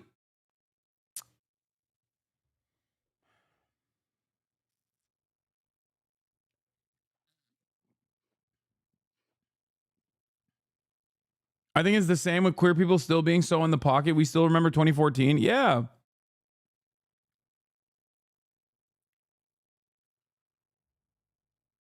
But that's like impossible to contend with for a lot of people. Americans are so cynical about the way they analyze politics that they literally think it's actually bad when a politician, quote unquote, buys votes. That's called politics, man. That's called doing right by your constituents. What do you mean fucking buying votes? I've said this for years. It's like we are so lost in the sauce, so overcome with the expectation that politicians are never supposed to do right by you, that when they actually are entertaining the notion of offering you something, people think, oh, it's cynical. They just want to buy votes. Oh, you mean be a democracy? That's what you mean. I can't believe that they're not simply in the pocket of corporations and their interests. There's something wrong here. It's like, yeah, there is. There's a lot wrong here. Let me tell you. Holy moly. Of her saying, you've seen all the negative attacks against me, and try to bottle it up, because I also think you have to think about the entire sentiment when you're running a paid campaign. And the trans ad, I think because of the content, a lot of people felt like it was much bigger than what it was. But to put that into context, Team Red, meaning Trump and all the super PACs that were spending on Trump's behalf, that was 7% of their total ads was on that issue. Was that specific? I think it was two ads, right? Yeah. There was the original, and then there was the one with Charlemagne. Yep. And it was all Trump. So Trump spent, 37% of his, $200 million on that ad, but Trump wasn't the only spender. We were getting hit across the board. And so you have to take into account what all the super PACs are doing and play off of that. And I think that's what Trump was doing. His super PACs were hitting us on the economy. immigration and crime. And Trump even started hitting us on immigration. And I think the veracity of which we came out of the gate and responded to that, they weren't expecting that from us. And then they backed off of that. And at that point, they started going into it. And so it is easy to say with the kind of resources that we raised, we should have been able to do everything. But that's not the case. You have to make decisions in the time frame that we were in this race. We had to choose. And we chose to focus more of our attention.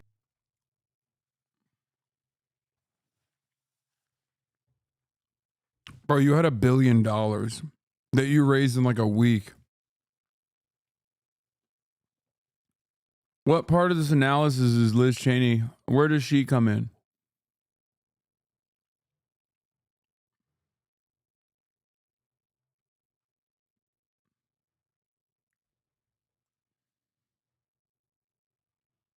I can't watch the rest of this, man. I can't even entertain this shit. It's so ass. Let's get to some real thinkers. Let's get to some real thinkers, okay? That's right. It's time to be fucking value-tained.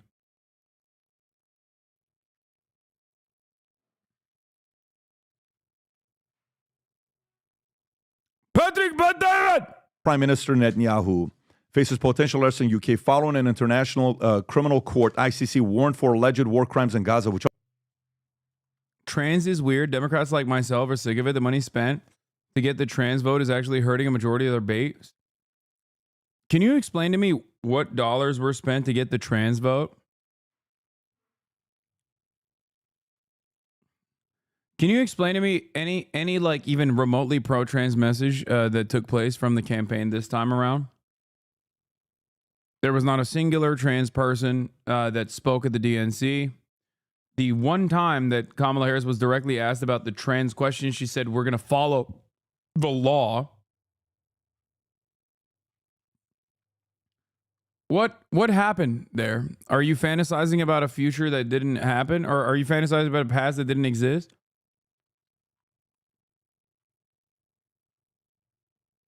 How am I supposed to deal with you? I think you're weird. Talking about how trans people are weird. You're weird, motherfucker. You're hallucinating. You got trans on the mind. Something broke. which also includes former Defense Minister Yoav Gallant. Downing Street has confirmed the UK will uphold its legal obligations under ICC Act 2001, which mandates compliance with such warrants. While the government refrained from commenting on specific causes, a spokesperson emphasized that Netanyahu would not receive special treatment if he were to visit UK. The ICC actions have sparked political debate, which we'll talk about here in a minute. And at the same time, you got, what's his name, comes out. Justin Trudeau comes out, page 9 it is, and he says the following. Let me see, does it say? These guys are so funny because like there's a lot of discontent in their audience towards Israel, but they still have to like try and frame it in a way where Israel is still the good guys. So he's just going to fucking point to like Justin Trudeau and libs to be like, oh, you know, this guy is just like Donald Trump, Netanyahu. He's just like Donald Trump, but of Israel. And also, Justin Trudeau, we know he's a bitch and he wants to arrest Netanyahu. That's why you should like Netanyahu. Not going to work. It says page 9 here, but I don't have it. Where is page 9, Rob? It says Justin Trudeau, Canada's Trudeau. Do you see that story? I don't have it here. Is it on 10? Right here. Okay. 9. Canada's Trudeau says he would arrest Netanyahu in ICC orders. He stated on Thursday that Canada would enforce the ICC warrant for Prime Minister Netanyahu, emphasizing we stand up for international law and we will abide by all the regulations and ruling of the international courts. This is just who we are as Canadians. Trudeau highlighted broader goals amid the Gaza conflict, such as aid flowing in, the release of hostages, and return to two-state solution, condemning Hamas while urging for a ceasefire to protect civilians. He acknowledged the domestic challenges for Canadian communities impacted by the conflict, stating, we have to remember who we are, be there for each other, pushing for peace and stability as hard as we can. Tom. This whole thing is borderline ridiculous. You've got two countries that are basically at war, one against its will, right? Israel's been dragged into a war, and it is a war. It is fake. It's not just a border skirmish and a battle. It's a war. And they have been dragged into it. And now you're going to say, yeah, those babies shouldn't have been sleeping in their cribs if they didn't want to get fucking murdered by Israel. Israel saw brown children existing and was like, we have to kill them.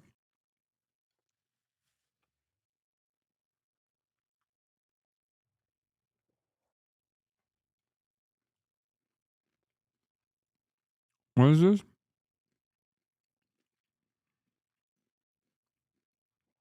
Public school systems are littered with this initiative. I have 2 kids in elementary school that have to deal with this. I'm not hallucinating. Haha. Hopefully you understand what is pushing Democrats away from the party. I voted for Kamala. I'm just telling you what's happening. Public school systems are littered with this initiative? What are you talking about, dude?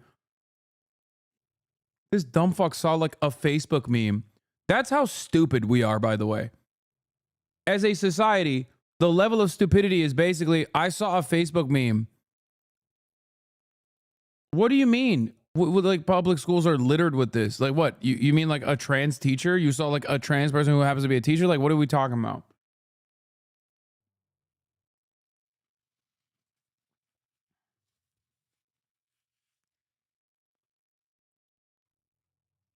all of the leaders that are doing things that are horrible, and the people from Hamas and Hezbollah and Iranian leaders that are responsible for things, funding them, encouraging them.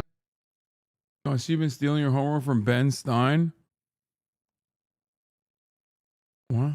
Representatives in an effort to alleviate. Oh. And doing all this, the one guy that you say, we're going to pull him over for speeding because, you know, he's done some things and these are... There's no way ICC should arrest you guys for charging $99 for a garbage hat. So the ICC is wrong because if we hold Netanyahu accountable, then we have to hold the U.S. president accountable. They forgot to add paid for by AIPAC in this video. Come on. See, I fucking told you. Independent thinkers, okay, that go to Patrick Bet-David don't want to hear him fucking rehash like Republican Party positions.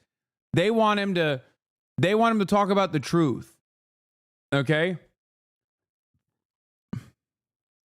Did he just call Lindsey Graham a voice of reason? This man is surely out of his mind. Tom and Adam also should be arrested for their hypocrisy. Really? So genocide is now accepted. Please update your info on this. Unacceptable. I forgot that this channel is super pro-Israel and everything. He is not targeted by the ICC. He's being held accountable. There's a huge difference. Netanyahu was more like Dick Cheney of Israel. No one should kiss the ring. This is an eye-opening segment. Makes me question the perspective of these guys.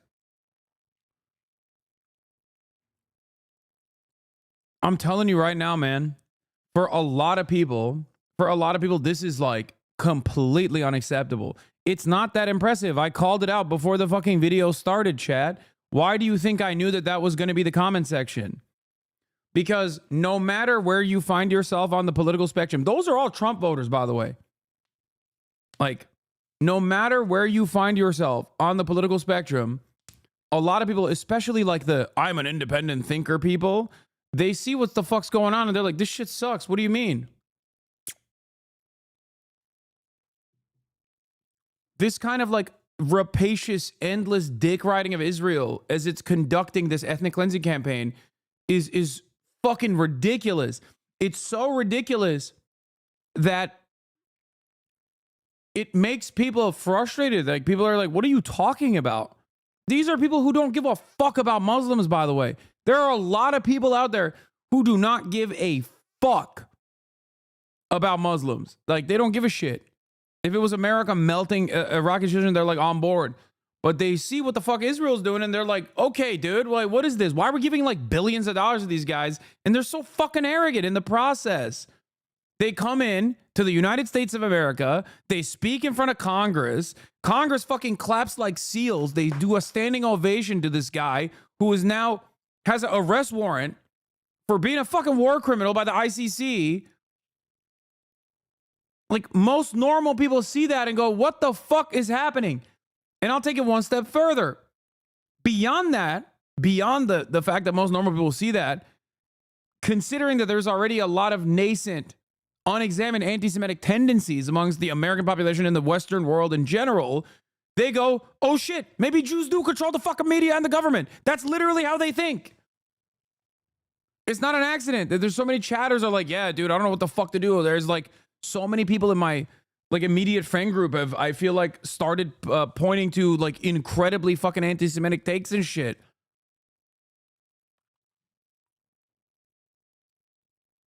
That's what's going on. That's what the fuck is happening.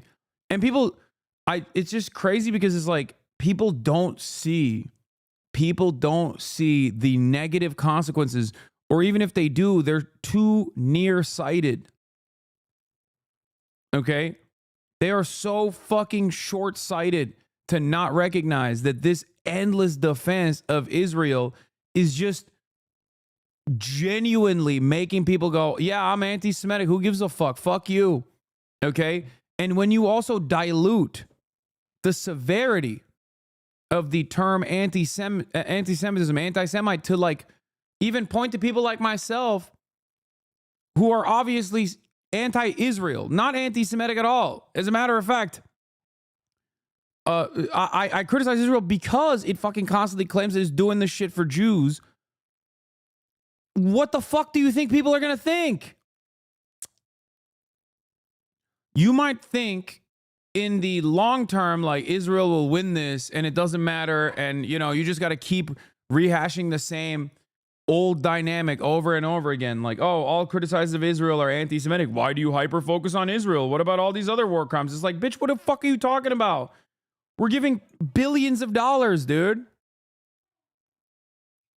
Like, it's not a good deflection anymore. It's like fucking, it is literally like promoting ISIS and being like ISIS is the most significant Islamic movement. And like, if you criticize ISIS for their acts of terror, you're a fucking Islamophobe. That's what it sounds like.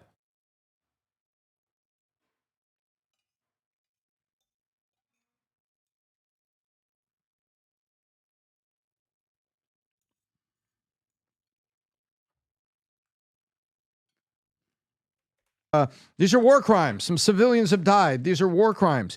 The one guy the ICC wants to pull over is Netanyahu.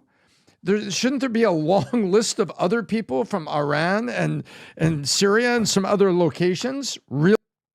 Yeah, dude. Yeah, countries that have been sanctioned into oblivion. Perhaps there's a difference between fucking Israel doing this with American weapons and like countries that are already outside of the sphere of American influence.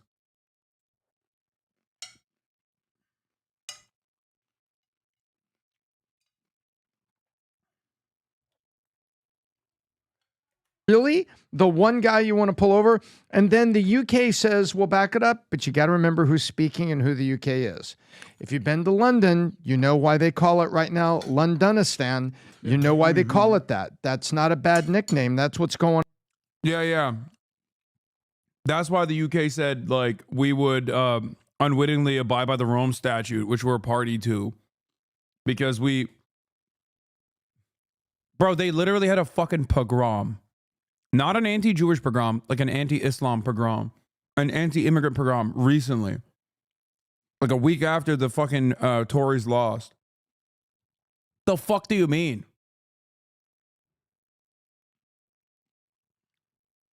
Like a real one, not like the Amsterdam one. Jump on PBD and set the record straight, homie. I should. Patrick Bet-David is so, I mean, he's a little bit cowardly. I think he's letting this guy do it. This guy's like a crazy Christian fundamentalist, if I'm not mistaken. He's right about Iran, though. I just don't think it's the right policy window. Dude, what the fuck could the ICC do about Iran? You think the Ayatollah is going to fucking Europe? Iran as a nation state has been sanctioned into oblivion, dog. What do you mean?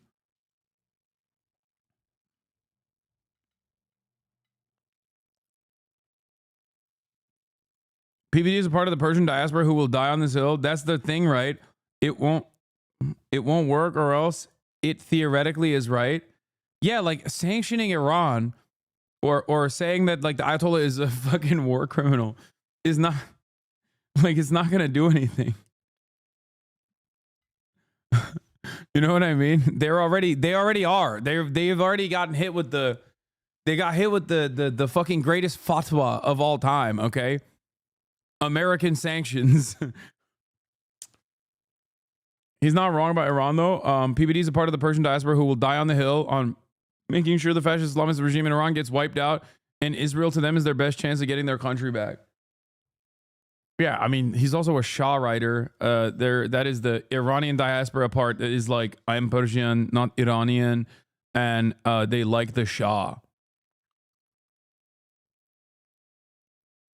Anyway. But regardless, there's nothing. It's like, dude, it's the same principle behind like fucking giving Putin the war criminal declaration, which actually is more meaningful because that does actually stop him from traveling to like BRICS nations or whatever. Like he couldn't go to South Africa, he couldn't go to Brazil. So that is more significant. The Ayatollah is not going to Brazil. You know what I mean? Like the Ayatollah's not traveling outside of the country, you know? So you're not even like limiting his travel. The Ayatollah Goes to Brazil is funny. Yeah, it's a good movie.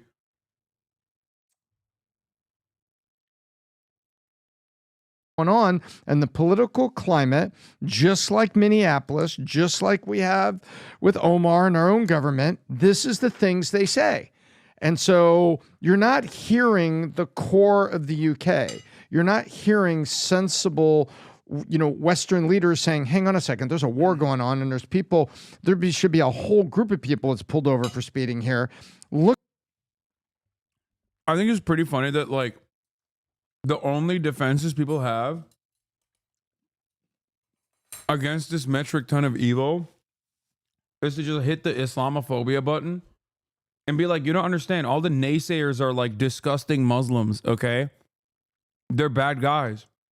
But because Israel's actions are so uniquely awful, that even Islamophobic people are like, come on, dog. Yeah, I hate Muslims too, but like, Israel's kind of gotten a little out of hand, don't you think? Yeah. For so many people that want to defend Israel, like the number one defense always is like, well, have you considered that Israel's killing Muslims and that's good? And at this point, it's like, it doesn't even matter. For most people, it's just like, dude, I just want to fix the fucking potholes. Like, why are we giving trillions? Another 20 billion to Israel, please, is not a policy prescription that anyone is on board with, okay? They don't even want to give Ukraine weapons. And at least Ukraine is defending itself, man. Like, Americans are like, why the fuck are we giving Ukraine weapons? And Ukrainians are like fucking dying. Okay? And that's not mostly because they're pro-Russia, with the exception of like a couple dumbasses in a Telegram group that like got duped into thinking that, Russia is anti-trans and that's why, I like Russia or some shit. Okay?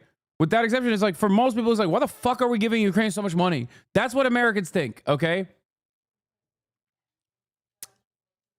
So, for a lot of Americans who don't even want to give fucking Ukraine money or weapons when they are defending themselves against a nation state that America has historically considered the enemy from the USSR times all the way to now, why the fuck do you think they would be fine? With the exception of the right-wing, rabid, evangelical Christian weirdos, most Americans look at this and go, why the fuck are we giving so much money? Why are we giving so much money to Israel? This doesn't make sense.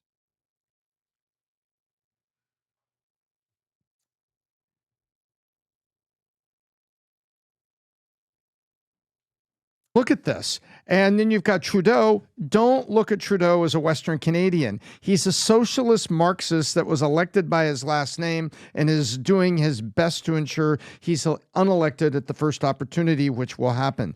That's what's going on here. It's ridiculous. This is the liberal side of media that's pulling these things. Dude, Israel dick riders are so funny.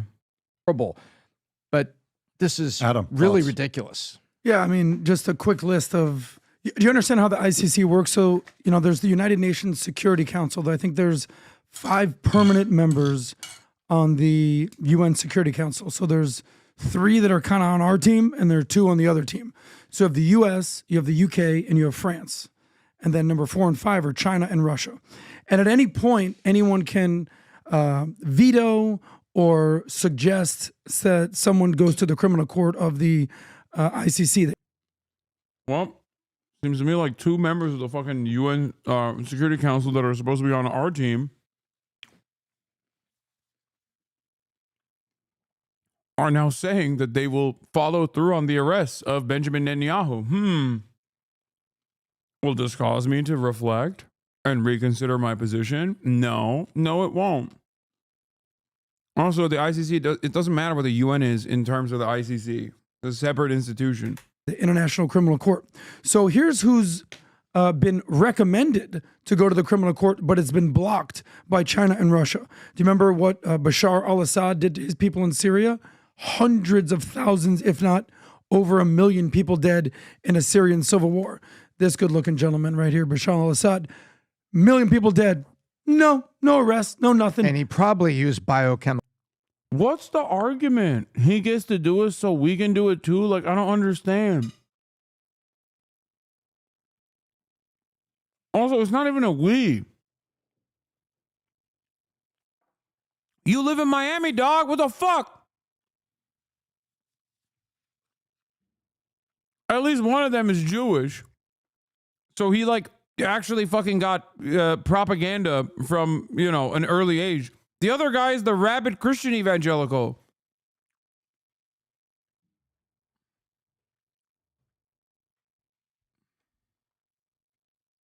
Well, he did. Okay. Ayatollah Ali Khamenei, what they're doing to basically subjugate their people. The thug-like regime in Iran, no ramifications. What about Erdogan? Yeah, he'll say that too in a second. Erdogan just shut off water access to 1 million Kurds in northern Syria. He's going to say that. Yeah, guess what, dude? You want to know why he gets to do that? Because he's fucking NATO. That's it. Okay? That's it. If you are in America's orbit and you are a part of the American imperial apparatus, they will let you do that shit.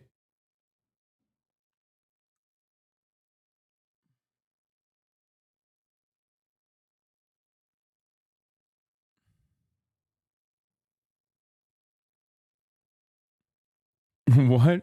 The FBI posted its file on Black Lives Matter today. It's small, only 77 pages and mostly news clippings.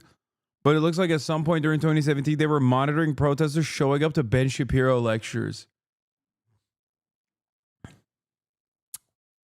That's amazing. I'm so glad that the federal agencies are working round the clock to, make sure that these real criminals are prosecuted and apprehended. Fuck, man. God, this country is so ass, dude. It's so fucking ass. It is so goddamn ass. In the past, I have had my dealings. And it's so funny when they're like, we're very well aware of who you are. That's what they said to me back in the day.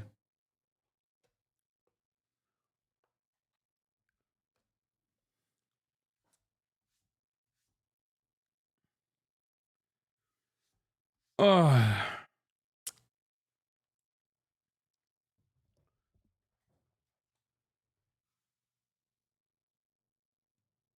Ben with the UCLA and 100 cops came with him recently. Yeah, I saw that.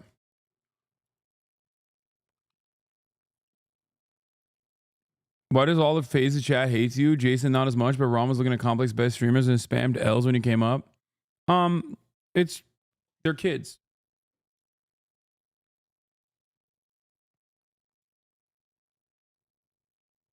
Because they're 12.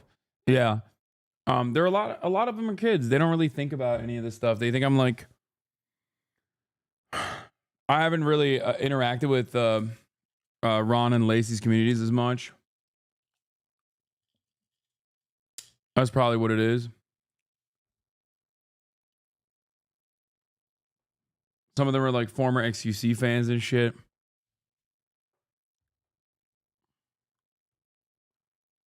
Yeah, they think I'm a boomer.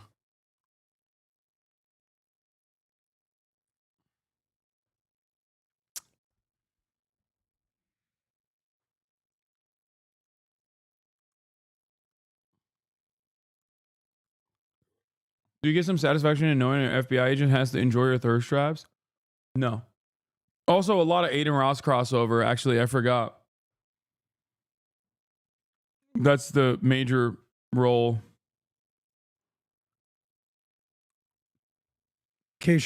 No, nothing. By the way, I can't watch the rest of this. This shit To the sucks. latest- All right, let's get to the fucking tariffs, dude. On President-elect Trump, he is blasting Mexico and Canada over their handling of the border and promising to punish them with high tariffs on day one of his administration.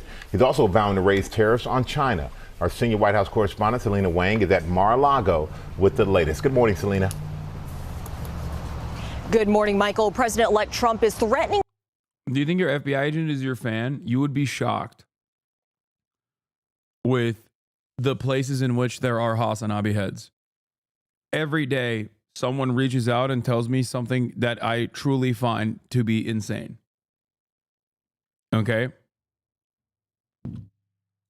It is some real, I'm not even kidding. This is some real Tyler Durden Fight Club shit. It is wild. I'm talking like Department of Homeland Security. How the fuck did that happen? I'm talking, I mean, look at the yeah, someone said, I know a Department of Homeland Security guy who loves you. Yeah.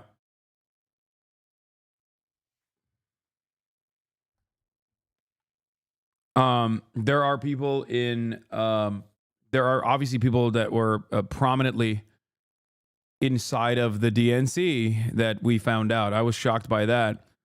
I think post DNC, I'm no longer shocked as much. But sometimes someone will tell me something and I'm like, that's insane. Like a person that I shit on quite frequently that, you know, I don't want to reveal anything, but there are a lot of people who I regularly shit on and their staffers or people that work under them are, you know, constantly watching me.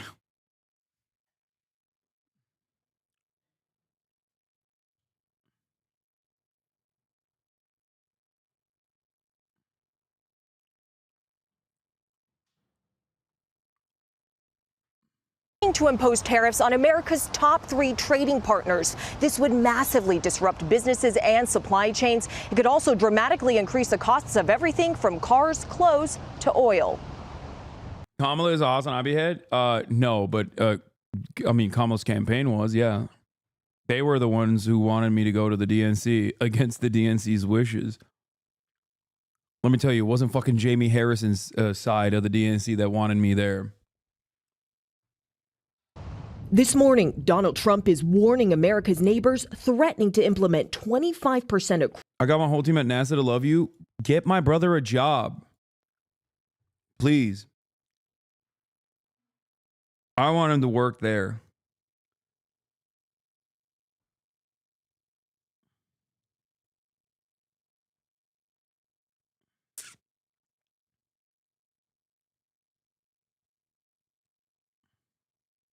You know, before they fucking wipe it out entirely.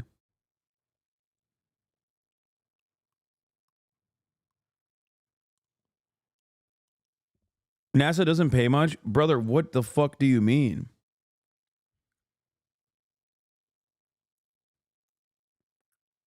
You think Marat gives a fuck about the money? Are you kidding me? First of all, let me tell you something, okay? Aerospace engineers don't make as much as you think they would be making. I promise you. It is actually shocking how bad that shit is. And there are plenty of people who probably work in the defense sector and also specifically as like aerospace and mechanical engineers in this chat that will tell you, yes. Like shit that you would assume is like $300K. Like you would be, you'd probably be like, oh yeah, this is like a top of the line experienced engineer. They should be making like 300,000. You know? Like, think about that. That is like one of the, like, you have to get a higher degree. You have to, yeah, no, they get paid like, if they're lucky, they get paid like 100 grand mid-career.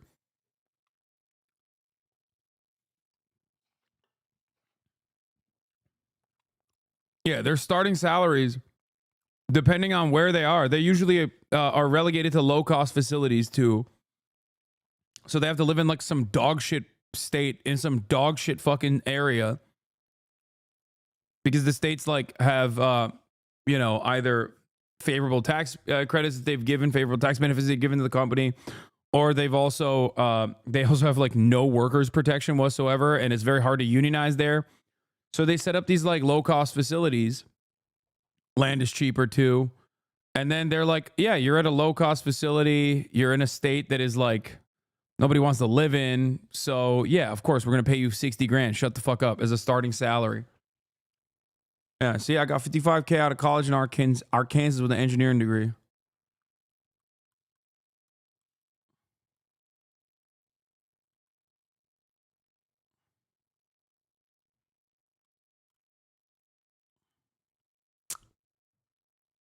Yeah. Engineers, 100K is a low salary. Are you out of your mind? Brother, for someone who's like, half a decade into their career, almost a decade into their career, as a fucking rocket scientist, are you stupid? What are you talking about?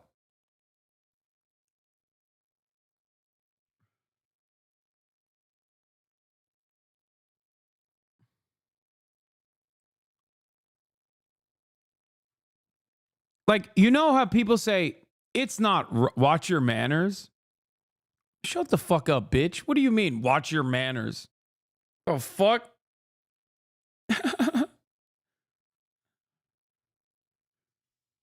God damn. Where the fuck do you think you're at? Anyway, you know how people say, it's not rocket science? The reason why people say that is because rocket science is hard. Okay? And the expectation from normal people is that, when someone is doing rocket science, that they're probably going to be paid a lot more than the average person.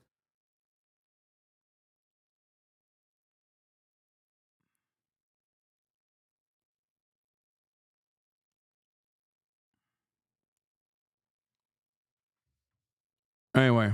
Across the board tariffs on.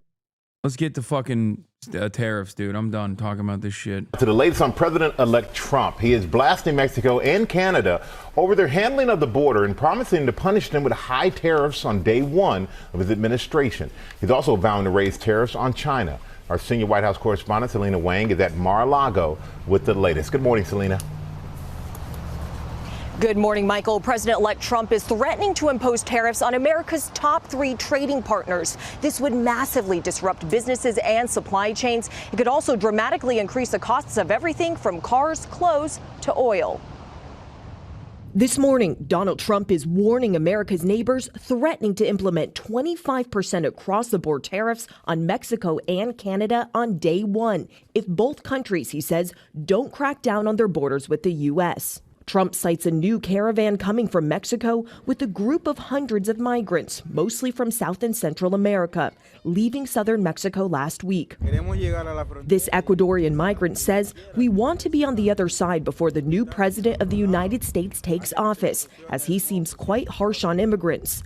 The president-elect blames Mexico and Canada, saying his tariffs will remain in effect until such times as drugs, in particular fentanyl, and all illegal aliens stop this invasion of our country. Mexico in particular is America's largest trading partner, with the U.S. buying near $500 billion of Mexican goods. I love this story so much because it is JD Pond Don, baby. It's called JD Don. JD Pond, permanent first world genocide. Okay, he's bringing it in. He's saying no more treats for you Amerifats. Every Ameroid Billions must be removed from the treacherous nature of treats. Okay, it's true. Is JD Pondon? Is JD Pondon? Okay, he's saying permanent first world genocide. He's saying it's over. It's done. No more fucking treats, and I respect him for it. Okay. No more trees for you, Amerifat. The directorate is clear. The dictatorship of the proletariat will rise. No more treats. Americans must suffer. You like Cheez-Its? You're going to fucking die, okay? No more Cheez-Its. Goods like computers, cars, and electrical equipment. Tariffs could greatly impact U.S. industries, with some experts warning that Americans could face higher prices on gas, cars, and food, just as inflation has been. He said it's done.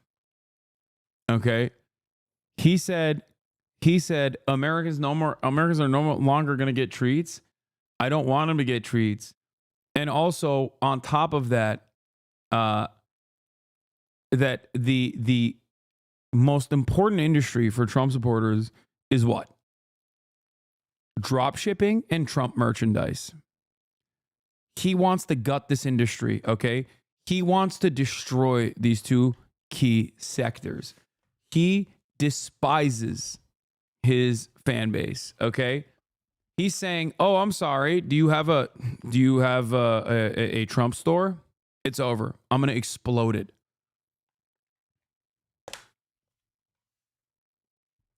He said, no more drop shipping and no more Trump merchandise. Proceeding. Mexican authorities have broken up past caravans, with many more disbanding on their own. But Trump's incoming. Oh yeah, by the way, this is the other thing I called. A lot of people were wondering, like, Hasan, why the fuck is Trump doing this trade tariff shit? And I told you it's going to be to win favors. That's it. It's that, and also to maybe in the future gut what remains of the income tax.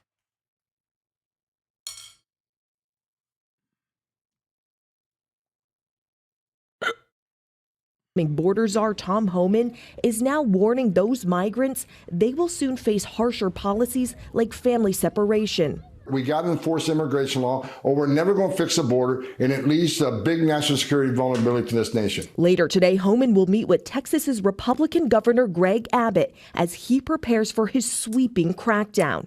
If enacted, these tariffs could violate the terms of the trade agreement between the U.S., Mexico, and Canada. That he signed, by the way.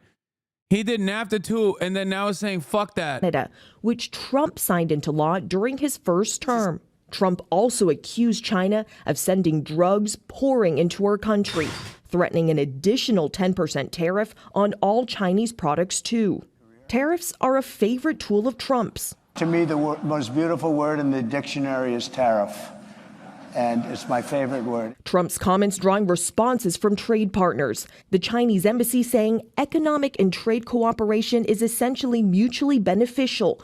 No one will win in a trade war or a tariff war. And Canada responding, saying they'll continue to discuss these issues with the incoming administration. Trump used tariffs as a negotiating tactic during his first term, so he's reusing that playbook again. But if he actually follows through on his campaign vow for higher tariffs, some economists estimate that could cost the average U.S. household more than $2,600 a year. George? It could really drive inflation. Okay, Selena, thanks very much.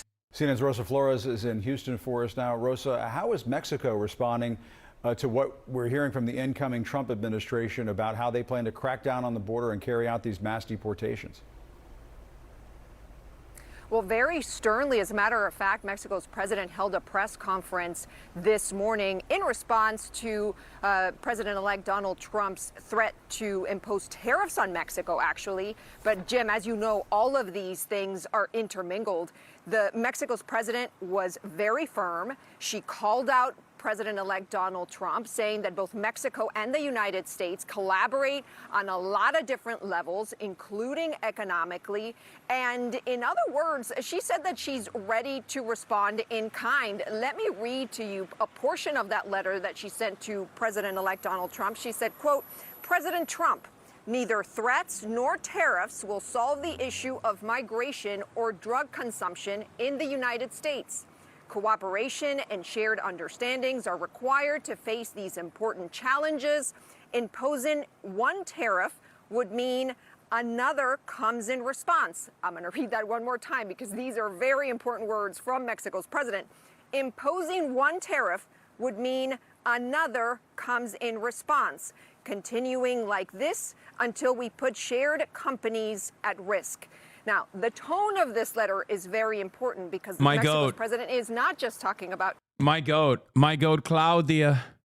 My goat, Claudia.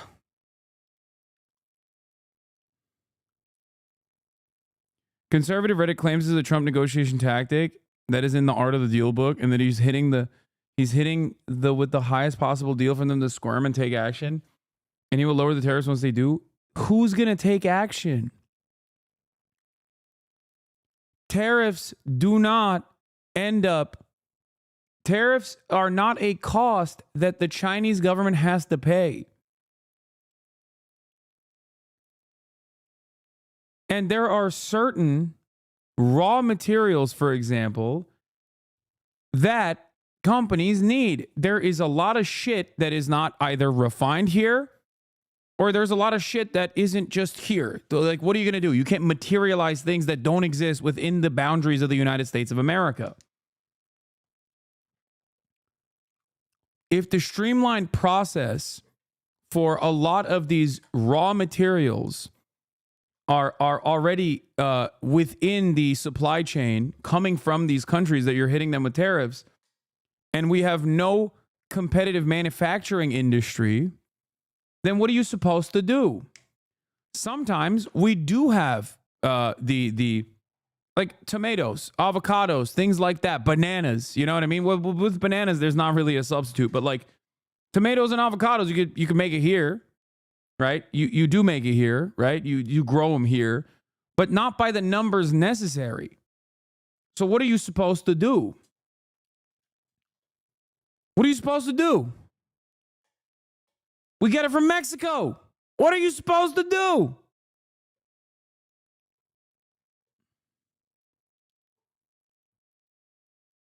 Trump is doing degrowth, dude. That's what he's doing. Like, people are still, what's going to end up happening is people are still going to keep, importing this stuff, and then they're going to pay the tariffs. And then they're going to carry on the cost of the consumer. That's it. So the prices are going to go up. Because now the production costs have gone up.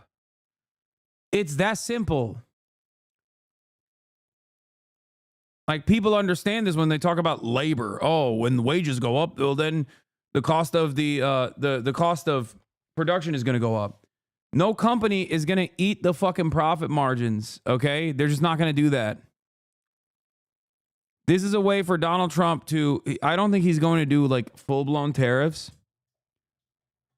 I think he's just going to tariff key sectors and then, and then use that as a mechanism to bring in more alliances from industry leaders to be like, I will tariff your business into the fucking ground unless you play ball.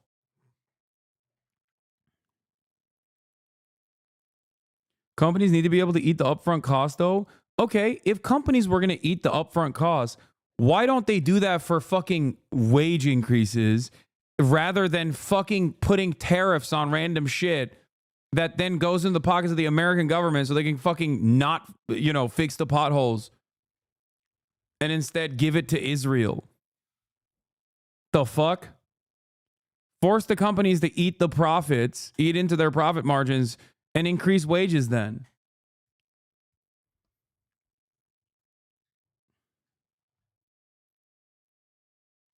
tariffs, about economic and the economic relationship with the United States, but also the border relationship with the United States, because Mexico has done a lot to help the Biden administration control the migration that is coming into the U.S. southern border, which begs the question about what is happening on the U.S. southern border, given that Governor Greg Abbott and the incoming U.S. border czar, Tom Homan, are on the border today. Here's the reality. The migrant apprehension numbers are extremely low. I talked to a law enforcement source, Jim, who says that on Sunday, migrant apprehensions were about 1,500. If you compare that to December of 2023, when 10,000 people were crossing the border per day, that just gives you a sense of the dramatic change.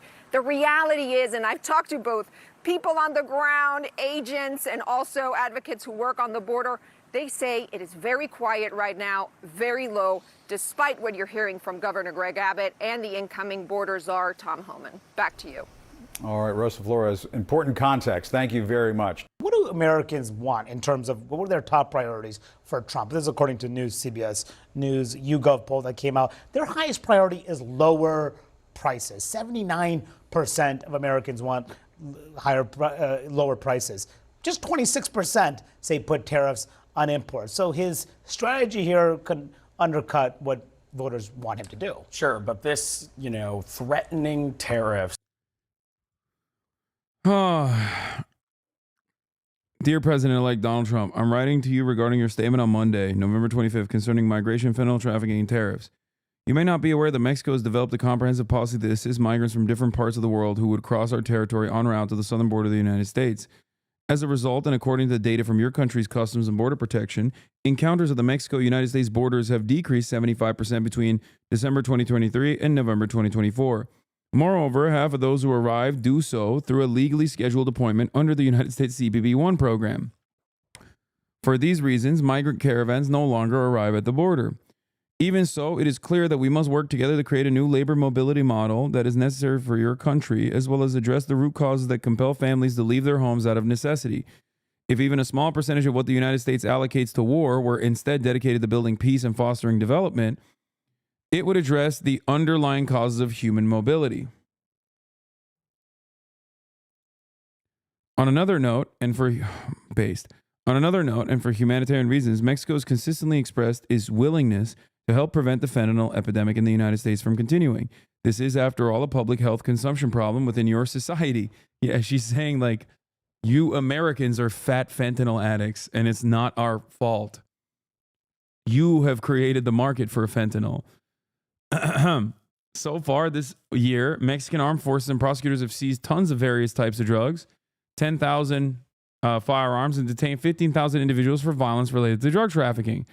Furthermore, the Mexican Congress is in the process of approving a constitutional reform to classify the production, distribution, and commercialization of fentanyl and other synthetic drugs as a serious crime without bail. However, it is publicly known that the chemical precursors used to produce this and other synthetic drugs are illegally entering Canada, the United States, and Mexico from Asian countries.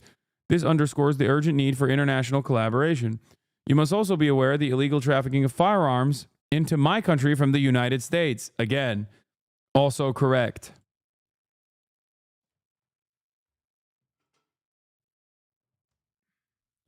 It's also, ironically enough, Americans that traffic the fentanyl and chemical compounds necessary for fentanyl through regular points of entry for an American market. And then Americans also trade guns for said fentanyl and chemical compounds. So the drug trade is directly vibrant as a consequence of ridiculous American policies. America is so gun crazy that they also have similar problems with Canada too. 70% of the illegal weapons seized from criminals in Mexico come from your country. We do not produce these weapons, nor do we consume synthetic drugs. Tragically, it is in our country that lives are lost to the violence resulting from meeting the drug demand in yours. Am I on CNN now? Are they finally covering my story on CNN? Let's watch. Not yet. It's out front.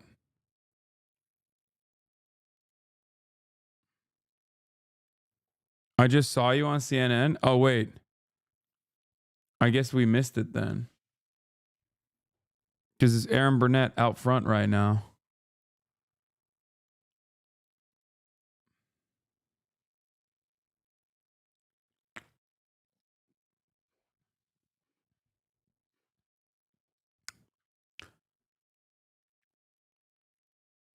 I'm up next. Okay. Hopefully I'll be able to finish this in time. President Trump, migration and drug consumption in the United States cannot be addressed through threats or tariffs. What is needed is cooperation and mutual understanding to tackle these significant challenges. For every tariff, there will be a response in kind until we put at risk our shared enterprises. Yes, shared. For instance, among Mexico's main exporters of the United States are General Motors, Stellantis, and Ford Motor Company, which arrived in Mexico 80 years ago. Why impose a tariff that would jeopardize them? Such a measure would be unacceptable and would lead to inflation and job losses in both the United States and Mexico. I am convinced that North America's economic strength lies in maintaining our trade partnership. This allows us to remain competitive amongst other economic blocs. For this reason, I believe that the dialogue is the best path to understanding, peace, and prosperity for our nations. I hope our teams can meet soon to continue building joint resolutions. So that part is also correct.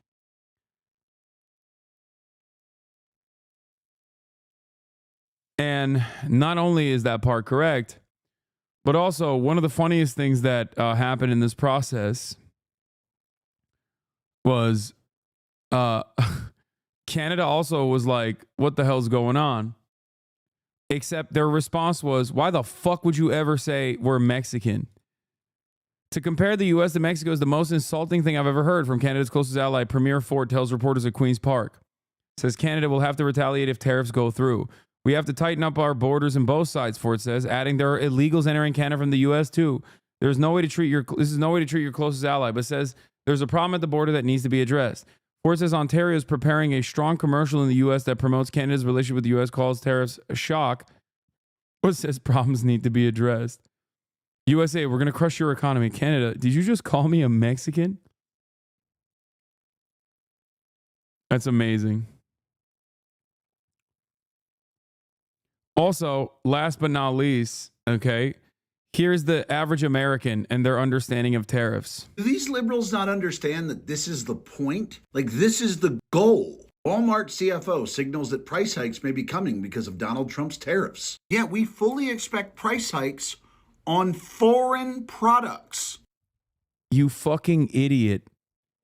45% of all trade is conducted with China, Mexico, and Canada. Okay, 45. That touches every product.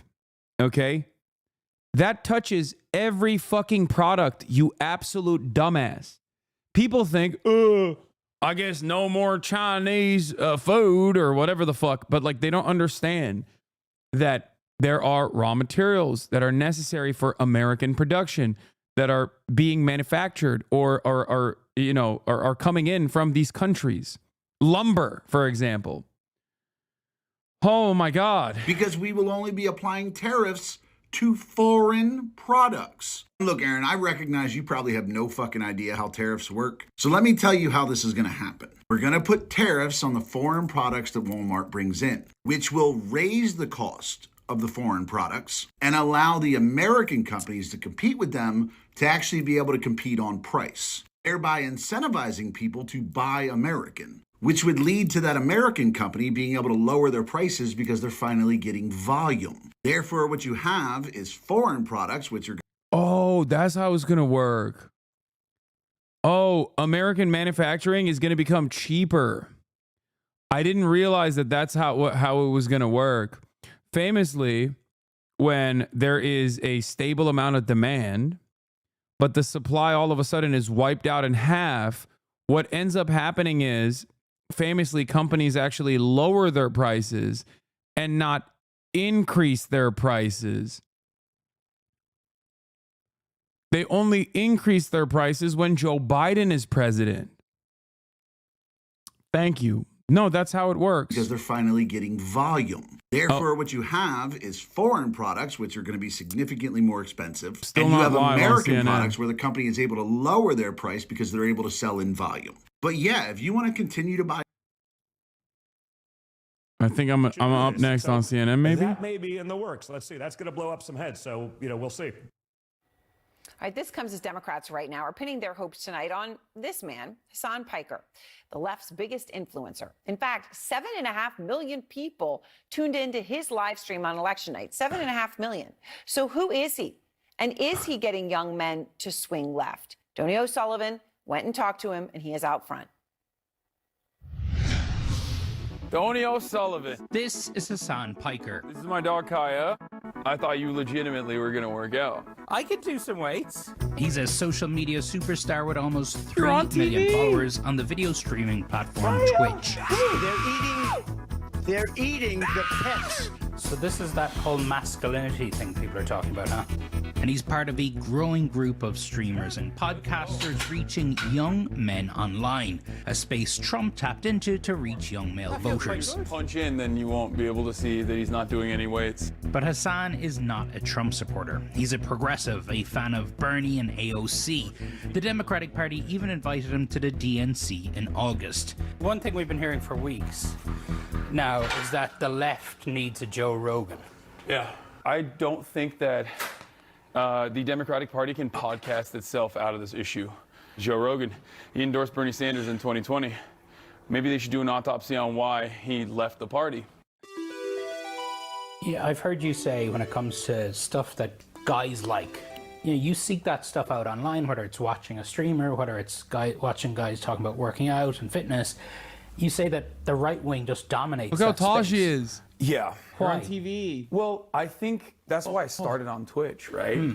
I know for a fact that the video game space is like people who consume this culture, people who are a part of this culture are not all right wing. I wanted to showcase to people that no, you can be a progressive person, you can be a leftist and have fun at the same time. How many people are watching your live stream on election night? The total unique number was 7.5 million. There's a general sense that when it comes to the world of podcasts, alternative media, I don't even know what you want to call it, that Trump did a much better job with that than Democrats and Harris. Absolutely. I think that's true. When I saw the Aiden Ross collab, I thought, this doesn't have emotion. It was awkward. It was weird. But then I saw Trump on Theo Vaughn, and he started talking about cocaine. And I was like, uh-oh, this humanizes him. So you're way up with cocaine more than anything else you can think of. Cocaine will turn you into a damn owl, homie. You know what I'm saying? Yeah. Harris did consider going on Joe Rogan. Yeah. But she didn't. What is it that the Democrat Party has to do differently? Well, I think that they need to change their policies. It's a policy thing. Yes, it's 100% a policy thing. Which is the boring answer. Although it would be very self-serving for me to say, I'm the left's Joe Rogan, the Democratic Party should give me millions of dollars. That's not going to solve this problem. What will solve this problem is if the Democratic Party actually adopts real left-wing economic populist messaging instead of purposefully avoiding that stuff because they're terrified of upsetting their corporate donors. I think Trump speaks to male insecurities better, and I think Trump speaks to the anger that people have, whereas the other side of the political spectrum does not speak to that anger at all. There's been a lot of controversy around you. Yes. The way you talk about Israel is viewed by some as anti-Semitic. Yeah. Are you anti-Semitic? Of course not. The real problem here is that I'm an anti-Zionist. The real problem here is that I'm extremely critical of Israel and all of the information that's readily available, especially on social media for so many people that don't necessarily rely on mainstream media any longer to get their information. And that's why you see this generational gap. If you're over the age of 35, you're still operating on the old boundaries. You're like, no, Israel's the most moral democracy in the Middle East, maybe in the world, right? And I think that the major generational divide that is, I think, in a very damaging way, feeding into the mistrust overall that people have with mainstream news in general, is coming from that. Tony O'Sullivan, CNN, Los Angeles. Yeah, it's so thoughtful and important to hear that. Ken Martin is out front. He is running to be the next chair of the DNC. He's the current chairman of the Minnesota Democratic Farmer Labor Party. And I really appreciate your time, Ken. So, you hear Hasan Piker, 7.5 million people watched him on an election night. He's all in as a Democrat. But then he's talking to Donny about how the video game and fitness space online is dominated by right-wing people talking about it, right? Not necessarily everyone into fitness, right? That there's that gap. And he says that Trump speaks to male insecurities better. He speaks to the anger that people have, and that Democrats don't speak to that anger at all. I'm quoting Hasan here. He's very direct about the problem. Do you agree with him? Well, first off, Aaron, thanks for having me on tonight. And actually, I think Hasan's right in most of what he says there, and particularly as it relates to the fact that the Republicans have been, since the 2020 election, a constant drumbeat of misinformation, disinformation, and lies on platforms that the Democratic Party really wasn't competing in. We live in a 24/7, 365-day information environment now that we have to be competing in a much better way. Podcasts, streaming services, TikTok, social media, of course. My two boys, 22 and 20, they get their information from TikTok, right? And so we have to start realizing that we have to be where the voters are. That's half the battle, of course. Okay, and no, he's missing the point. I didn't say like just be at the Hasan and podcast. Others who are already trusted validators and messengers in these spaces to help push these messages out and to have conversations with voters and people who are feeling frustrated and angry and left behind. That's not what I said. When we send people into these spaces, it tends to be politicians. It's the opposite of what I said. Heads. People like I said Hasan change have the deep policies. influence and certainly have a voice and a following. So, there has been a lot of focus, and he sort of touches on that because he's talking about the dominance of right-wing voices in very male spaces like video games or fitness.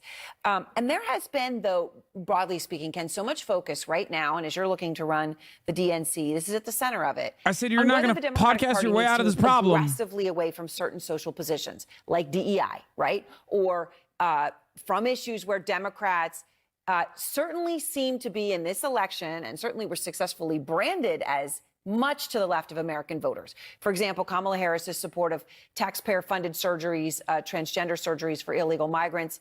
The heads of the Trump and Harris campaigns see the impact of that issue, of that now famous ad, very differently. That's crazy. I wanted to play each of them for you. Oh, my God. We targeted black men, Hispanic families. Oh, my God, I'm dying. White families, suburban women. We ran that ad everywhere because they it also got to the point not about boys and girls locker rooms. They're like, no, we have to find a Joe Rogan to the left and give him $1 million. That's the point. That's what we got to do. Most ruthlessly effective. I don't know how else I can communicate this point like openly. This trans ad was not driving vote. There's a belief that if only we had responded to this trans ad with national and huge battleground state ads, we would have won. I don't think that's true.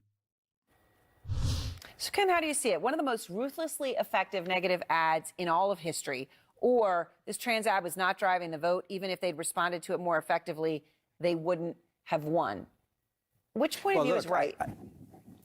Well, I don't know which point of view is right. What I do know is we don't have to abandon our values here. We can stand up for the oppressed and marginalized and people who are being pushed out of this conversation, while also at the same time centering this conversation around people's economic pain and their frustrations with what was happening in this country these last several years.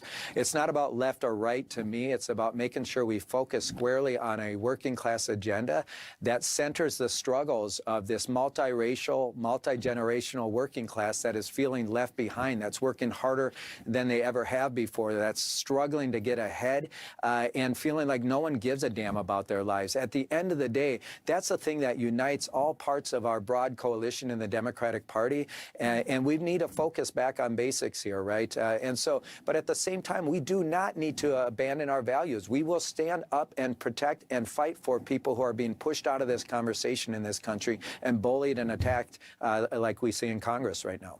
All right. Well, I really appreciate your time. Ken Martin, as I said, chairman of the Minnesota Democratic Farmer Labor Party. And I know, sir, you are running to run the DNC. And that decision for the Democratic Party is going to be crucial. So much is at stake. So thank you for your time.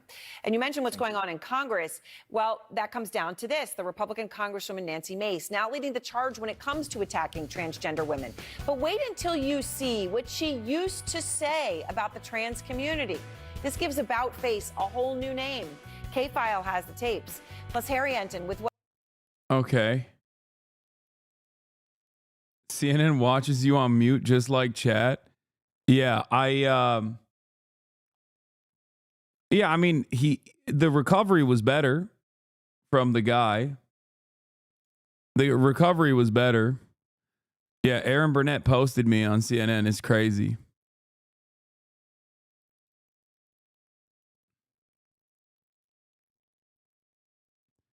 Here. There are some Minnesotans that say they don't like Ken Martin in the chat immediately, The Democratic Party is to focus on, again, getting back to a working class agenda that centers the struggles of everyday Americans who, to your point about inflation, were clearly worried about not getting ahead, that they were just getting by, and no one was their champion. No one seemed to care about them. The path forward here for the Democratic. I think that was good overall. I think that the message, you know, the fact that I'm able to even say this message on CNN is a shift in the attitude, is a market shift, I think. At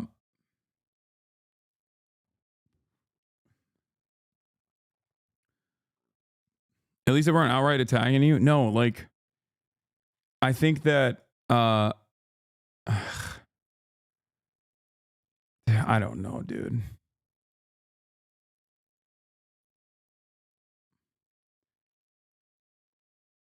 You've probably been asked a million times, but what's your thoughts on the DSA? It's great.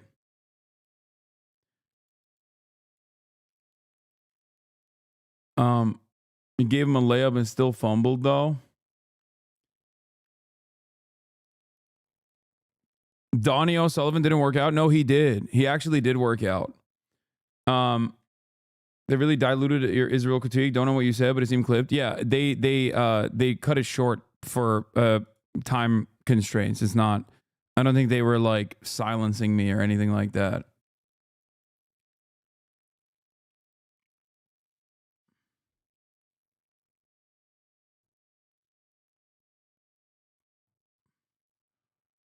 FM Masochist, thank you for the 50 gifted subs.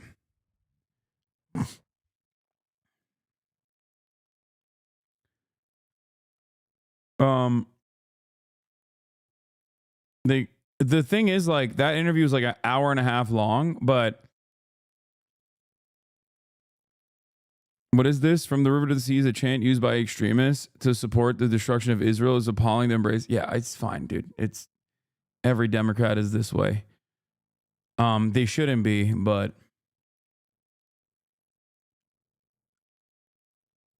so glad they didn't clip anything out of context. No, they wouldn't do that. They like Donnie would not do that, chat. Come on. Overall, I think like talking about the trans stuff this much is so silly. I don't know. I just think it's so counterproductive. Like the media is not, liberal media in general is not as much in the tank for the Democratic Party as everyone thinks they are. They do oftentimes have a tendency to push on reactionary buttons. But having said that, I think that the Democratic Party should be messaging on the trans issue a lot better by just being like, this is a deflection, this is a distraction, this is not actually going to help. This is not actually going to help people fix the prices, you know?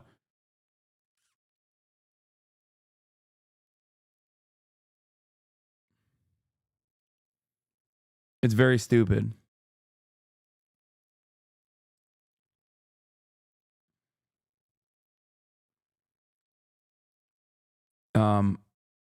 Anyway. The primary people who will benefit from the tariffs are real estate investors, which is Trump's primary thing. So no, the people that will benefit from Trump's tariffs regime is going to be people that are, what? Kamala Harris has a message for you? I just have to remind you, don't you ever let anybody take your power from you. You have the same power What the fuck is this? that you did before November 5th. And you have the same purpose that you did. Bro, this is a wild clip. Is she drunk? What's happening? Mamala's off the perk, dude. Goddamn. And you have the same ability to engage and inspire. So don't ever let anybody or any circumstance take your power from you. Democratic Party be like, we need $30 extra million right now. Here's an inspiring message from Mamala. You need to make videos like this, bro? Yeah, that's true.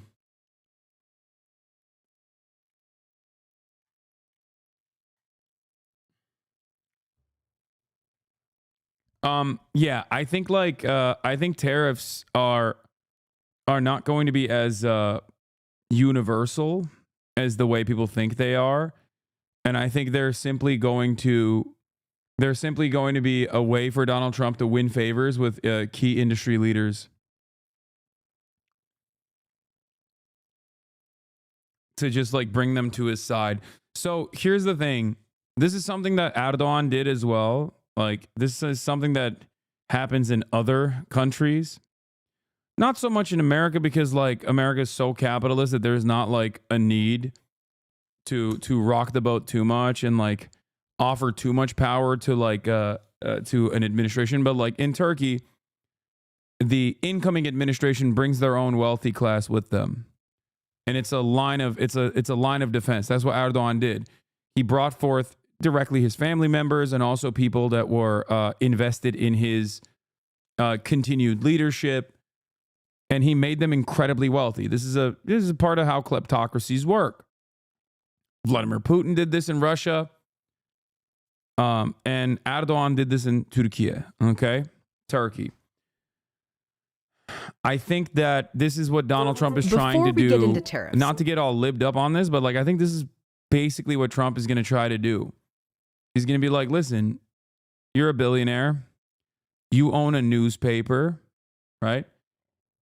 Yeltsin did it, not Putin. Okay, I'm just saying like Putin utilized the existing structure of the oligarchs to his advantage in the same way. And I think that is what Trump is going to try and do. And it's actually a little bit unique to the regular order of business in America, because corporations run the country rather than the country runs, the government runs the corporations. And I think Trump will basically implement a tariffs regime on those he has declared enemies of his administration in an effort to centralize power even further. And you know, this is a fantastic approach to moving towards more and more authoritarian. The Wall Street Journal, a right-wing publisher, goes ahead shitting on tariffs. Brother, tariffs were the first reason why Carl Icahn left the Trump administration last time when he implemented tariffs on steel. Carl Icahn was like, what the fuck are you doing? You're like ruining key sectors of the economy. And he did. He truly disrupted a lot of different parts of the American economy this way. So yeah, there's a reason why Wall Street Journal and damn near every economist is going to fucking be aggro on this shit. The only problem is, in this process, like I'm not even anti-tariff in general. I am simply anti-tariff when it comes to just unconditional across-the-board tariffs with no acceptable domestic manufacturing substitute.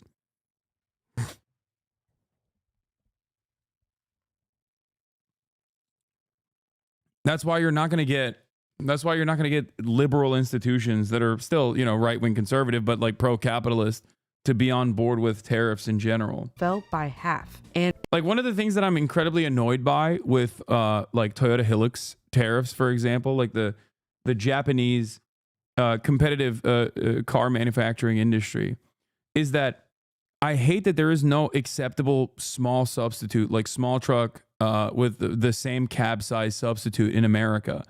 Then it's a lose-lose for everybody, right? Like, I understand the importance of American manufacturing. I really do, especially when it comes to vehicle manufacturing. The issue, on the other hand, is that due to CAFE standards, like all of our domestic car manufacturers have realized that, you know, you can have these behemoth vehicles that are larger and larger, that are basically child mutilators. And there is no end in sight for, there's no change in that.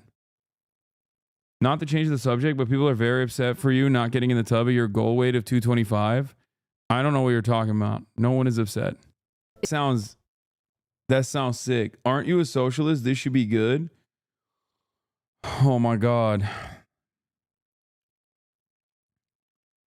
Brother.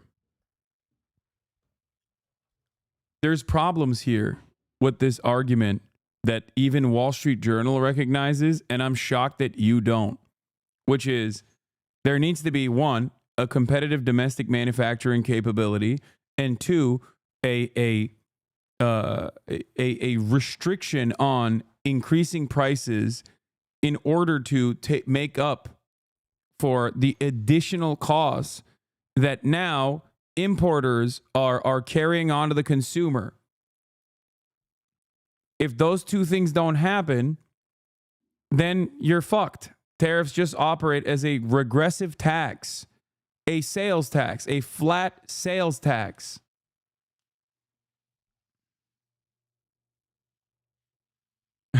Tariffs equals socialism. Trump isn't doing economic protectionism.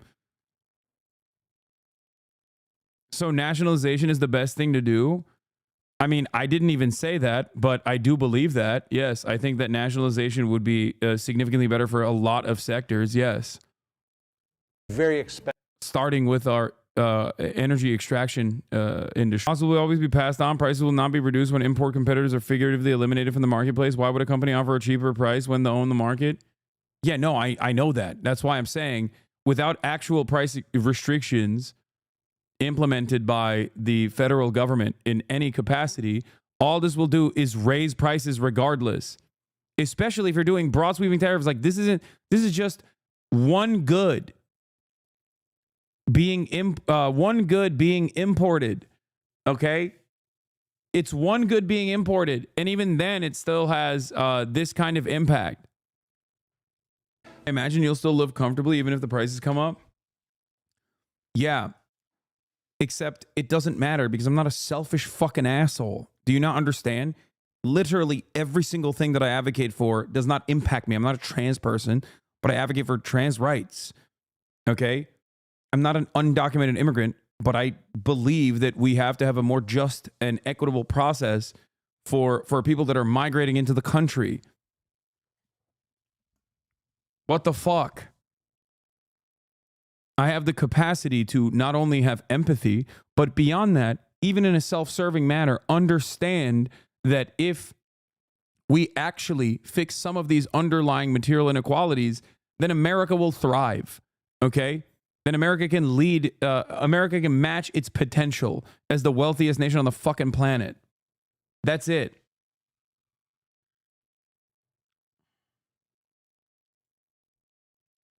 That's it. That's the whole point. There's never been a point in American history, as far as I know, and maybe I'm wrong, someone can correct me on this, where tariffs have been implemented across the board on 40% of all trade. 45, to be exact. China, Canada, and Mexico make up 45% of all trade in the United States.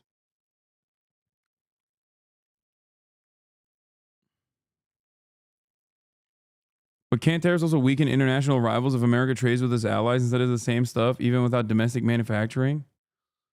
Dude, this is literally to fucking cut off your nose to spite your face, okay? You're just describing that as a successful policy. You're also talking about Canada and Mexico as international rivals. These are two of America's most important trade partners. What are you saying? Do you hear the words that are coming out of your mouth? Do you just type shit into the abyss and hit enter without thinking? Yeah, he means like, dude, I'm only listening to JD Pondon. When he says this, I'm thinking about it as like retaliatory. He's saying that the countries will finally pay us back for all the war and the death and the destruction and the unequal exchange that we have implemented as we have relegated the global south into servile status, as we have routinely kept them down. They are coming back and they will fight back hard and they will destroy our treats economy. That's what he's saying. I swear, he's like, they're going to pay us all back. Do you think this is just a way of disingenuously introducing a massively regressive tax? Yes, I do think that. And I also think that he will utilize this. I don't think he will do it across the board. I don't think he's doing this across the board anyway. He's claiming to do it across the board. I'd be shocked if he did it. I think he's doing it to bring American corporate owners, like industry leaders, to heel, to come and kiss the ring, I think.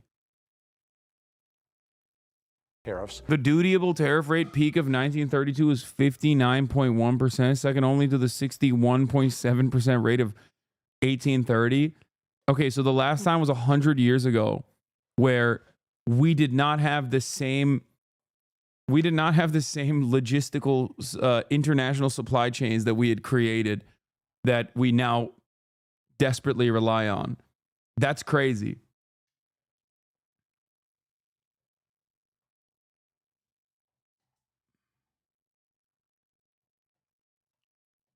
Yeah.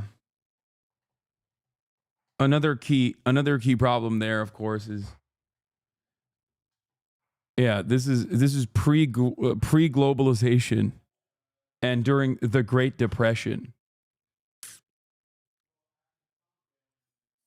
It's funny to say this as like in an ominous way. China's become the industrial powerhouse of the world, but it's bad. It's unfair and bad.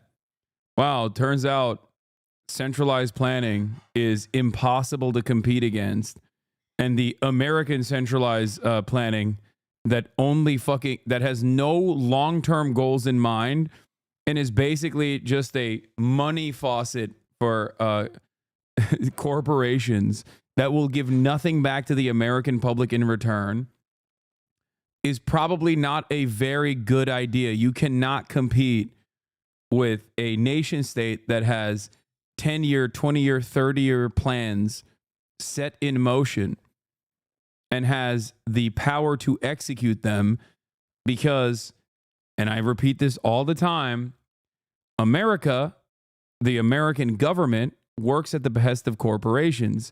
In China, the corporations work at the behest of the government. Allowed President Trump to really restart the whole discussion about using tariffs to achieve certain objectives, such as punishing other countries, and the Biden administration has just continued that. So the whole environment has... Like, we have always tried to positively incentivize our producers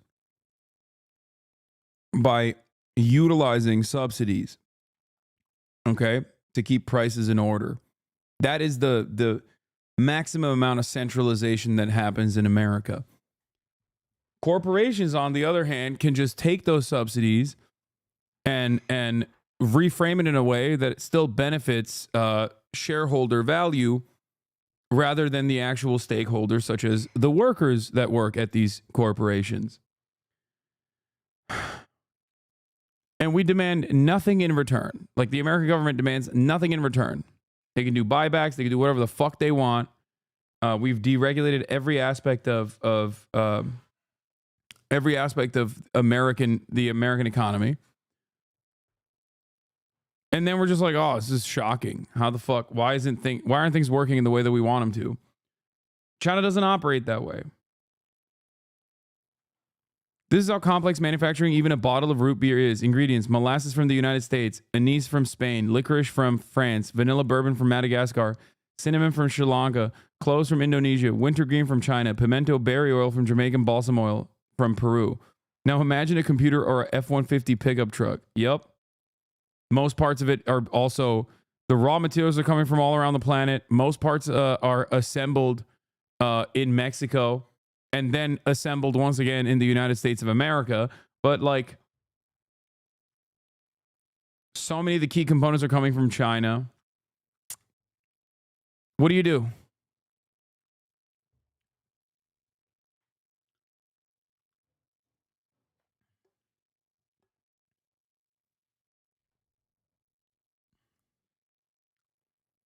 Has really changed from. Yeah. If you want, you act as China is a good example to follow. Actually, true though, China steals our military equipment, bro. First of all, I'm not saying that. You know who's saying that? This graph. You know who's saying that? The Wall Street Journal. Okay? It's not me saying it. Like, I'm just simply repeating facts. Okay? Now, they might not favor your understanding of the world. They might not favor what you want the world to be. Okay, why did I just open Insta to your balls? First of all, it wasn't my balls, it was my shaft. Okay, and secondly, that wasn't supposed to be the main part of the photo. The photo was to show gains, not the meat gains that I've made over the years, but instead the gains I've made over the years on my body fat percentage and musculature.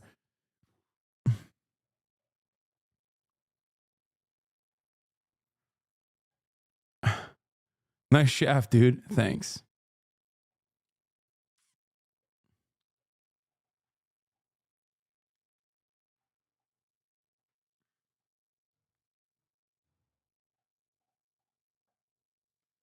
This is skewed, though. The main reason is that they lump all potential companies as state-owned in China. This is quite expansive as a definition. This is used all the time to say China isn't being fair. I'm an economist studying China for what it's worth. Yeah, of course it's not fair. It's not fair because centralized planning is more effective than the decentralized, subsidy-backed way that we do economic planning in this country. That's why it's not fair. That's why the European Union will come out and be like, the Chinese electric vehicles are going to wipe out our entire automotive industry unless we literally fucking add tariffs to the Chinese-made EVs, because they're literally a fraction of the cost of all of the European cars that we are manufacturing, and they're competitive.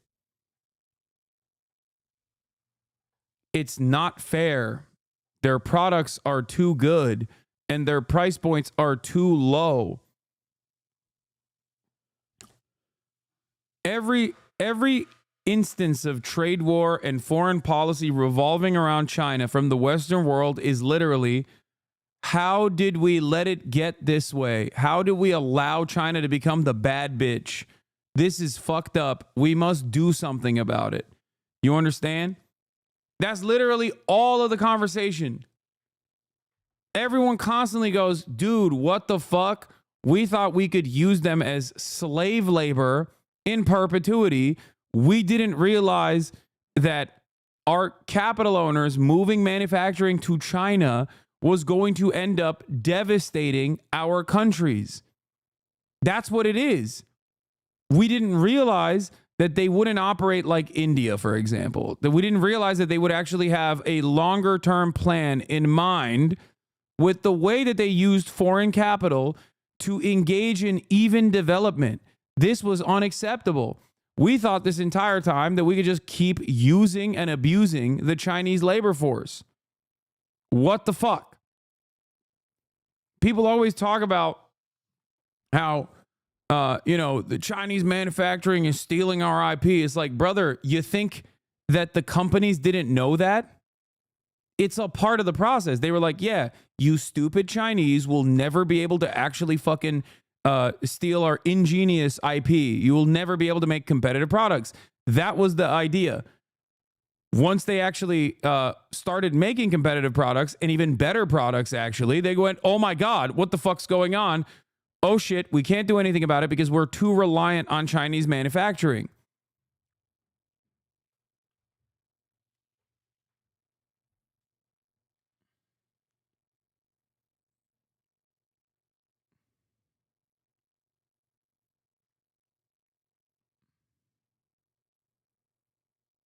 One second you're talking about Chinese industrial central planning policy. The next you're talking about your cock and balls. I love this stream. Yeah. Joint venture tech transfer, 100% voluntary. The only involuntary part of that is that, like, China is now a superpower and America and the Western world fucking hates that.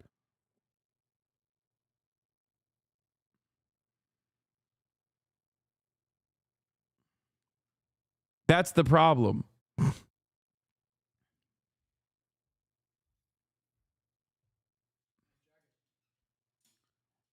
Thanks. You want the... Yeah, I know.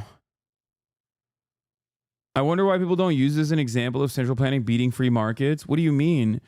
They don't want to use that because they're capitalists. No one would want this. None of the powerful entities that control the Western governments would ever allow this to happen. This would mean we have to just, we have to change. We have to turn into a non-capitalist country, or at least one that is dictated by governments instead. According to a study by the Australian Strategic Policy Institute, China has taken a leading position in 37 out of the 44 critical and emerging technology areas. These areas include defense, space, robotics, energy, biotechnology, artificial intelligence, advanced materials, and quantum technology. Values. That, coupled with numerous trade rule violations, allowed President Trump to really restart the whole discussion about using tariffs to achieve certain objectives, such as punishing. As examples you can use in your immediate life is TikTok. China fucking comes in and makes this insane product that is insanely addictive, okay? Insanely addictive. But once it reaches mass consumption and everybody loves it and everyone's addicted to it, it becomes more politically consequential to ban it. Okay? America's like, oh, I like this product. You should be forced to divest from this product that is very successful. You should sell this to an American capitalist instead. Okay? That's it. And China's like, no, I'm not going to do that. America's a tiny part of the, TikTok marketplace. It's fine. We're not going to do that. Instead, we're just going to lobby the American government in the same way that any other corporation does. And we're going to activate all the fucking people that love TikTok to go and call their congresspersons.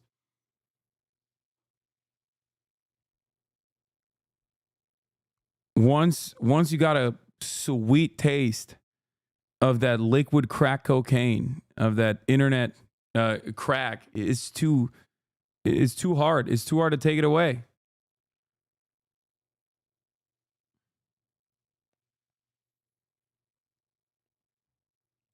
run, no one really knows. Will it be a war between the US and the rest of the world, or the Western world against China? Trump wants to play a game of chicken to find out. No, Hasan, stop spreading fake propaganda. China's dirt poor, I swear. We're a third world country. We're all eating rats like North Koreans, I promise. Yeah. EU wants technology transfer from China, EV tech. EU to demand technology transfers from Chinese companies. Huawei's Mate 70 now doesn't use American technology and is as good, if not better, than Apple. This didn't have to happen. Trump and Biden gave up America's technology power and led by stupidly sanctioning Huawei in China. What did they expect? That China would roll over like Japan did in the 80s? We've had generations of arrogant, myopic, and stupid people running DC. Trump and Biden for shot into own goal. China for 3 from half court.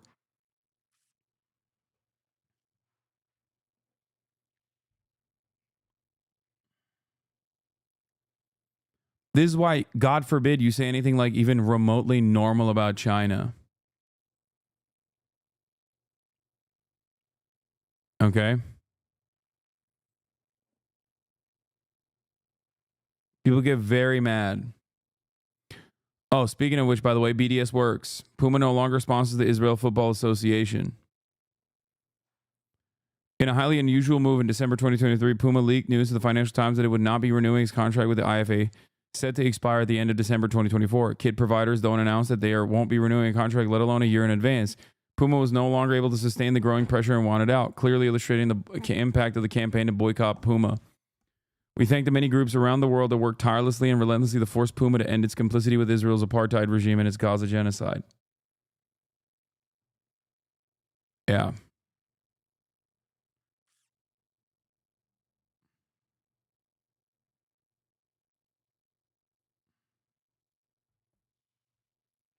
I'm headed to Huawei Mate's 70 launch event in Shenzhen. Yes, Shenzhen Metro has business class. This phone chip, this OS event is a really big deal for Chinese tech and has big implications for U.S.-China relations.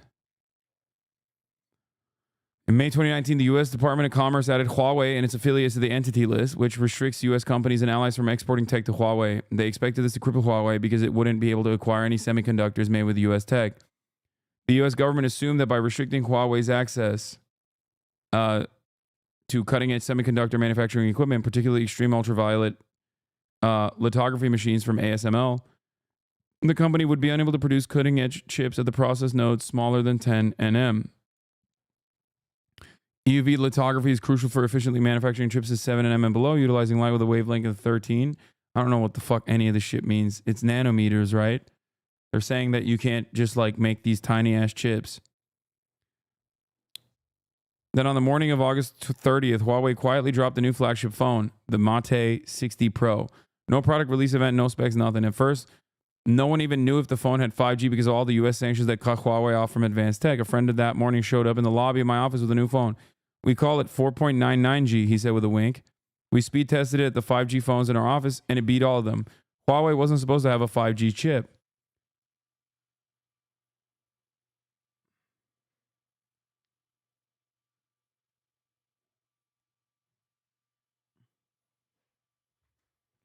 The timing of the drop was significant. U.S. Commerce Secretary Gina Raimondo was in China that morning. The tech world waited a few days for the first teardowns to see what was inside. It caught everyone off guard, especially the U.S., because they thought Huawei couldn't even get close to this without the EUV tech. It turned out that Huawei had secretly been pouring tons of R&D for years into designing domestic chips. The chips performance showed that Huawei and SMIC had overcome the technical limitations previously thought insurmountable with older DUV tech. The only remaining thread tying Huawei's phone to Western technology was that it ran on Android. That changes today. I don't know why Americans just like close their eyes and plug their ears to what is happening.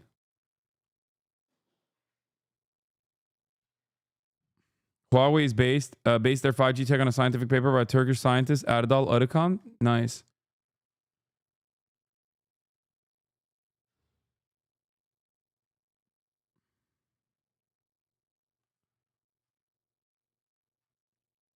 This is the same principle behind the sanctions regime. Okay? If you sanction half the fucking planet, 60% of the poorest nations on the planet, then you are inevitably pushing people into creating a secondary market outside of those sanctions. The more people you sanction, the more allies the previously sanctioned countries have. If you sanction every country, for example, then you're not sanctioning anybody else. You're just sanctioning yourself. America has consistently, in their endless hubris, dominated the entire planet, thinking that the rest of the world would never catch up, that they would be consistently servile to the interests and the needs of the American marketplace. The reality of the matter is, this is why the One Belt, One Road initiative was so devastating. China wanted to develop Africa not exclusively because they wanted to extract raw minerals and rare earth metals and whatnot in a more efficient capacity. They also wanted to create a second market that would consume the products that they're developing, knowing full well that inevitably America will close off the consumption faucet, even if it hurts themselves in the process. it's not because like China wants to uplift the global south or whatever, and they're socialist or anything like that.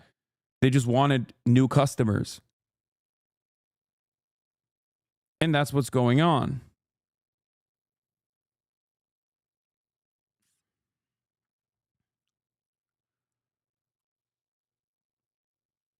These are the types of moves that you can initiate if you have complete control over your economy and have the nice save. They don't want manufacturing to happen in Africa. No, they want Africa to be a second market of consumption.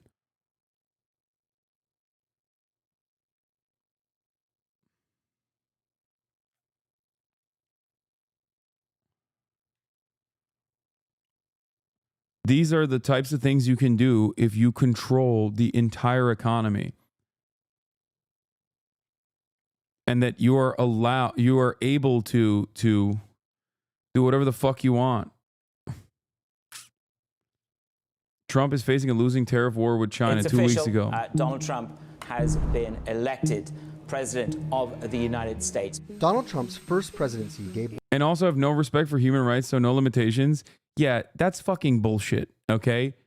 The idea that like it's an exclusively Chinese thing to not have any respect for human rights is hilarious when we are living in the United States of America and our Supreme Court recently ruled that American manufacturers on the global stage could utilize child slave labor, okay, as long as it's relegated to third-party subcontractors. It's ridiculous. No, everybody fucking has no respect for human rights, China included, okay? And in terms of numbers on the board, America is, historically speaking, far worse. So, and still continues to do insanely awful shit.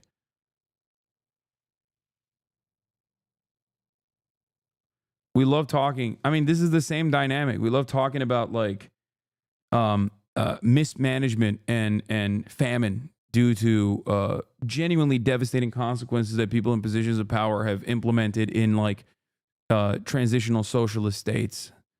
Okay. And we're like, oh, communism killed 7 quintillion, okay, 20 gorillion, omega billion people. And then we just look at the global capitalist marketplace where there's an abundance of food. There's a surplus of food. We throw food out. And that curing famine at the global level is simply a logistical problem. It's simply a problem born out of capitalism.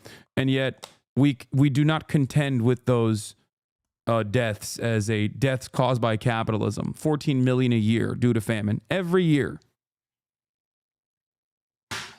But that's because people have not picked themselves up by their fucking bootstraps.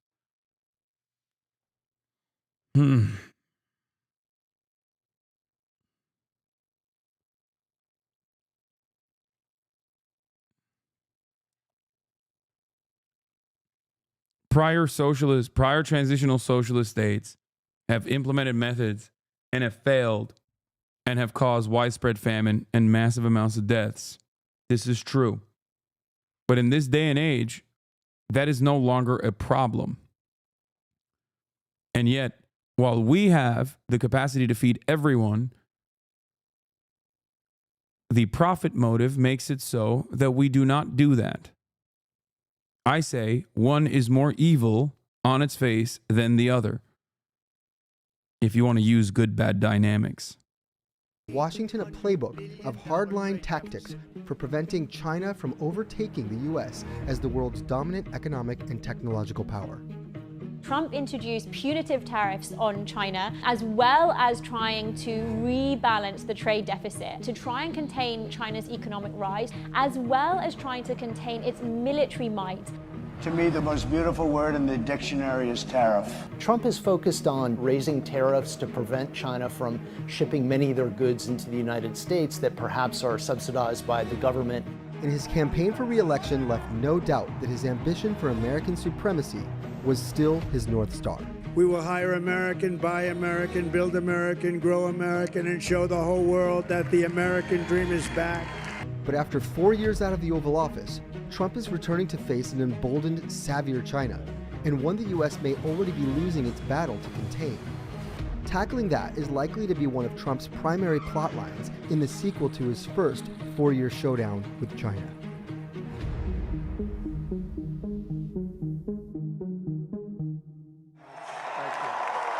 Thank you very much. Let's rewind for a second.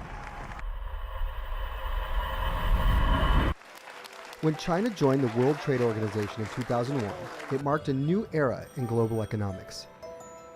Lower trade barriers allowed China to ship cheap toys, t-shirts, and TVs around the globe, and an export bonanza that helped lift hundreds of millions of Chinese into the middle class. Then around here, two pivotal events occurred. I am officially running for President of the United States. And that same year, China officially revealed a 10-year plan to upgrade its thriving export economy with cutting-edge innovations. Made in China 2025 is essentially President Xi Jinping's vision to secure China's place in the world as a preeminent global technological leader. At its heart, it's really about ensuring that China's national security goals are at the heart of its policy making. It's the kind of grand ambition that would galvanize successive US presidents into taking action. This is number one, but this is the first of many. The U.S. efforts to contain China's growth began with tariffs and some of the trade policies in the Trump administration. Basically, they sought to make it more expensive for Chinese companies to sell to the U.S. and consequently redress a massive trade deficit, the imbalance that occurs when a nation imports more from a country than it exports to it. President Biden is holding back on a decision to scrap any Trump-era tariffs on China imports.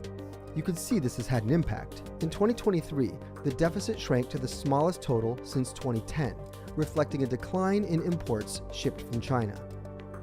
But globally, China's productive prowess is at historic heights. Its manufactured goods trade surplus is the largest relative to global GDP of any country since the US right after World War II.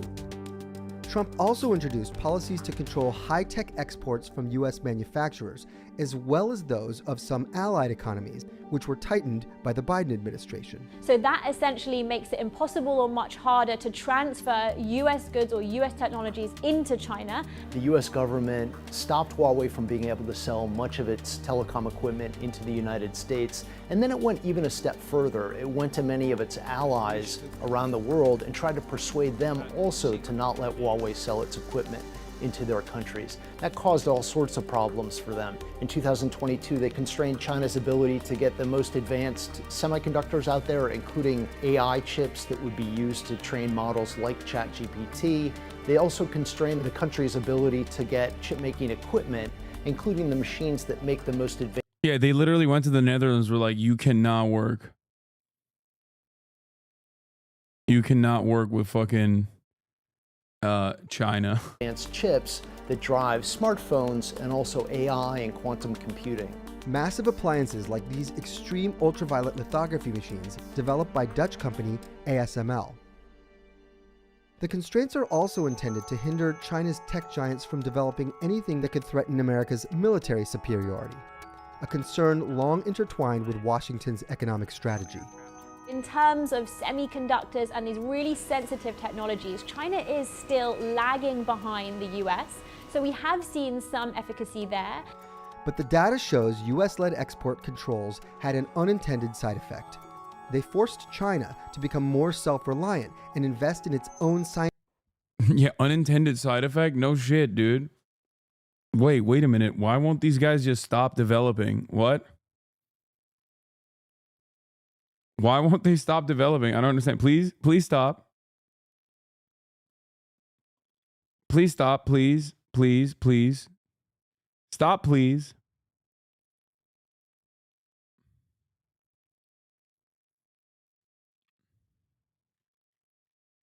Excuse me. It would be nice if you stopped developing, please. Self-reliance, the best policy against American imperialism. That's right, baby. That's right. You know what I'm saying? Self-reliance is the best fucking policy. That's right. That's why Jusha will thrive one day, okay?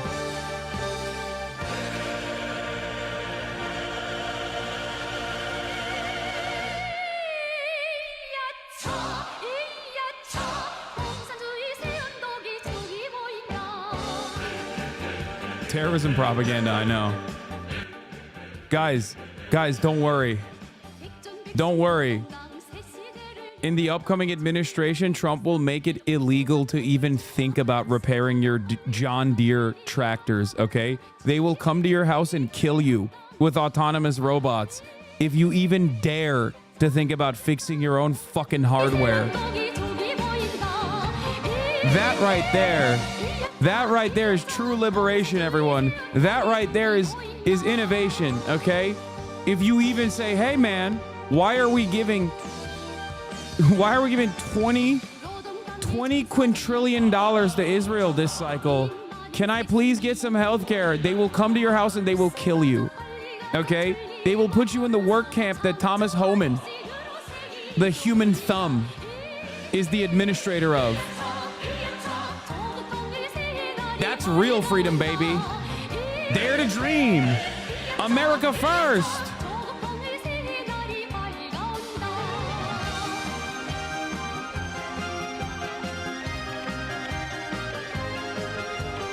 We will make sure that you all say you love Israel and that they can do whatever they want and you love America and that we should bomb Mexico. It will be illegal to not say these things. It will be illegal to basically turn around and say, like, maybe we shouldn't bomb Mexico. They're a valuable trade partner. No, you're going to prison.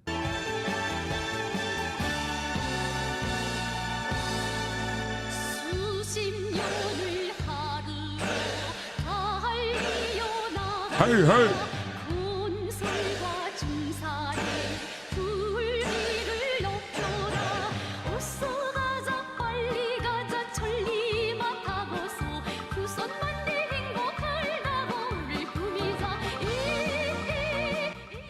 Something funny about consumer rights versus corporations in China compared to the U.S. is, by the way, this is North Korea. This is not China. This is a DPRK song, but something funny about consumer rights and corporations in China compared to the U.S. is that when consumers have complaints in China, it's taken extremely seriously, like with Tesla. And in America, the companies lobby the FTC to make sure you can't click one button to cancel the predatory monthly subscription draining from your bank account.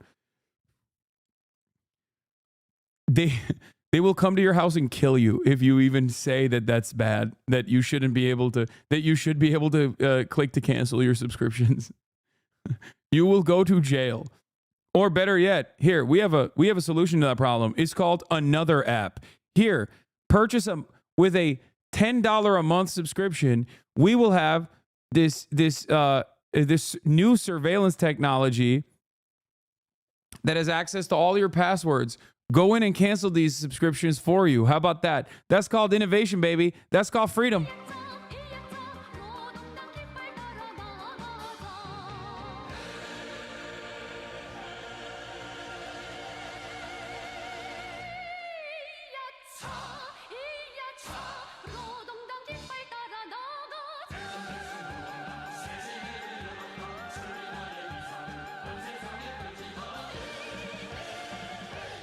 With a $500 per year subscription, you can give us your information and we will remove the virus we put on your computer.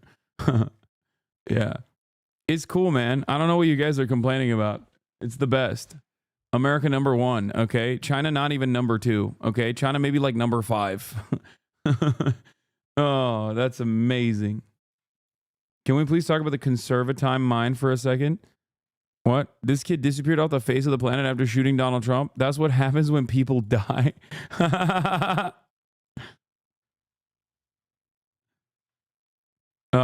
Anyway.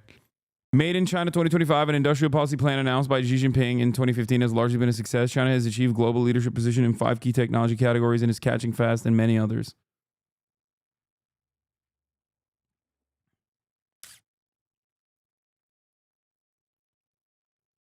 It's also really annoying because it's like while they're doing that shit, okay, we're doing this shit, okay? They're doing that shit over there. This is what we're fucking predisposed with. We'll do it. We'll do it for them. But you can stay. You can not help, but don't impede us and do not knowingly harbor and conceal an illegal alien from ICE, because that is a felony. And we got one hell of an attorney general coming in, Pam Bondi. I think she'll read that statute the same way I do it. I'm not a lawyer, but I can read. And we're going to have consequences for people who violate the law and try to prevent us from doing our job. I do love Tom Homan because, like, he is melting in real time. Okay, he is the perfect definition of like a non-human. Like, he is straightforwardly fucking melting in front of our eyes. He's like fucking slurs. I can read, I promise you, Laura. A homunculus, yes.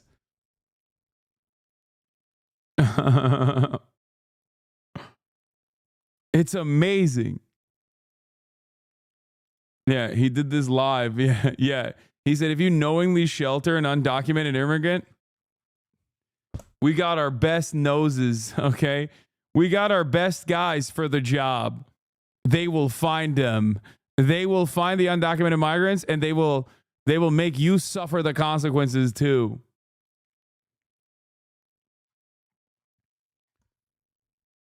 Yeah, we'll sniff them out.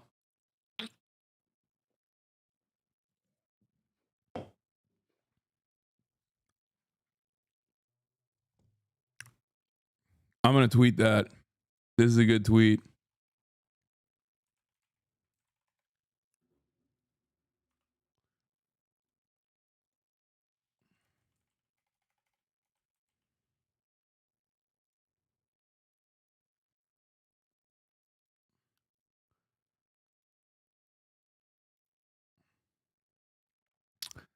Let me tweet.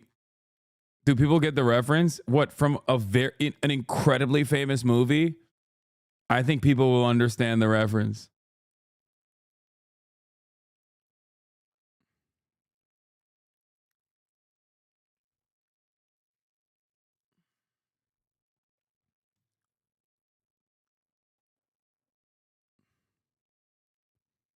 That's a bingo. Yeah.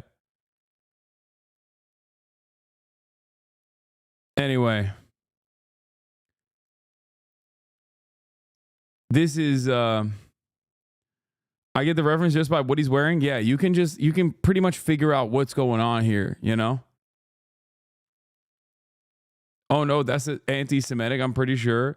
Yeah, making a direct comparison to a famous representation of a fucking Nazi who hunted Jewish people is actually really anti-Semitic.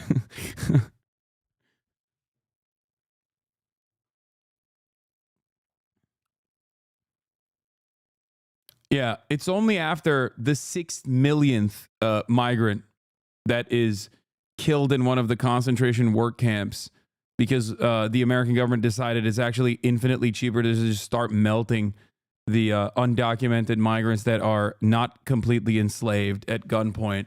Only then can you make this comparison.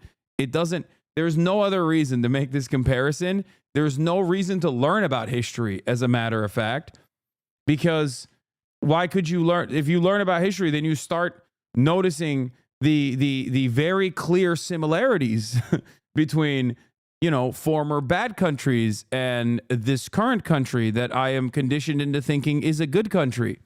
Anyway, let's get back to China. Scientists and researchers. They've been very aggressive in applying for patents that they think are going to help them develop domestic industries that are critical to their future. When President Xi Jinping makes something a priority in China, he can point to banks to provide cheap financing. He can point to state-owned enterprises to throw their full weight behind backing. Like, what do people think? Dude.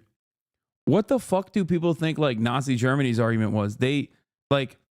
Did they think that Nazi Germany didn't also do a steady bit of dehumanizing propaganda to make Jewish people, to make the Volkish Germans think that all Jews were terrorists? They did. Like, we're running the same cycle. It wasn't like they woke up one day and were like, yes, we are evil. Yeah, we love doing evil. We know we are evil and we love doing it. It's our favorite thing is to be evil. That is why we're doing it. Like, no, people were fed a healthy diet of propaganda leading up to this moment. Okay? My suitcase. That's what the Germans said. Mein Lolli.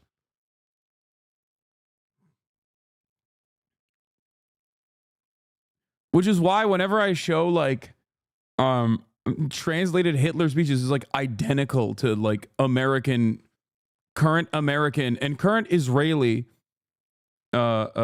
speeches from key figures in both of these governments. You know? That certain sector or industry. For instance, backers of companies like Shanghai Microelectronics Equipment considered China's best bet for competing with ASML's advanced lithography machines. At this point, I think everybody believes that they're many years away from being able to match ASML at the pinnacle of the industry, but they're pouring billions and billions of dollars into this effort, and they're very determined to be able to close the gap as much as they possibly can. Evidence that China's semiconductor ecosystem was expanding emerged in 2023 when Huawei released the Mate 60, or more precisely, when Bloomberg News commissioned a research firm to take one apart. Inside that phone was a semiconductor that was much more powerful than anybody thought China could make on its own. It suggested instead of being 8 or 10 years behind the US, actually China was 4 to 5 years behind the US. But the cross-application is what really worries DC, that if we can do this with a consumer product like a phone, it's just as easy to do this with much more sensitive technology that's used for military applications. In other areas, China really has charged ahead to take a lead. Take a look at this chart. You can see China's market share of many high-tech exports growing, particularly EVs, despite US tariffs and restrictions on access to technology. Ultimately, there is this idea that trade always gets through. And that's sort of what we see when we think about the EV industry in China. So, for example, a big EV automaker like BYD, it's already getting around some of these potential restrictions by building factories in places like Thailand, in Hungary, and in Brazil. Trump wants to further limit imports of Chinese EVs and batteries, and in his second term may try to fulfill a popular campaign pledge to protect US car makers. I will impose whatever tariffs are required, 100%, You ain't never getting a BYD car. The only time you get in a BYD car is if you go to Mexico or if you go to Canada and ride the bus, okay? That's it. If you are living in the United States of America, you are not getting a BYD car anytime soon. Not today, not tomorrow, not yesterday. I'm sorry, sucks to suck. It ain't happening, okay? 100%, 1,000%. They're not going to sell one car into... I mean, I wanted to, but like... the United States. The concern in... No, Canada doesn't have BYD either. No, they do. They have it for bus fleets, I'm pretty sure. That's why I said... they only have it. Yeah, unless you're fucking Ford CEO Jim Farley, which I think some of that is fake. I don't think he like only drives a BYD car exclusively, but I think he did go to China and saw BYD and was like, holy fuck, we're cooked. In Washington is that the electric... Soon, BYD also coming to Turkey as well, by the way. Vehicles and some of the... And yeah, it's not a BYD. He owns a Xiaomi car, the Ford CEO. The software behind them would be... And no, you can't get a BYD car. You can't. It's not just the tariffs. They're not street legal, I'm pretty sure. In America.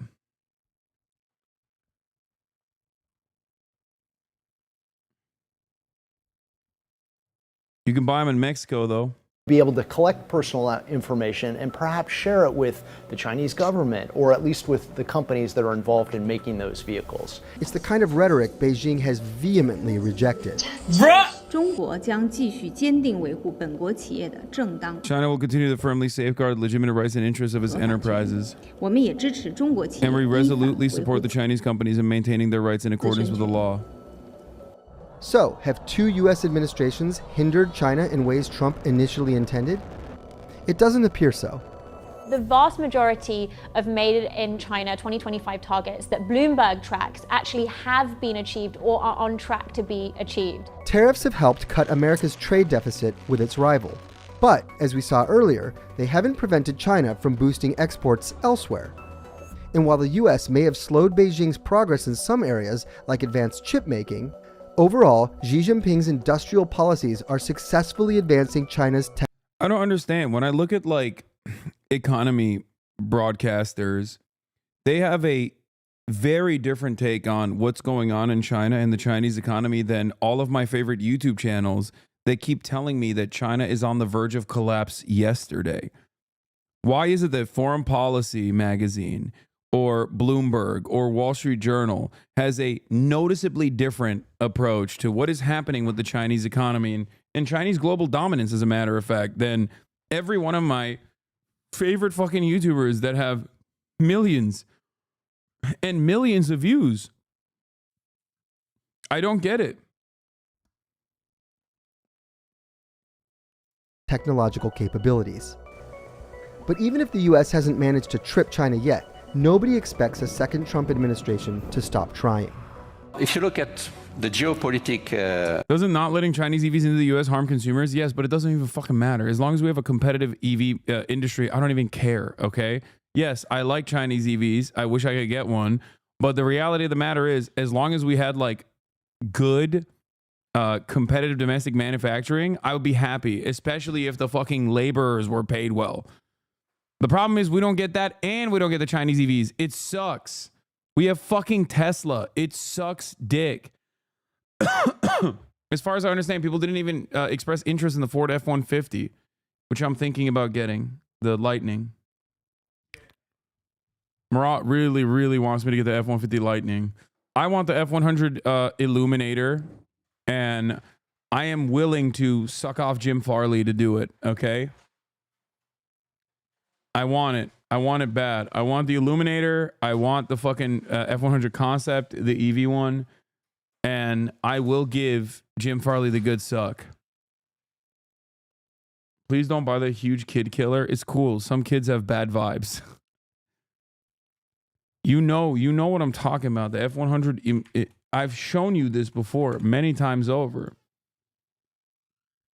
The problem is it's a concept. They only sell the battery package, which is like fucking $400,000 or some shit. Look at how beautiful this is. It is everything that I want. The only problem is it's a two-seater.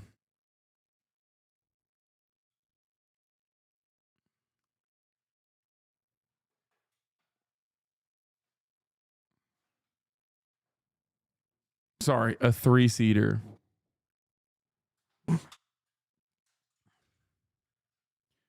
Find a good custom shop. You'll pay dearly for it, but they'll build it. If I was going to get a fucking custom EV, I would probably get a Bronco. They have Bronco Resto mods with EV packages already. It's not even a problem. And they're probably a little bit more reliable.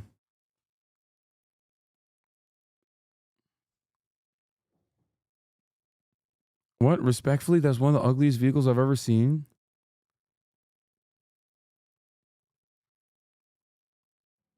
You guys are so insane.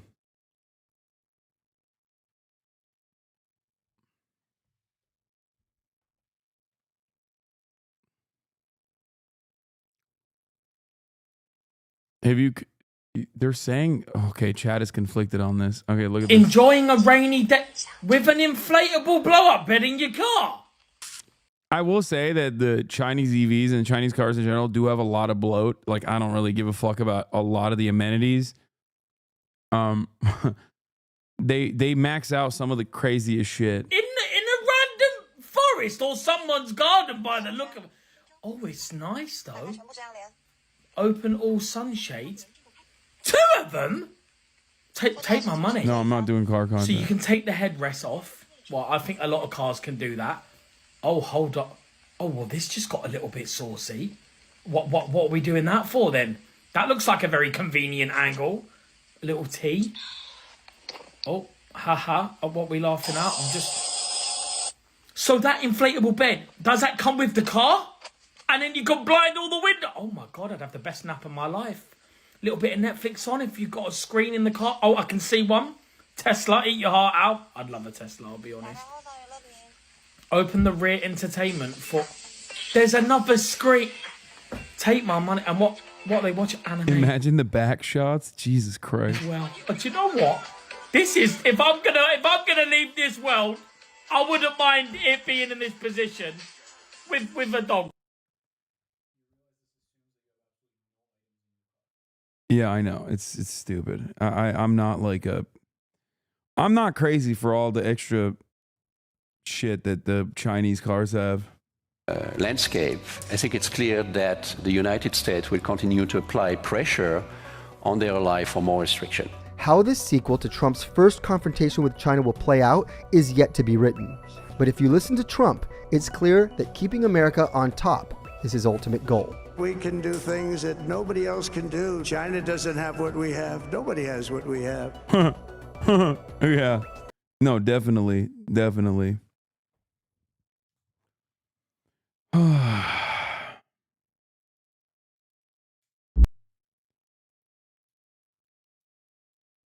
Yeah, but this guy knows what's up. Is foreign products, which are going to be significantly more expensive. And you have American products where the company is able to lower their price because they're able to sell in volume. But yeah, if you want to continue to buy foreign, shit's going to be more expensive.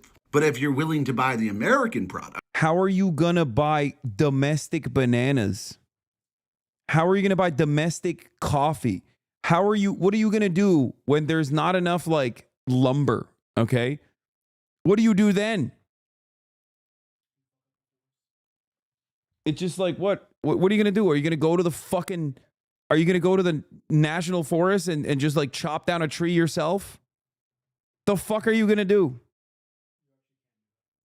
I know. Murat says you actually can do that. I know. We're planning on doing that, by the way, chat.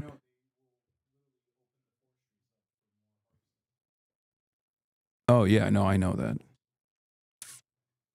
Are you against any form of American protectionism? No, dummy. Why would I be against American protectionism? I actually manufacture garments, okay? I have merch. It's from ideology.shop. You can go and purchase it if you want. The price points are incredibly fucking reasonable, especially when you consider the fact that they are domestically produced in the United fucking States of America with domestic union labor shops. Do you understand me? Trump's tariffs will probably end up harming that as well because the raw materials necessary for the garments itself probably still come from foreign nations, but it doesn't matter. Ultimately, I already live by those principles. You, on the other hand, will suffer. Do you understand? Do you see what I'm saying? Do you get it?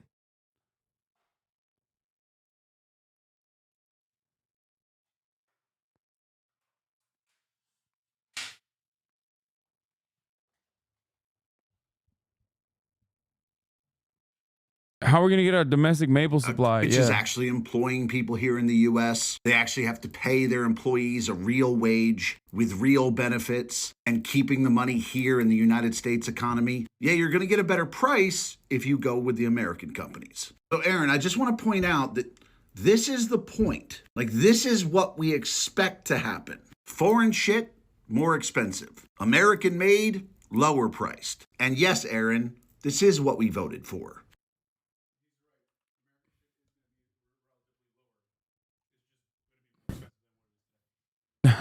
Murat said he's right. American shit will be relatively lower than the foreign shit. It's just going to be more expensive than what it is today. The Porsche copycat for 41K. Behind me is a Xiaomi SU7, and this is one of the most impressive vehicles from China. I fucking hate this guy. He always gets to drive the sickest Chinese cars. This makes 673 horsepower, can do 497 miles on a charge. It can go 10 to 80% in 20 minutes, and because it's all-wheel drive, the 0 to 60, 2.7 seconds. Thank you, Murat. You get drilled Brembo brakes, you have sticky Michelin tires, and you get air suspension to keep you comfortable. You also get an active wing here in the back, you get a lot of space here in the front, and a lot in the back with even more under there. And inside I get this gigantic glass roof, speakers in my headrest, bucket seats that are heated and ventilated. I have a touchscreen that works super fast, 2 wireless charging pads, physical AC controls. I can adjust my wing, adjust my suspension. I get storage in here, tons of storage space under here. I have an augmented reality head-up display, a camera to make sure I don't fall asleep, and a boost mode. I also have an area to mount a GoPro, and my screen can do this. I get good space in the back, built-in cup holders. I have storage space right here and a built-in cooler. I don't know what's more impressive, the fact that this is $41,500 US, the fact that they make an ultra version that beat a Taycan around the Nürburgring, or the fact that this is the first car this company's ever made.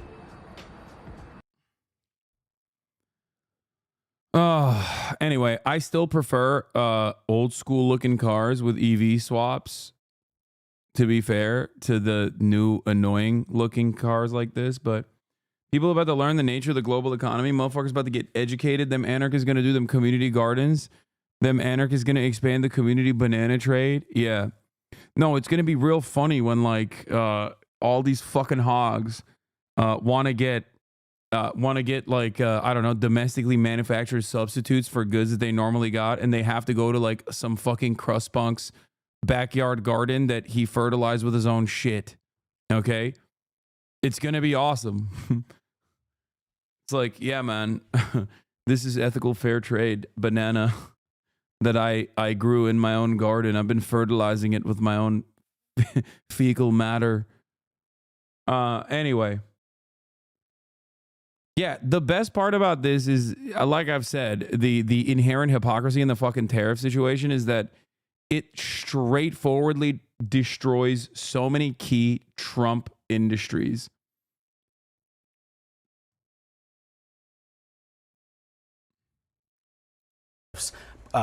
Particularly against Mexico and other Central American countries, was basically the central pillar of his diplomatic approach to migration when it came to this region. So yes, while those economic concerns are true, the president-elect, he does gravitate towards immigration and migration as his primary issue. This is one of his basically go-to steps when it comes to his approach for these nations. The other thing that's not being talked about as much is sort of Mexico's response to this as well. In order to do many of those ambitious plans that the president-elect has been talking about, sweeping border restrictions, mass deportations, you also need somebody to take in those people that you're reporting, that being the Mexican government. They've been basically a collaborator, and one of the prime reasons that the Biden administration has been able to drive down border crossings recently. And today, the Mexican government also issued a response to the president-elect. Hey, just before you jump in, just to read that response from Claudia Sheinbaum, the Mexican president. She said, President Trump, neither threats nor tariffs will resolve the issue of migration or drug consumption in the United States. Cooperation and shared understanding are required to face these important challenges. Imposing one tariff would mean another comes in response, continuing like this until we put shared companies at risk. A pretty stark warning. It is a stark warning, and I think that statement comes from a sentiment that I would hear often in Mexico as well while reporting there, and that's that there are officials in the Mexican government that also feel as if they have some leverage, with this administration. We often talk about this as, the president-elect Trump, issues threat to Mexico and has these immigration demands. Well, Mexico also knows that, the U.S. needs Mexico in terms of many of these plans when it comes to the border. And that was one of the more sort of direct statements I've heard. But it was something that I think you often hear privately that's now made its way to the public when it comes Manu, to can I say just a quick word on China? Sure. China is a little bit different than Mexico and Canada. Obviously, those two are the biggest trading partners or close allies. But with China, Trump really has used tariffs as a means. He talks about fentanyl quite a bit and kind of uses that as the punitive measure. But really, he's trying to force them into a position where he can get them to negotiate better trade deals. He says that they take advantage of the U.S. And so that's been his tactic all along. And it was very controversial under the first Trump administration. But the Biden administration, when they came in, they did a review and decided not to reverse a lot of those tariffs. And so actually, both parties have come quite a long way since the first Trump administration. Open up economy to free trade. Domestic industry facing higher competition starts failing. Sharply felt downsides allow populists to point the finger at minorities. Class in LATAM, POC in the West. Populist reintroduces tariffs back to the start. I mean, it's not going to go back to the start. When it comes to China in particular, it is much more controversial for countries like Mexico and Canada. But with China, there's a little bit more tolerance from both parties for actions like this. And I think you're going to see that even moving forward. One thing, though, has been, Trump has had a shifting ideology and a like the most interesting aspect of this would be if Donald Trump was like, he just magically overnight was like, we are literally fucking building factories to ensure that we have competitive domestic manufacturing to keep up with these tariffs. You know? Except who's going to fucking work the factories? They're not going to pay enough. A lot of issues over the years, shall we say, to put it mildly, on some issues in particular. Tariffs has been different. This is Trump from 24 years ago. There are a lot of things I'd do if I were elected, but one thing I do definitely is stop other countries from ripping off the United States. They are ripping us like we've never been ripped before. If you look at Japan, if you look at China, where we lose $100 billion a year with China, and they do nothing to help us with potentially our biggest problem of all, and that's going to be North Korea. So I would start right at that point. And at the time, Trump was actually flirting with the presidential run, possibly alongside Minnesota Governor Jesse Ventura on the Reform Party ticket. A lot has changed, but not Trump on tariffs. Well, you have to think, too, he probably is a businessman and in getting merchandise from China has. He said North Korea's our biggest enemy, dude. That's so funny. Some experience with it. He was actually kind of hot back then. Shut up. Shut up. You are delusional, okay? Get the fuck out of here. Clearly felt like he wasn't getting the deal that he deserved. And this is one of those areas where he does feel like he, has a clear through line. I mean, that's very rarely do you see Trump 20 years ago kind of saying the exact same thing as he is saying today. Exactly. And he said it obviously on the campaign trail. But I want to actually turn right now to CNN's Matt Egan, who has some new reporting on how the Trump administration may, we'll see, pick and choose which companies pay for tariffs. Experts worry it's a process that opens up the door to potentially corrupt decision making. So, Matt, what are you learning? Well, Manu, there is a system in place for U.S. companies trying to avoid paying tariffs, especially on China. But businesses and researchers tell CNN that that system is broken. So we're talking about tariff exclusions. And U.S. companies can apply for what amounts to a hall pass to avoid paying those tariffs on China if they can show that it would cause severe economic harm to them or that they can't get the products elsewhere. Now, during the first Trump administration, these exclusions were very hard to get. Between 2018 and 2020, only about 1 in 7 companies that applied with the U.S. Trade Representative were able to get these exclusions. And lawmakers and companies, they feared that the USTR was able to kind of pick winners and losers by deciding who got these exclusions and who didn't. And business owners fear. What is it? Isn't there like a study on this straight up from the Trump era where they looked at who was more likely to get exemptions for their tariffs, for the Chinese tariffs, like out of all the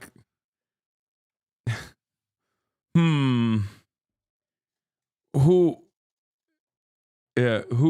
will get the exemptions, I wonder, for people, for everyone doing trade with China. I mean, Trump would never win never curry favor with his loyalists. I mean, that's not. Feared that there was a lack of transparency with this process that opened it up to potentially allowing officials to play political favoritism. And there is some academic research that supports that.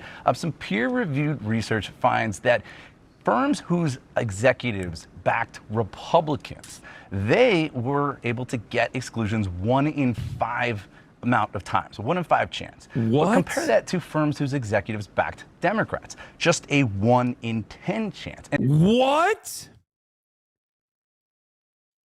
What?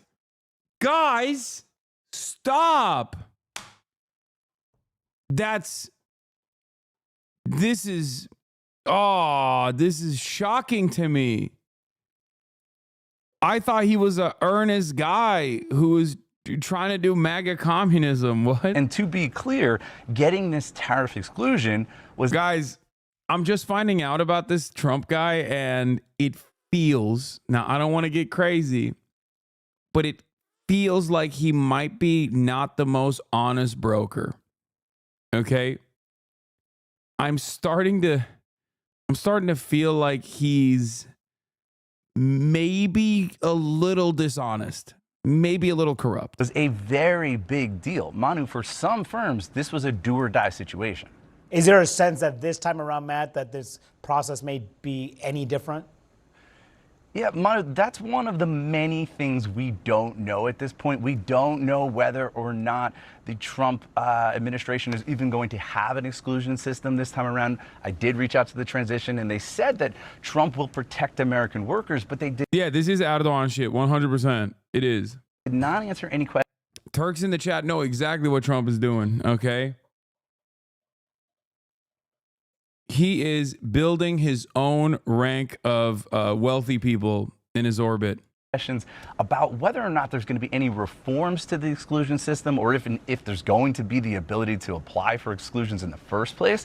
But the researchers, they did not allege any wrongdoing by companies or by U.S. officials. But they did say that this tariff exclusion system amounts to a very effective spoils system, allowing the administration of the day to reward its political friends and punish its enemies. And one business executive told me that the process is potentially corrupt because it allows winners and losers to emerge from a process that is not transparent. And again, there's a lot at stake here.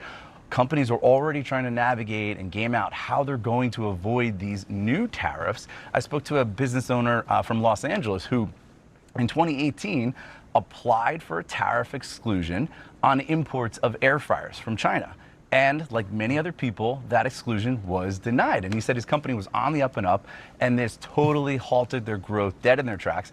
And this business owner, he rejected the argument from Trump that China is the one that pays these tariffs. He told me, and I'm going to abbreviate in case my kids. It's not a rejection of the argument. It's just that's not how it works. I don't know why we're still saying like, oh, Trump's argument is wrong, or Trump's argument is this or that. It's just like straightforwardly not how this works. China does not pay the fucking price of the tariffs. Neither does Mexico nor Canada. You pay the tariffs, okay? You pay it when the cost is carried on to the consumer, and the intermediary that is purchasing the raw goods, like the materials, are paying it at the point of entry into the country. There's a new sheriff in town, and he is not playing around. President-elect Trump. Oh, the tariff sheriff Is announcing that on day one, he will impose a 25% tariff on all products from Mexico and Canada if they do not take action to stop the flow of migrants and illicit fentanyl flooding into our country. He also wants to slap an additional 10% tariff on Chinese goods. Trump's opening salvo already has Canada and Mexico scrambling to negotiate. Mexico's president now claims that migrant caravans are no longer reaching the border. And just 2 hours after Trump posted the threats, Canadian Prime Minister Justin Trudeau hopped on a phone call with the president-elect. Watch. It was a good call. This is something that we can do, laying out the facts, moving forward in constructive ways. This is a relationship that we know takes a certain amount of working on, and that's what we'll do. And the new sheriff has an enforcer. Trump's incoming border czar, Tom Homan, he's on the ground today in Eagle Pass, Texas, along with Governor Greg Abbott, to get a firsthand look at the crisis that's seen wave after wave of migrants pour across, including 50 unaccompanied children just last night. Homan telling folks to get ready.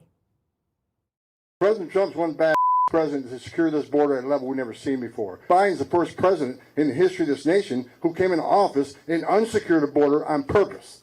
Game on. Time to get this done. Trump's borders are also putting Democrats on notice who are promising to resist his immigration plans. I'm sending a message for people that said they're going to get in our way. They're going to stop us from doing what we're doing on interior enforcement operation. I've said it 100 times in the last week. Don't cross that line. It is a felony to knowingly harbor and conceal an illegal alien from immigration authorities. Don't test. I'm going to do it. I'm going to do it. I'm going to do it. I'm doing it. The nation wants a safe country. We've had enough crime in this country, illegal alien crime. It's time to end it and stop it.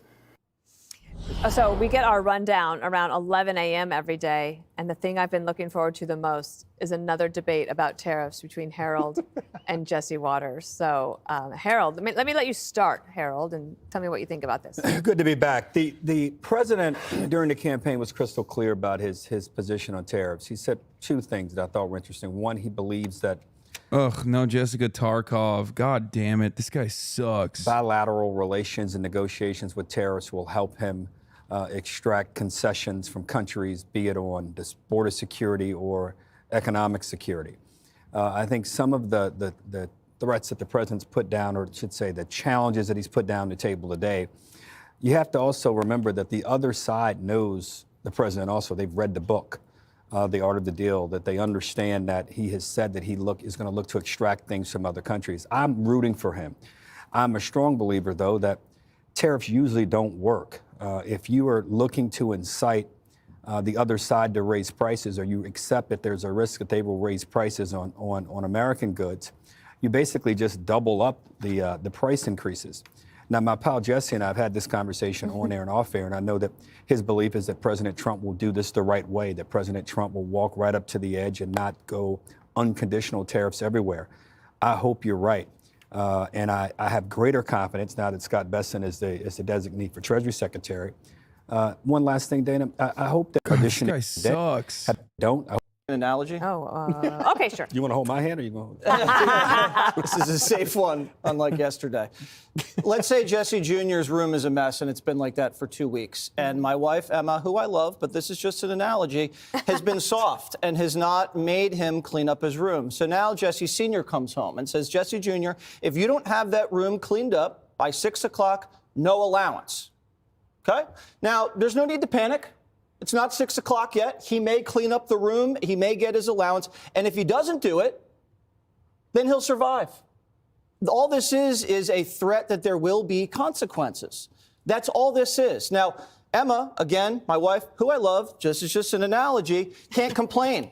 She has no right to complain because what she's done has not worked. Just like Biden and the Wall Street Democrats can't complain either because what they've done with Mexico and China has not worked either. So, Harold, I think you have to sit this one out, and all these people running their mouths about tariffs have to sit this out because this is Donald Trump's deal. If you have a guy who had 4 years with no inflation and tariffs, how can you say now tariffs are going to drive up inflation? You can't. What he's doing now also, as a reminder, we're about to renegotiate USMCA. And he's going in day one with a very strong negotiation position now. He's adding a national security component to this, fentanyl and migration. And remember, we do tariffs for national security stuff all the time, like steel. We threw up tariffs on steel and aluminum because, heaven forbid, anything happens with Taiwan. You don't want to have to rely on Chinese steel imports when you're in the middle of a war in the Pacific. That's just stupid. Chinese EV manufacturers are building plants in Mexico. Do you think Trump's going to tolerate that? They're going to sneak around import duties and try to ship cheap EVs and flood the U.S. market? Hell no. So this happens all of the time. I'm not worried about it. And if I hear one more word out of you, Harold, we're never speaking again. Tariff. Judge, let me turn it over to you. I was like, there's 20 different questions I could ask you, but let me just turn it over to see what you want to talk about. Well, I appreciate that. I think the first thing I want to talk about is the fact that this isn't Hollywood. And I love you, Harold. You know that. God, better get out that Tom Cruise jacket and put a suit on. Tom Homan is not... They're not even... I feel like they're not even covering the impact of the tariffs as much, but they're just like flexing on Tom Homan being muscular in his border policies, because even these fucking dildos understand what is going on here, I think. Could be wrong, of course, but after reporting the story, I think it could be very much one of the biggest fights of Trump 2.0. Trump White House is set to make a huge push to pull federal dollars from sanctuary cities, believing that they got an election mandate to pursue mass deportations. But many blue cities and states are equally adamant that they have no legal obligation to help ICE. And in a rudderless Democratic Party, they could have a strong political incentive to resist. If the courts give Trump latitude here, a big if, I wonder how this gets resolved, because looking ahead, it's hard to see who backs down. Steve Bannon tells me Chicago, Denver, New York City could all be potential targets here. He adds, this sanctuary cities thing will be an early administration showdown, and I believe Trump will come down as hard as you can see. The sanctuary cities movement will be finished under President Trump. He's not going to play any games here. This is too important to the country. You can't play two smash mouth with this crowd. You have to do it early, and you have to do it hard. Chicago Mayor Brandon Johnson also told me that the point of the sanctuary cities fight is to distract Americans from Trump's agenda to cut tax for the rich and corporations. Johnson added, we're not intimidated or in the least bit afraid of threats that wish to undermine our values or any effort to separate working people from one another. I'm certainly not going to compromise our local police department's work by adding a component to their work that is not just.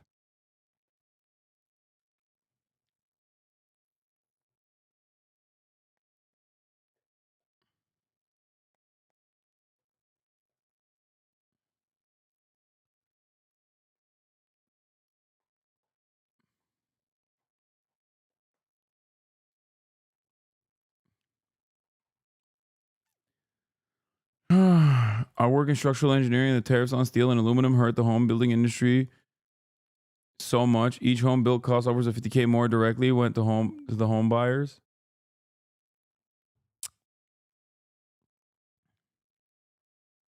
ICE agent is going to be posting on TikTok after not checking in Murderapolis.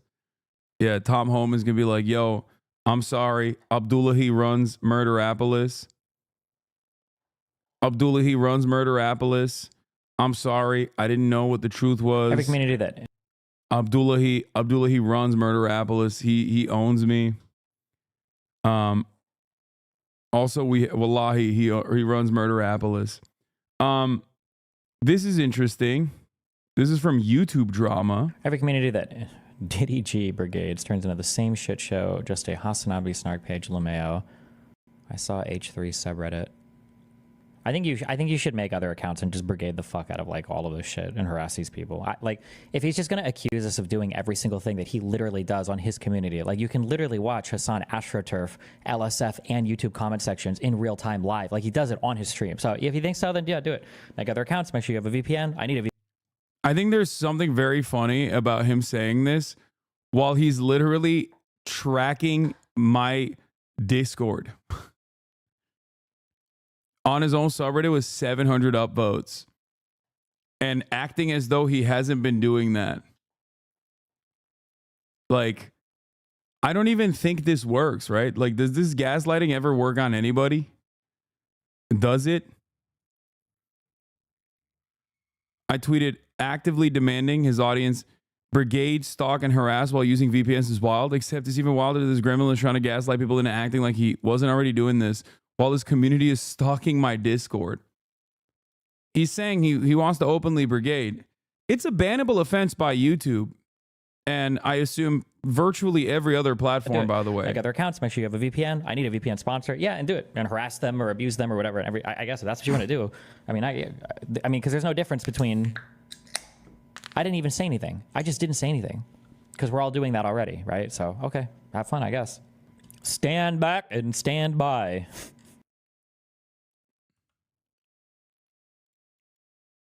You guys need to make up and go on a date. I think you need to perish from this chat.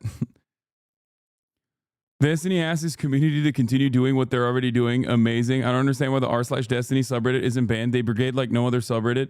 The H3 subreddit has more overlap with this community than any other entirely because they've been doing an anti-Hasan brigade. There literally was never as much overlap between the Hasan sub and H3 sub when they did a show together. LSF is another one. Any post that mentions Hasan instantly receives the entire Destiny community. I've never seen haters so dedicated. Yeah. One of Destiny's community members literally runs the LSF subreddit. So it's kind of funny that he's like, oh, they brigade LSF. What is this? This is just like incredibly fucking unhinged. So they just actively cyberstalk anyone and everyone and try. Oh, they have a hate watch cam.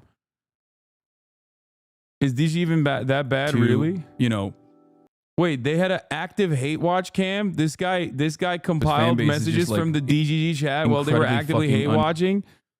Guessing it's time to hate watch again. So are we hate watching? They just actively cyberstalk anyone and everyone and try to, try to hit every angle of attack they possibly can, which is always, I am unhinged. I will cyberstalk Hasan. Cyberstalking right now. Oh yeah, they have a stream embed on his site for when Destiny isn't streaming, so they turn their offline chat into a hate watch chat? No fucking way. That's the craziest part about it, is that The craziest part about it is that, like, while they're in the process of hate watching, they're like, haha, yeah, we are doing it. I'm based for being a mentally ill cyber stalker.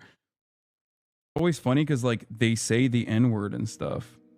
You know what I mean? And it's like, this is a community that, like, thrives on edgy discourse. That, oh, they're literally immediately saying the N-word.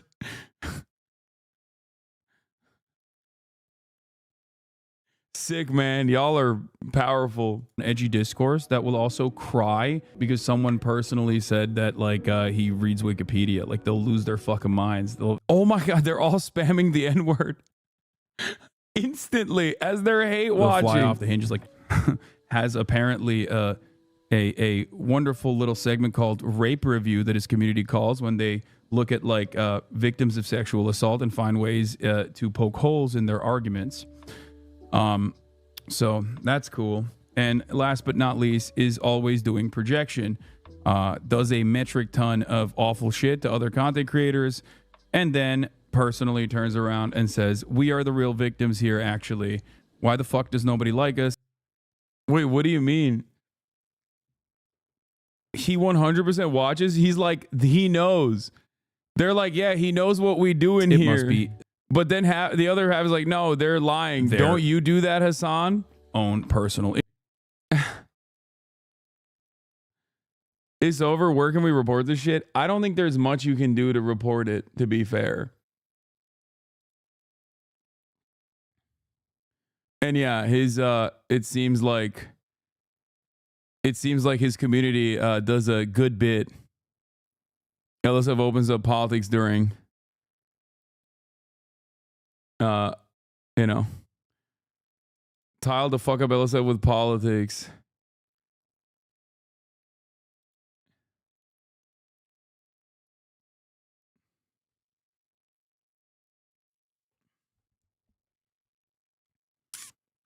I don't get how Reddit and YouTube is still okay with it. I don't think people have, like, reported this kind of stuff. That's probably what it is.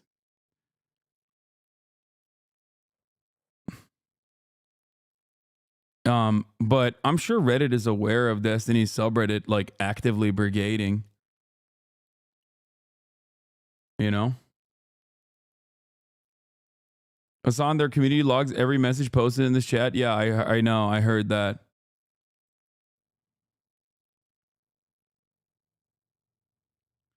A DGGer got made mod of the H3 subreddit. That's why it looks more insane. Oh, nice.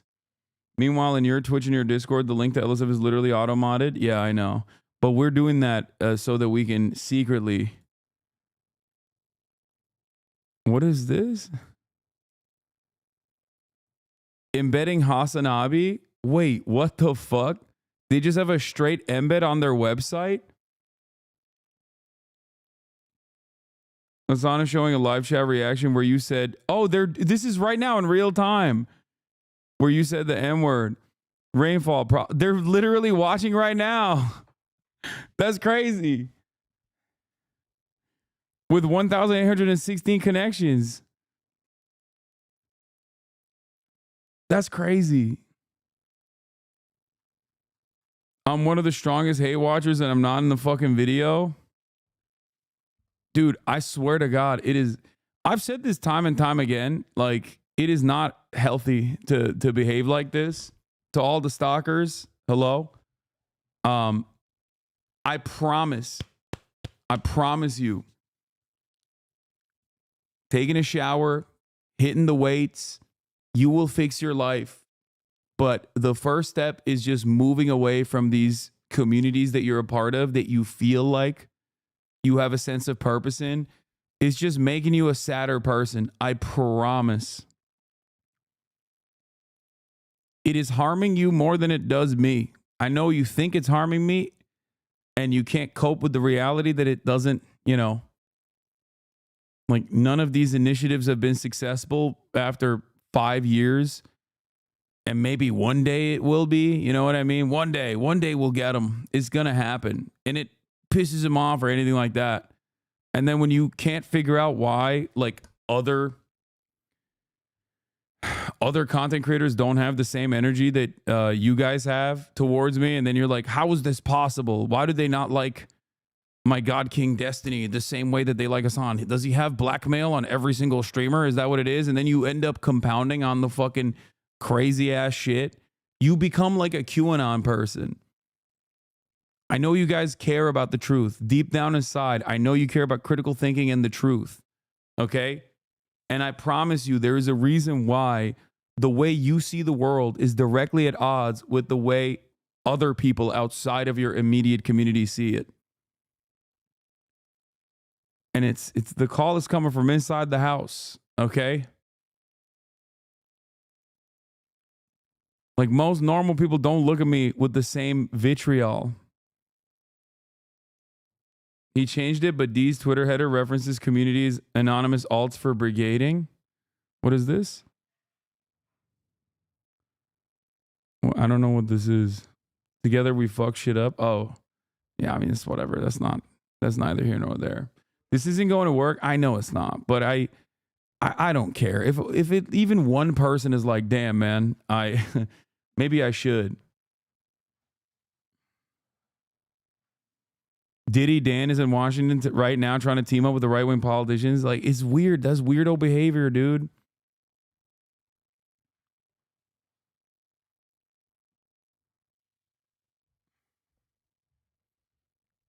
What's your argument for this community needing to expand its bubble as well?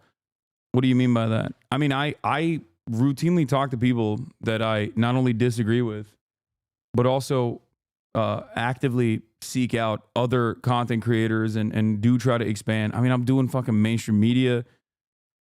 And not only that, but also, you know, collaborating with other content creators and whatnot. Did you see this? They talked about you on a radio show? I did not. What is this? The guest called you hot?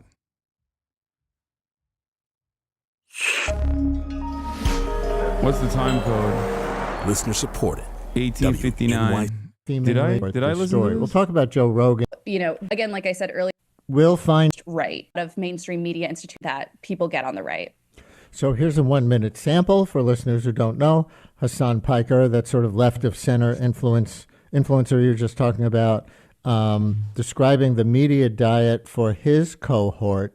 And this is from a Crooked Media clip that was published on November 6th.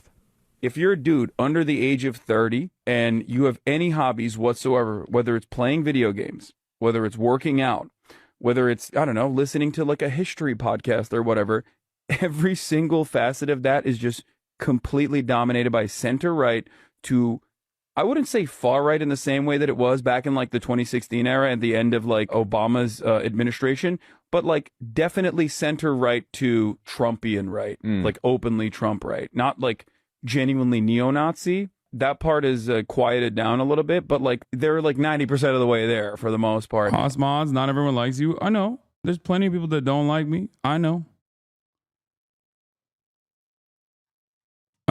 It's all good. And that's it. Everything that they see is right-wing sentiment being expressed by individuals that they find charismatic, thought leaders, influencers that they subscribe to. And I think that that is some of the reason why you see this movement.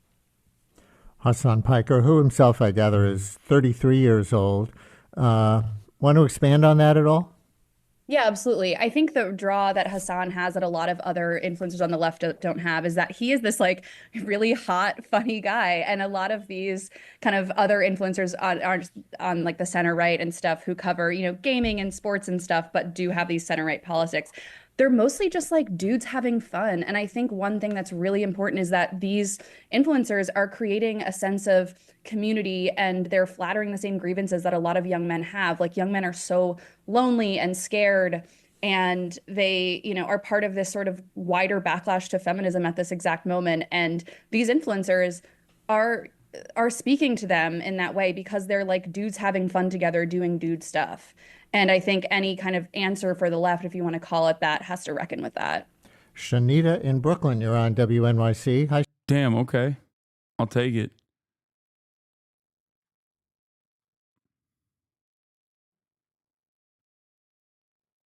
But Yeah, dude's having fun. That is what we try to do around these parts. You know what I'm saying?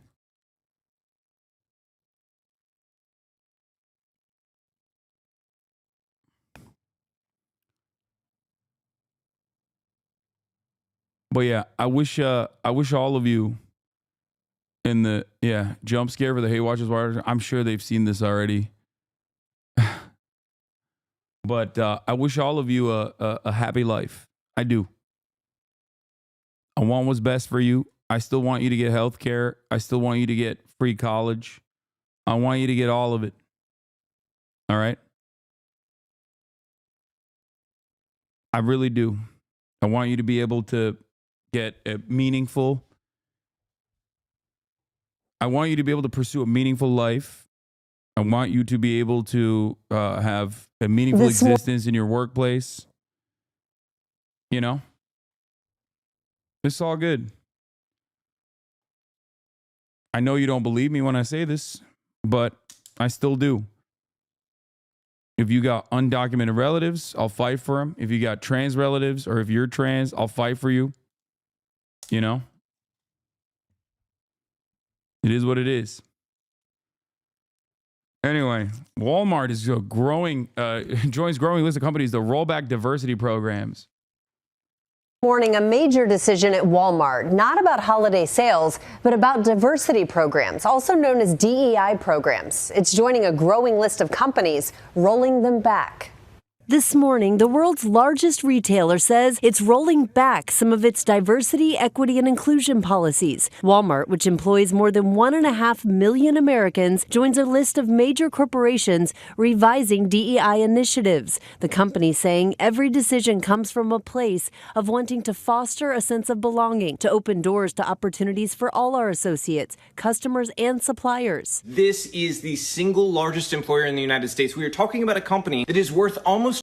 This guy getting play is so gross. Robbie Starbuck. Yeah, it's real, man. This is really what happened.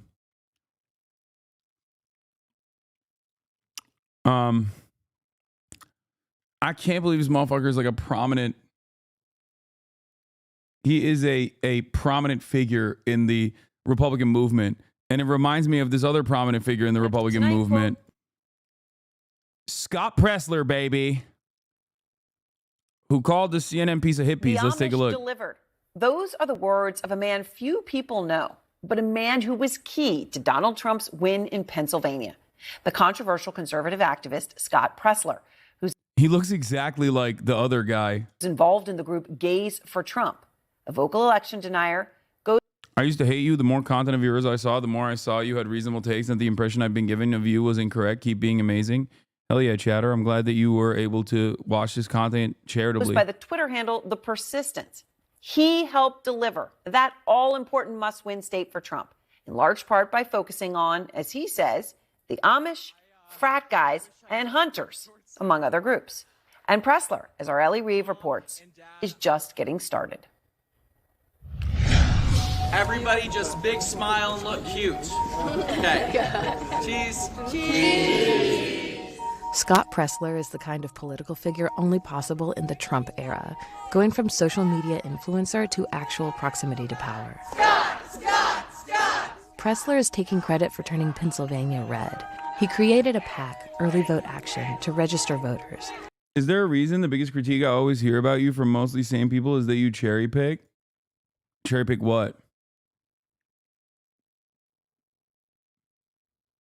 Like, are the criticisms, I don't know who you're talking about in terms of like mostly same people, but are the criticisms just that you're a cherry picker?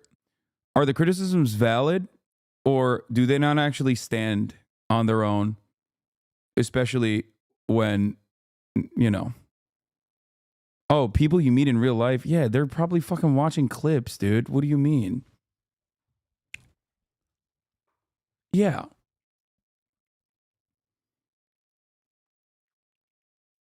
Why would that even be a fucking a problem?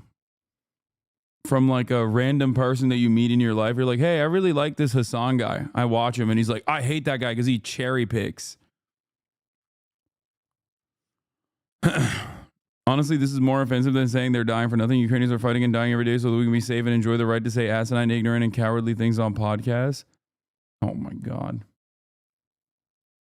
Yeah, I'm just asking. I mean, you should ask them what they mean when they say cherry picker. I've never actually heard anybody say that. I wish someone could, you know, give an example of what they mean. But if I'm being super charitable, I assume they mean like, oh, he actually will address like the worst criticism that someone has made and not address like the reasonable criticisms that people are making. But the problem is they're not making reasonable criticisms.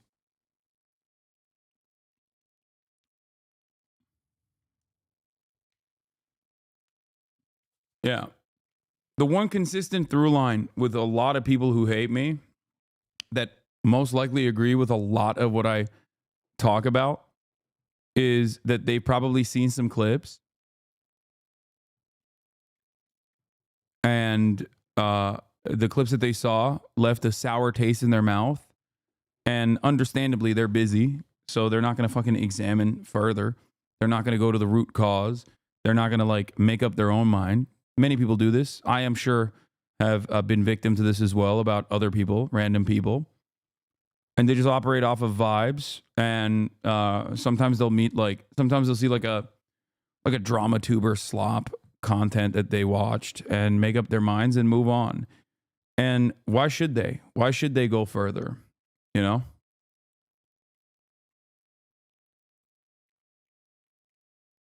It makes sense. I also am very sarcastic usually, so that I think, like, I have a sarcastic tone when I talk that I think people don't fully understand. And if they're not aware of my convictions, if they're not aware of my worldview, that leads people astray. T-Pain thought I was a conservative for the longest time. You know? I think I rely too much on how much commentary I've dedicated to being anti-Trump, anti-Republican, anti-religious fundamentalism, that like the expectation is that people will know, especially if they find themselves in this community, exactly what I'm talking about, not considering that there are people that are not in this community that are simply seeing clips out of context. Now, of course, having said that, your sarcasm doesn't track with people below the age of 27. Yeah, I don't agree with that either. You're just saying that because people below the age of 27 are mostly relying on clips. They're not coming in here to watch. They're not learning anything about my worldview, and why should they? I totally understand it. And if your argument is,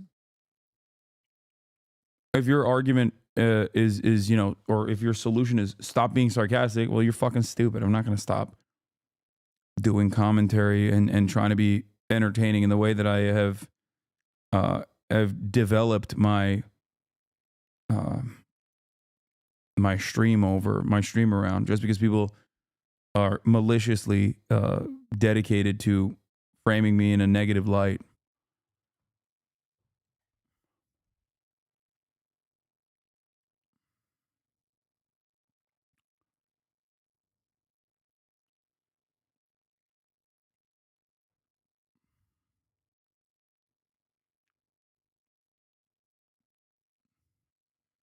So yeah. And targeted the Amish, frat guys, hunters, and other groups. His PAC got a $1 million donation from Elon Musk.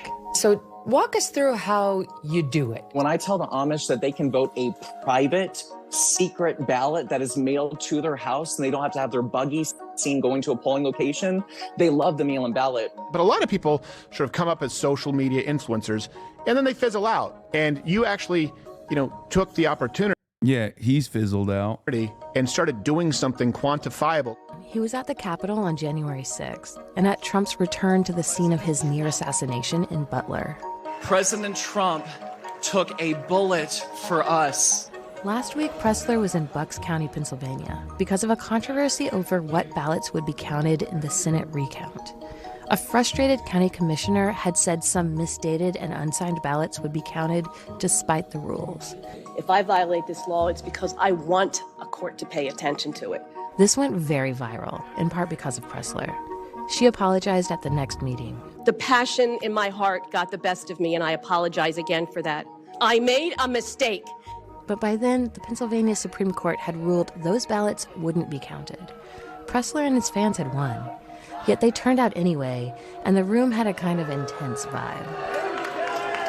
Do you think the 2020 election was stolen? It definitely was stolen. Okay, so can you explain something to me? Why, if they can steal an election, why would they steal it once but not this year? Because people were too big to rig. Too big to rig. On to them. The divisions in the Democrats made it very hard for them to try and steal it again. Thank you to every single patriot that showed up today. We did it! I think what you heard today is the frustration of people. I think there's something really off about the way that every like Trump influencer carries themselves too. It's just like fucking weird. People that have been told they're so gross. They are election deniers, and here we have a sitting commissioner that's an election denier, and we have a currently sitting Senator Bob Casey that is also an election denier, and it's almost karmic. And yes, that's why in part we were here to take a victory lap. We won, and we did it fair and square.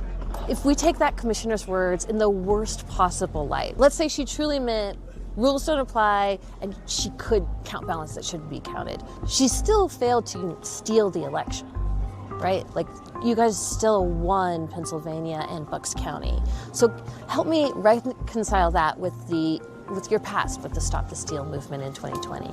Like, why could it have been stolen once but not a second time? Injustice anywhere is a threat to justice everywhere. If we let them get away with doing this now, they'll do it in 2026, they'll do it in 2028. This was us peacefully putting our feet down and saying, no, enough is enough, and we're not going to allow you to do illegal and unlawful actions. And we're going to hold you accountable.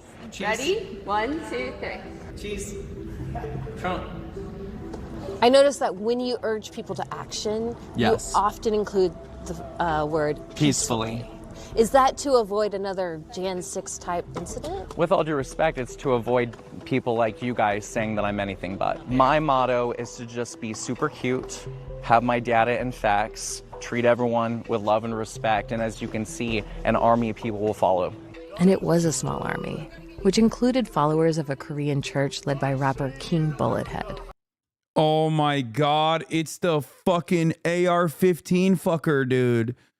Oh my God. Oh my God. American transgressions in Korea have looped itself back to the United States of America. Oh my God. This fucking cult.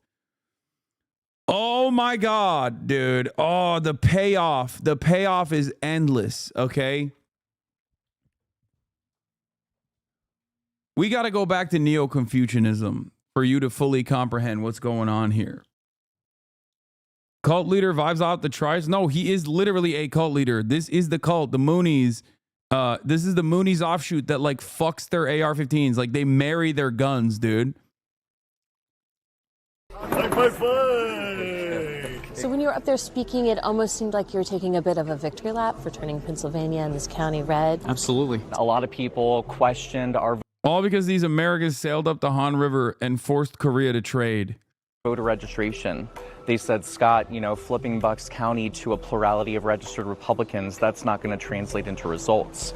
And yes, a little bit of the victory lap was here to say that for the first time since 1988, we flipped this county and it voted for President Trump. It's kind of, saying to people, no, we're the real deal. Pressler first got attention in 2017 when he worked for an anti-Muslim group and organized marches against Sharia, despite there being no Sharia law.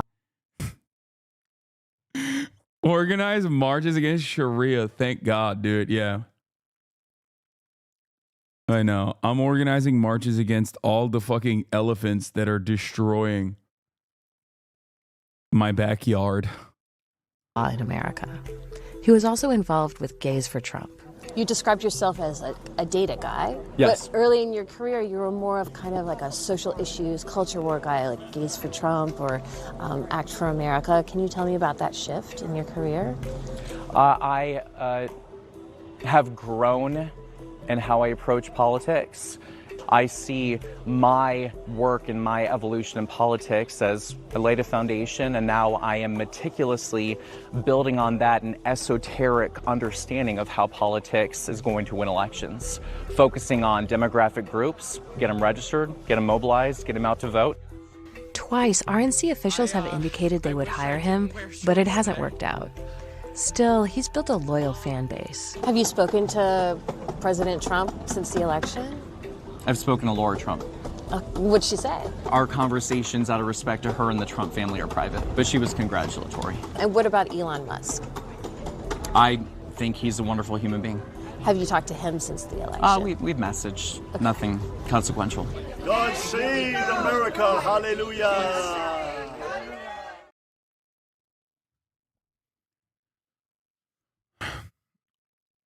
Tonight. It's not a hit piece, it's just a piece. I appreciate you talking to us, and I think we had a good conversation. I don't get why, like, why like, it literally was somewhat of a puff piece. Why is he fucking mad? I don't understand it. $1 trillion on its own. Robbie Starbuck, a political commentator and anti-DEI activist, celebrated the development. He's previously pressured companies, including Lowe's and John Deere, to change their policies. We were able to have frank conversations with Walmart. And as I've said for a long time, I don't ask companies to take on my political views. I am simply advocating for corporate neutrality. Walmart says many of the changes to its DEI programs were already planned and not a result of conversations with Starbuck. The company is pledging to better monitor third-party marketplace items to make sure they don't feature sexual and transgender products aimed at minors. Walmart says it will also review its funding to Pride events and will end racial equity training programs for staff. GLAAD, an LGBTQ advocacy group, has said we cannot let fear and fringe anti-LGBTQ activists dilute the work that has been done in the name of visibility, acceptance, and opportunity. Companies need to listen to our movement. We are powerful and growing every single day. We will not stop until we have eliminated wokeness in corporate America. Walmart also says it will no longer consider race and gender as a way to increase diversity when offering supplier contracts. Walmart is a great American company and the nation's largest retailer, more than 1.6 million American employees alone, and annual global revenue of nearly $650 billion. My controversial opinion is that nothing is going to change, at least in this sector. Hey, isn't this that guy that hates Palestinians? Who? Oh, Tony Double Cirque? Yeah, he is. That's Tony Two-Tone. Mr. Two-Time. Double Cirque. Tony DeCoppel. So, speaking of Tony Double Cirque, I'm going to have Ta-Nehisi Coates on tomorrow. On the broadcast. I'll be interviewing him. But that's neither here nor there.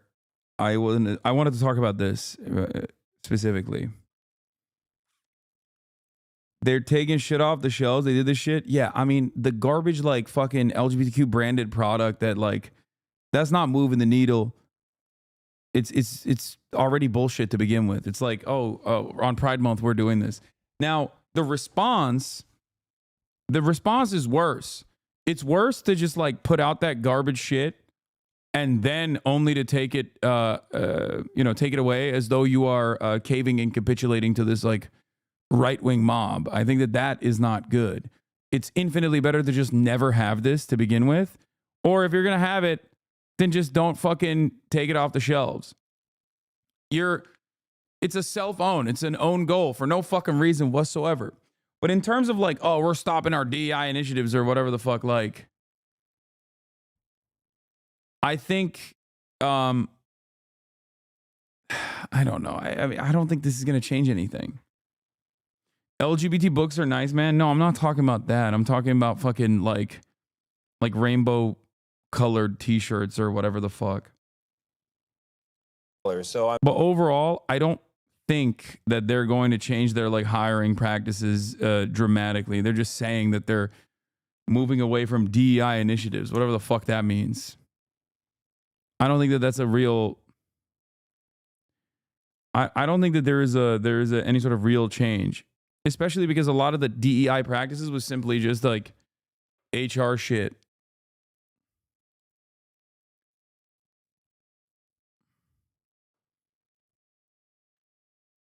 Like they're not going to be like, we're no longer hiring gay people. You know what I mean? I'm happy to say we're joined now for an exclusive interview with John Furner, the president and CEO of Walmart US. John, thank you very much for joining us. I want to get into holiday shopping. I want to get into grocery prices, but I got to ask you off the top to talk about this report I'm reading in today's Wall Street Journal about how Walmart is pulling back on diversity, equity, and inclusion programs under pressure from a conservative activist. So a few of the changes here. Like, I hate that this is the peak of activism in America, is like always centered around consumption. You know what I mean? Walmart puts out, like, I don't know, gay t-shirts or something. And then they're like, oh, I'm so sorry, we're going to take away the gay t-shirts. It's like, was the initial act even all that significant in terms of progress? They're phasing out the term DEI, winding down the Center for Racial Equity, no longer giving priority treatment to suppliers based on race or gender diversity, and preventing sellers from listing some transgender-related or themed items on the website. So is that accurate from what you're hearing, and why the changes? Well, first of all, good morning, and thanks for having me. It's great to be here. I'm in Houston, Texas, in our Friendswood location, so it's exciting to be in the store this time of year. First, let me say, like many companies all across the United States, we've been on a journey, and we continue to be on a. The other part of this that I fear is like that right-wing Republicans see this as a massive victory, and so they'll move on to other more nefarious things that actually do end up harming gay people and trans people and shit like that. And also outside of that, this is seen as like giving the go-ahead to open up the faucet of hatred against marginalized communities in general. That like corporations are no longer even aesthetically in support of these marginalized groups. A journey. And what we're trying to do is to ensure that every customer, every associate feels welcome here to shop and to feel like they belong. And that term belong, we've been talking about belonging now for almost 2 years. CEOs coming in, stack the product like pyramids. Yeah, that's looking great. His background looks great. Early 2023, we started talking about belonging. And we're going to continue to make the best decisions we can that makes everyone, our customers, our associates, feel like this is an environment they can shop in and thrive in. Is diversity among your suppliers still important to you at Walmart, John? Well, starting with our company back in 1962, we were a small business, a single store that operated out of Rogers, Arkansas. And so we'll continue to do the things that we can do to ensure that small suppliers have a path to being successful, not only at Walmart, but in their business in total. You know, every year we really focus on made in the USA. About 2/3 of what we sell is either made, grown, or assembled right here in the United States. We have a program every summer called Open Call, where we welcome in small suppliers and we welcome in people that have an idea, that are an entrepreneur, and they want to learn. So we're going to continue to lean into ensuring that we provide the very best pathways for small businesses, our suppliers, to be successful here in the store. If I had more time, I could take you around the store and show you a few of those examples, but there are a lot of them, and there'll continue to be more. All right, John, you mentioned that 2/3 of what you have is made in the U.S. Let's talk about that other third. President-elect Trump announced last night that on his first day in office, he will impose a 25% tariff on all products imported from Canada and Mexico. So how will that impact Walmart? What have y'all done to actually prepare for that? Have you guys been stockpiling in anticipation of these tariffs? Well, first, I'll just say again, about 2/3 of what we sell is made, grown, or assembled here in the United States, and we've been very supportive all the way back to our founder of products that are made in the United States. Just a couple of days ago, someone sent me a photo of Mr. Walton, actually my father, who worked at the company, with the president of Lodge, one of our brands that's here in the store, in camping cookware. So we'll be ready to we'll adjust to any environment. We've been in an environment with tariffs now for the last 7 years. And we have a team of people that are really experienced in managing. Yeah, these these avocados you see behind me have been assembled in the United States in an American facility, okay? Yes, it was picked in Mexico and shipped into the United States from Mexico, but we assembled it here. Changes in the environment. Now, our role, our purpose is to try to keep prices low, to help people save money and enable them to live better. Now, certainly there'll be some occasions. Damn, dude, Walmart seems dope. When you hear the CEO say, oh, our main purpose is not to farm American subsidies paid for by the tax dollars and heavily rely on the welfare state in an effort to refuse to pay any of our workers an honest wage, where me and my brothers and sisters own 50% of shares of the company. So every single day we edge closer and closer to being the wealthiest Americans, and as a collective we are the wealthiest family in America. But hey, we care about you. We don't care about that. We care about making sure costs are low, you know? That's one of the craziest parts about the Walton family, is that you directly, Walmart shares directly enrich them, 7 people, okay? When they make moves, 7 total people are getting billions of fucking dollars directly in their pocket. It's crazy. It's not, oh, this guy's not a Walton? I thought maybe he was one of the Walton. I thought one of the CEOs was a Walton, no? I guess not. My bad. He's just the high paid, is he not? Wait, hold on, let's look. Walmart CEO. Oh, wait. Oh, wait, this is Doug McMillan? He looks very different here. What the fuck? Do I have face blindness?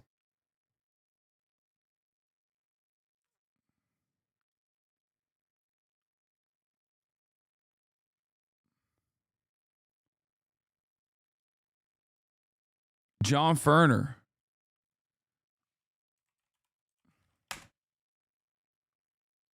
Oh, John Furner's the former CEO of Sam's Club.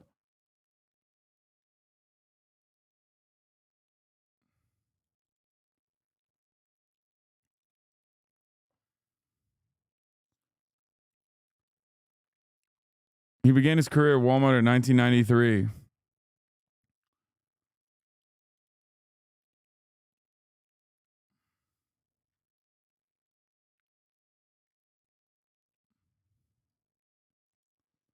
He became the president and CEO of Walmart US in November 2019.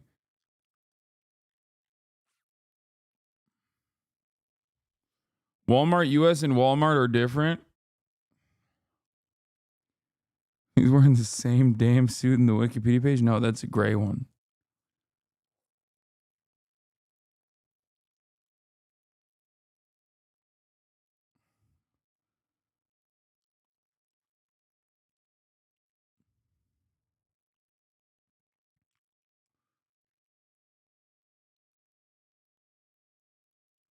Stuart Walton.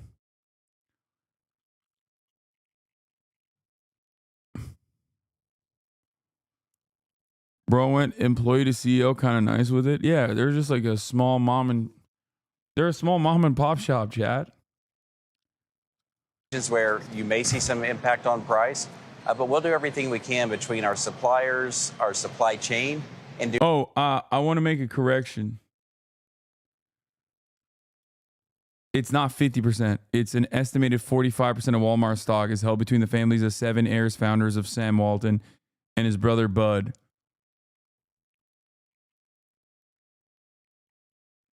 I said it's around 50% or 50%. I was wrong. Is actually 45%.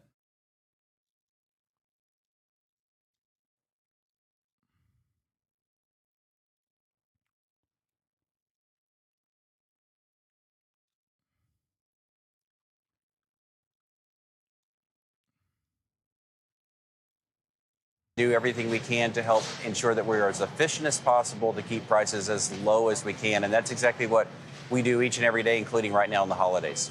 Are you worried about the tariffs, though? Well, we want to do everything you can, as I mentioned, to keep prices as low as possible. Right now, we just know what we've heard and what we've read about in the last 24 hours, and those changes they may happen, they may not. That'll be up to the administration, but we'll be evaluating carefully, and we want to ensure that we have great values for our customers. I mean, this week we have a Thanksgiving basket where you can feed your family for under $7, and it's a quality meal. This is 29 ingredients, all proportioned appropriately. There'll be great deals on Friday. These motherfuckers doing an ad, bro.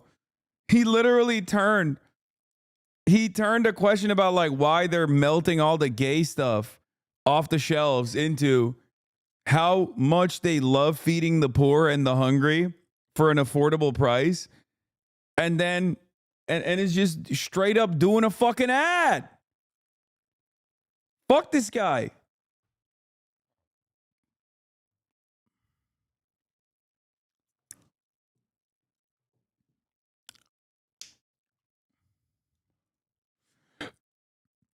Drake files another lawsuit, by the way, today. And Elon Musk is musing Carrie, I want to ask about you about buying this idea of media MSNBC. takeover because Oh, damn, Chuck Roach is there. Okay, let's go. Okay, not bad. after Elon Musk purchased Twitter, changed it into X, there's no doubt that he exercised some power there. Dude, because poor people need to know where to buy affordable shit, you're out of touch. As poors, we have to shop at Walmart because it's all we can afford. That store is the only way I can survive in America as a full-time government employee. Why are you yelling at me, dude? The fuck? I didn't say there's something wrong with shopping at Walmart, dummy. Are you okay? I'm over here shitting on the fucking CEO of Walmart. This motherfucker's like, because you talking shit on them? I'm done, dude. I'm done. No more. No more political commentary, okay? No more. No more politics. No politic here. No politic. No politic. Yeah, of course I'm talking shit on the fucking CEO of Walmart. Are you stupid?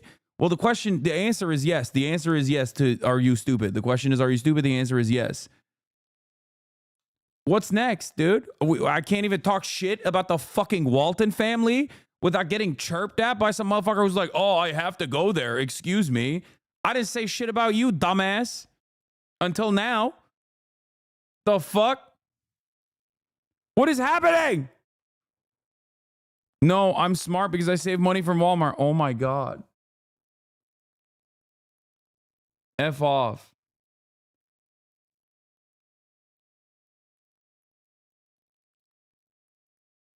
Bro, is a fettuccine for Walmart is crazy.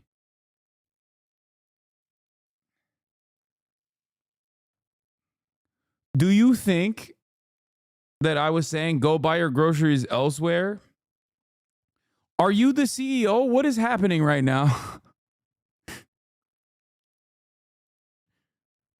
I didn't say nothing about people who shop at Walmart. The fuck? Why is a 36-month subscriber being like, bro, it's a good store? Oh my God. Oh my God. All right, we're done. I'm gonna take someone needs to take your phone away. Okay.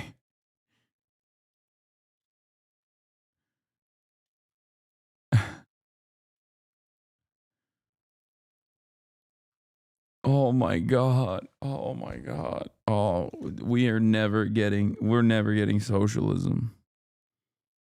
I'm just going to keep it real with you guys, okay? It is not happening.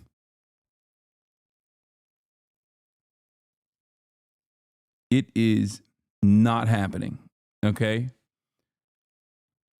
I thought this was a safe space where we could shit on a fucking CEO of a multi-billion-dollar company that keeps costs low by exclusively refusing to allow their employees to unionize, refusing to pay them honest and living wages, knowing full well that they are a massive recipient not only of government subsidies, but also social safety nets like the SNAP benefits that their employees then turn around and use at Walmart Okay?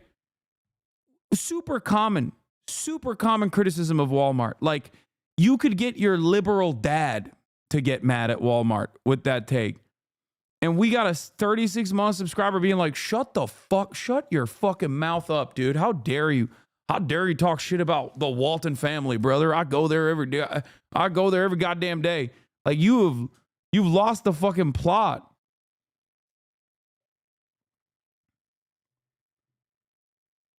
You just created a heater for shitting on Walmart? This is worse than the Bitcoin guy. A new hater has arisen. Yeah. How dare you talk about Walmart that way, man? Don't you know Walmart's got feelings, dude? They can hear you. Talk shit about Walmart on my watch. Not on my watch, dude. Say sorry. Say sorry, Mr. Walton. The fuck? You talk shit about Walmart, but they're not going to hear you. But you know who is going to hear you? A guy who misunderstood you and his feelings are hurt because he shops at Walmart. Okay.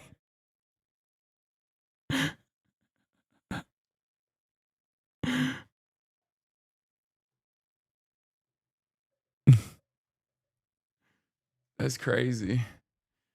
This is why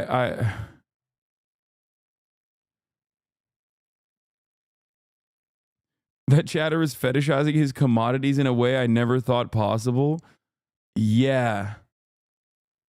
No, it's we've reached a final stage of commodity fetishization where we are now completely on board with like the extraction of surplus labor value.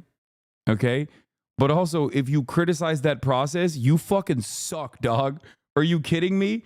There's no other way that I can get these affordable goods if it wasn't for the kind, honest man, the CEO, extracting the surplus labor value of people exactly like me that work at Walmart.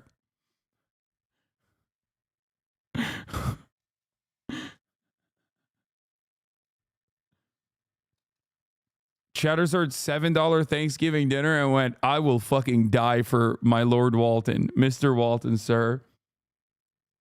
So how do you hear this even ingest kind of purchase of a cable network? Good to be with you tonight. Good to be with you as well. Lamar, I bought a turkey there earlier. Sorry, had a bad day. Had to spend $100 out of pocket because my insurance doesn't cover my meds. I'm tilted and sorry. It's okay, Chatter. I wasn't yelling at you for shopping at Walmart. I was yelling at Mr. Walton. I wasn't even yelling. I was just like explaining things that they do that are pretty fucked. It's like, I wasn't even hitting like any sort of Marxist criticisms either. It was just like shit that even liberals don't like.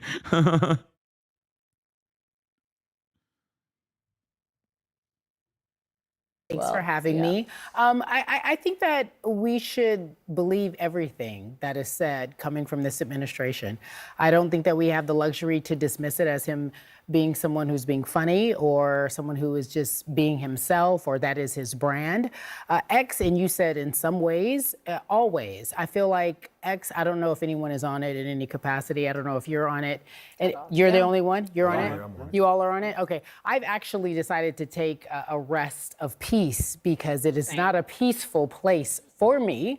And I know if in fact you don't agree with this current administration, most people can say that it's not a peaceful place. I wouldn't be surprised if there was an actual bid made to take on MSNBC, but the fact that it just can't happen in real life. And we just can't. It's officially not even for sale. Yeah, it's not officially for sale. The last time he mused about maybe buying something, it's not even realistic in real life. But I do believe that media, everyone sitting here at this table, if you don't agree, we are in for some tough. We're in for some tough years ahead. I do believe that we are not going to be able to be as safe or say what we want to. I don't think free speech is going to be as free. Now, Scott, I want to bring you in here because this kind of link to Orban, we don't pull it from nowhere. There was a former member of the Hungarian parliament who was writing in Politico who kind of talked about this effort by that government and how specific it was in terms of purchasing media specifically for propaganda.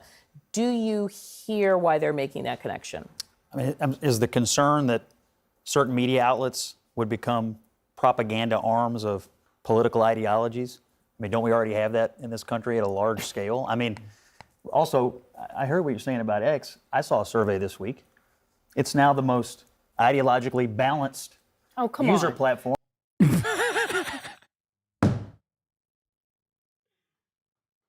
Now that we got some goddamn Nazis on there, some goddamn Nazis. Thank God it's ideologically balanced over at X, dude. Come on, dude. CNN is so funny. It's like they have to have this Nazi to make this thing ideologically balanced, this panel. Scott, stop. It's too early. I just sat down. I've only been here for 2 minutes. You cannot continue to say. You cannot say that. That's not the case. Who's the source of that? What I find, we reported it on this network. It's not accurate, and you know it. Okay, I'll let you make your statement. Scott, can I but my point is can I reframe it a different way? Because the site changed radically, right? So whether you think the voices it is somehow more balanced now, that's fine. But no doubt Musk's influence is profound, and that you open it up and now you're there with his opinion, and he is now part of this administration. So does anyone else think that there should be this greater concern about billionaires purchasing media companies? Okay. Would you be worried if Bill Gates controlled MSNBC? No, because he's sane. Because MS in MSNBC it was MS. comes from Microsoft. It was a partnership between Microsoft and NBC way back in the 1990s, back when Microsoft was under investigation by Bill Clinton's DOJ for monopoly. I don't remember anybody panicking over MSNBC back then. No, they definitely did. But yeah, continue. Well, like Fox was launching, MSNBC was launching. The cable news network was shifting. The landscape But was shifting. isn't the issue that the left has gotten so used to controlling almost all institutional information distribution arms in this country that when one little piece of it, whether it's X or MSNBC or anything else gets taken away, the panic is so outrageous. I mean, that's how used to the left is having control of all of it. I don't think that that's an accurate assessment when you look at something like Sinclair Broadcasting Group that has purchased most of the local newspapers and local television stations and sends out distributed information. CNN needs to be like, what are you talking about? Even we're kind of center right wing now. Fox News is 73% of all mainstream news consumption for network television, for network news. 73%. These guys are living in fucking just a different plane of existence. It is crazy.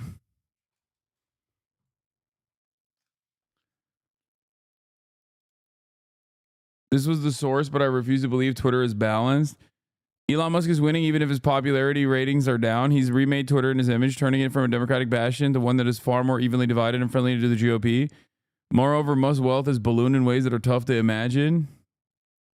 In the wrong direction, so wrong direction when it comes to popularity. A lot of these dates have to do with when he bought Twitter. How's Twitter doing? This is going in the wrong direction, so U.S. adults who use... Wait, I don't understand. Yeah, U.S. adults who used Twitter in 2022 was 27%. Now it's 21%. Facebook is also an incredible right-wing shithole. Instagram is a little bit more balanced. TikTok obviously is no holds barred. But... Twitter/X. Before Musk bought it, it was 27%. Look at where it's now. It's 21%.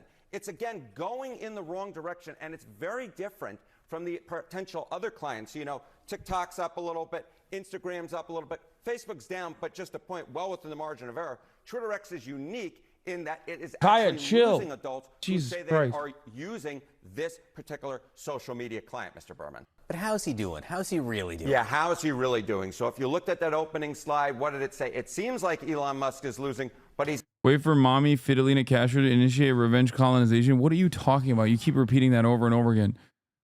Are you talking about this story? Ana de Armas apparently is getting in hot water because she's dating the stepson of Cuba's president, which is so crazy. The Cuban diaspora once again... The Cuban diaspora in the United States of America once again. Hey, chill out.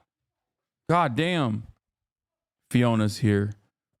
And Kaya is, of course, not being normal. Cuban diaspora in the United States of America are so fucking crazy because they're mad at a Cuban woman who like grew up in... Oh, this woman isn't even Cuban. She's just from Miami. Wait, shut the fuck up. She's not even Cuban? Cuban, but I grew up in Miami, okay? The majority of my friends are Cuban. I'm not Cuban, but I grew up in Miami, okay?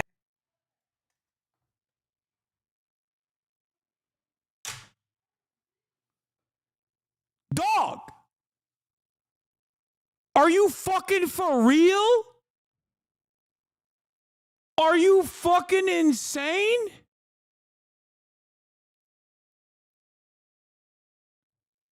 So you're mad at a Cuban woman for dating the stepson of the Cuban president? Like you're LARPing as a fucking Cuban diaspora guy?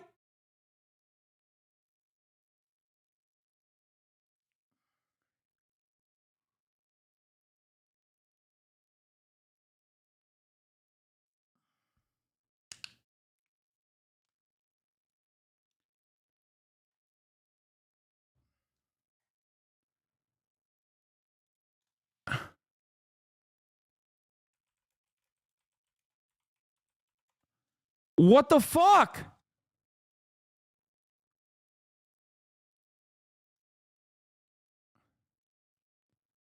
Bro, Ana de Armas grew up in Cuba. Like she's Cuban Spaniard.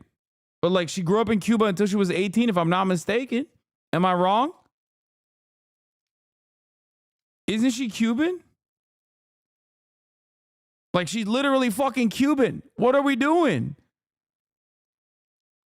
This is a 36-year-old Cuban woman who is in a consensual adult relationship with another Cuban man, and motherfuckers are like, I don't think that's valid. What the fuck? These people are out of control, man. Okay. The majority of my friends are Cuban. The majority of people who taught me in school, my teachers, the people who fed me, the parents of my friends, the people who supported me, who picked me up from school, my after school program counselors, my summer camp counselors, Cuban people, okay? And what happens when you talk to a lot of Cuban people? They tell you about their origin stories. And let me just say this. Nobody in their right fucking mind swims at the dead of night risking death 90 miles to a town where they may or may not have work, family, support, community, because what they were leaving was so fucking great. And I hate. Yo, who the fuck are you? Like, what the fuck? Who? Bro, she's Cuban, dumbass. Hey, yo, what are you saying right now? Ana de Armas is fucking Cuban. She lived in Cuba until she was 18. What the fuck are you saying? She's like, nobody in their right mind would ever dare like Cuba or date another Cuban person. Yeah. Listen, guys. Listen. Essay.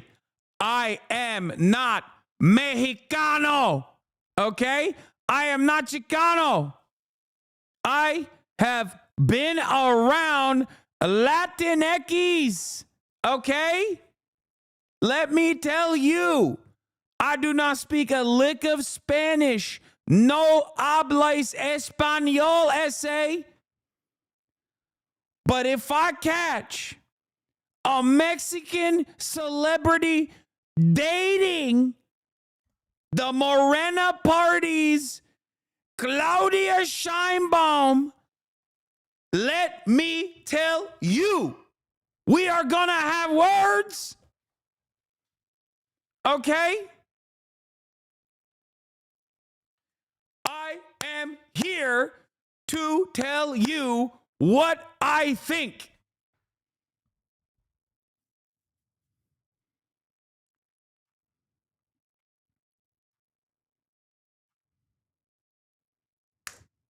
That's right.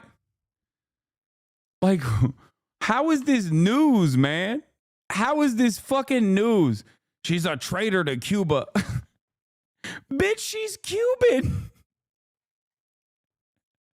What are these people saying?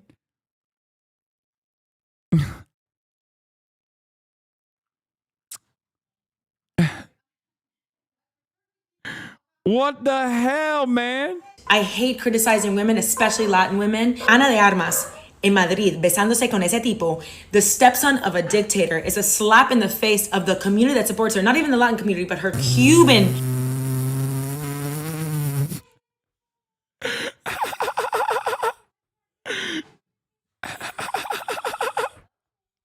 What the hell is going on, dude? Yo, Americans need to shut the fuck up, okay?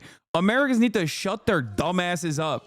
I'm done, okay? If you're an American, fuck you, okay? If you're an American, you need to shut your stupid ass up, okay? You're done. You're done. No more Americans. No more American conversations. I do not want to hear from anyone in Miami. I do not care what you have to say.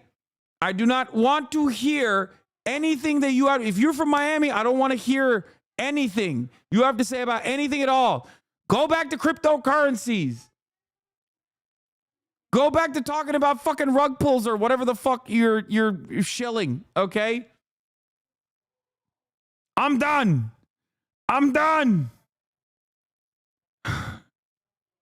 We need to do a Xi Jinping style firewall on the internet in Florida. That's hurtful, big dog. Okay, I'm fucking joking.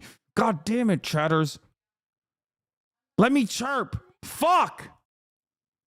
Without people being like, oh, dude, are you talking about me? I'm in Cuba. I mean, I'm in Florida, Cuba.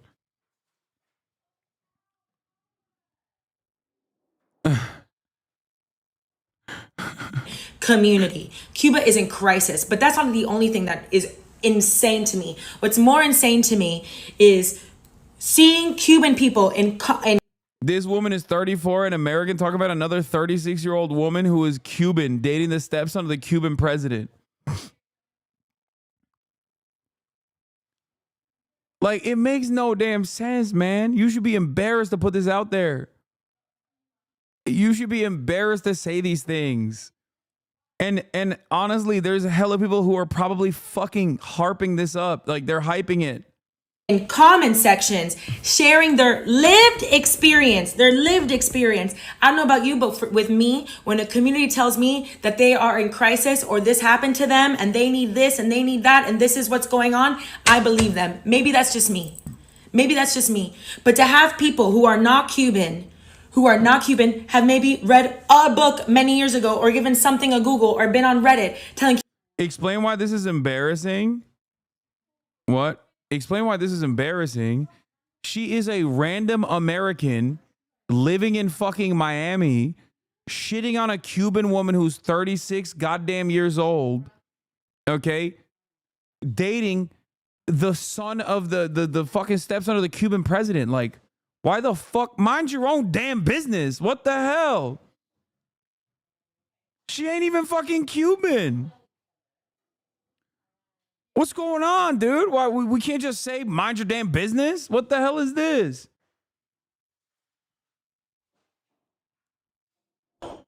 Like, she's not even Cuban. I thought she was a fucking Cuban diaspora person who's like reactionary. He's gonna fucking start talking about how like Cubans are eating rats or whatever the fuck. You know?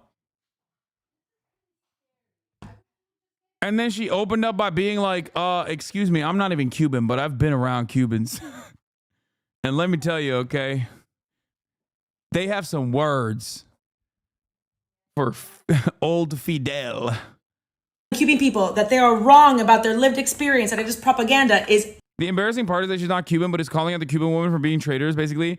That, but also simultaneously, even if they were a Cuban American, like they're still shitting on a Cuban person making this voluntary decision. Do you understand? I'm not Cuban, but I grew up in Miami. 314,000 likes.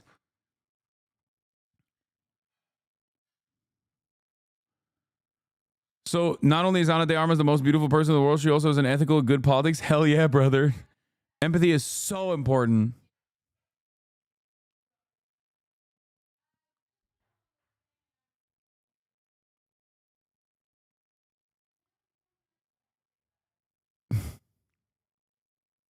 She was at the DNC. That's amazing. That's amazing.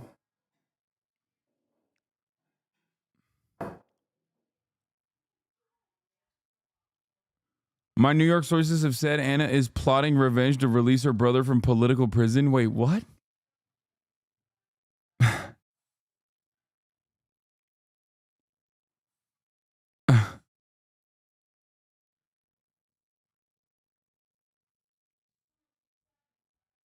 She dated my friend and then blackmailed him. No, she's from Miami. Oh, you're talking about the TikTok girl? What is going on, dude? There's so many insane things happening in the chat right now. Omega Law, she follows you. Wait, she does? Oh shit, she does. What the fuck? Well, probably not anymore. Not after this. This is crazy, okay? This is craziness. Leave people alone, okay? Leave people alone. What the fuck? Mind your business. It's free 99. No, Ana de Armas doesn't follow me.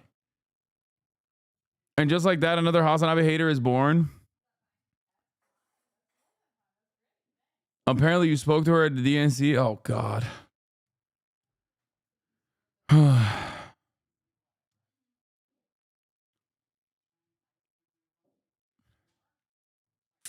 Yeah, if you go into her comments, I will fucking eviscerate you, okay?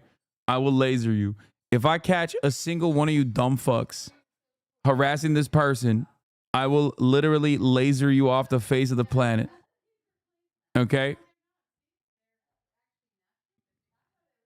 But still, this is crazy. This is fucking crazy. Disgusting and shameful.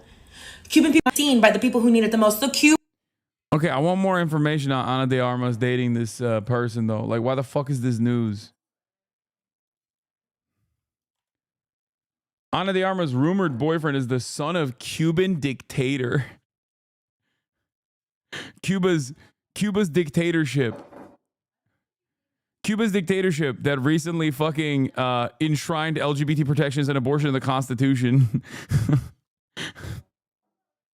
Like, Cuba is so funny because, like, they also love that liberal shit too. Like, they do a whole bit of that liberal shit as well. So, ironically enough, America can't even hit him on the fucking, on the liberalism. Like, we got to liberalize Cuba type shit. I really want to go to Cuba. Knives Out actor was portrayed, photographed kissing lawyer Manuel Anido Cuesta in Madrid, Spain. Shortly after, it was reported that Anido Cuesta is the stepson of the Cuban president Miguel Díaz-Canel Bermúdez. His mother, Liz Cuesta Peraza, is Díaz-Canel's second wife. As a member of the presidential family, Anido Cuesta has participated in various official events and international trips, including a meeting with Pope Francis, according to the People en Español. Wow, maybe you should get mad at the fucking Pope too. Be like, oh my God, the Pope is meeting up with the family members of the dictatorship. The guy on the far right is Manuel Anido Cuesta. Oh my God, he is the one who's dating Ana de Armas. Okay, now I'm mad too. Never mind. I take back everything I said. That's what he looks like, bro. Ana, what are you doing? Described by several outlets as advisor to stepfather, Anido Cuesta's ties to the Cuban regime have made him a polarizing figure. Anido Cuesta, who's a lawyer by profession, earned his degree from the University of Havana, where he studied from 2014 to 2019. The couple's rumored relationship became public when the Daily Mail published images of the pair kissing and enjoying a dinner date in Madrid. The Armas wore a white wrap coat, while Anido Cuesta was dressed in a navy coat. Other pictures in the evening show them walking her dog together. Though the Armas and Anido Cuesta have yet to publicly address their relationship, the actress' past comments have suggested she's not a fan of the spotlight on her personal life. Yeah, no shit. Because people are fucking freaks. His stepdad, the Cuban president, goes to the Palestinian protest too, and Cuba brought in more Palestinians to have medical degree recently. I know Cope Pink is going to Cuba December 6th. I know.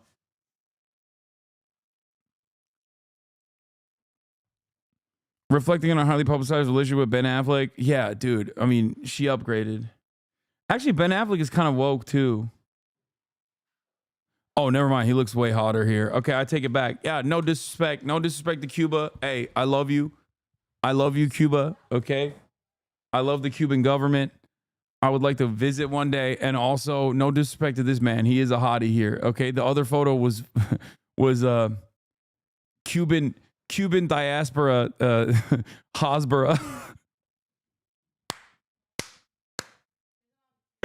They were doing Hasbara for little old Cuba, bro. They were saying he's ugly.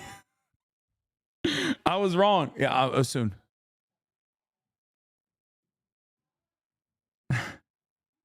Crazy what a beard can do, right? Yeah.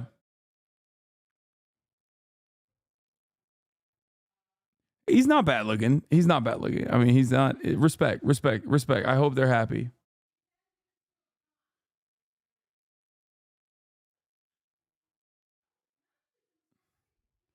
Should I know who this woman is? It's Ana de Armas, dude. What the fuck? She's a very famous actress. Why are you so shallow? I don't know, man. I'm just fucking human. Let me live, okay? Ay, ay, ay. Also, so many, like, oh, look at this woke person. Oh, I'm sorry that you're just much better than me, okay, as a human. You're much better than me as a human. Everybody clap. Clap for the chatter. That one friend who's too woke. You can't even fucking say like a hot celebrity is hot or their boyfriend is attractive, okay? Congratulations, chatter. You win the woke award. You did it. You won it today. You're the woke of the day, okay?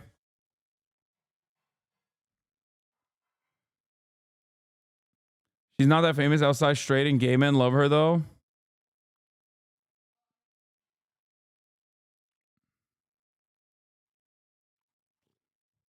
Despite the Cuban Spanish actor's efforts to maintain privacy, the backlash over her romance with Anita Cuesta has been swift and fierce, particularly among members of the Cuban diaspora. Yeah, no shit.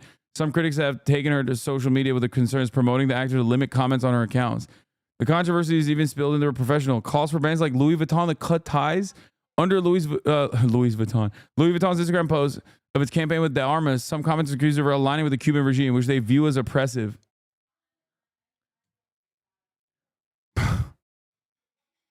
It's oppressive.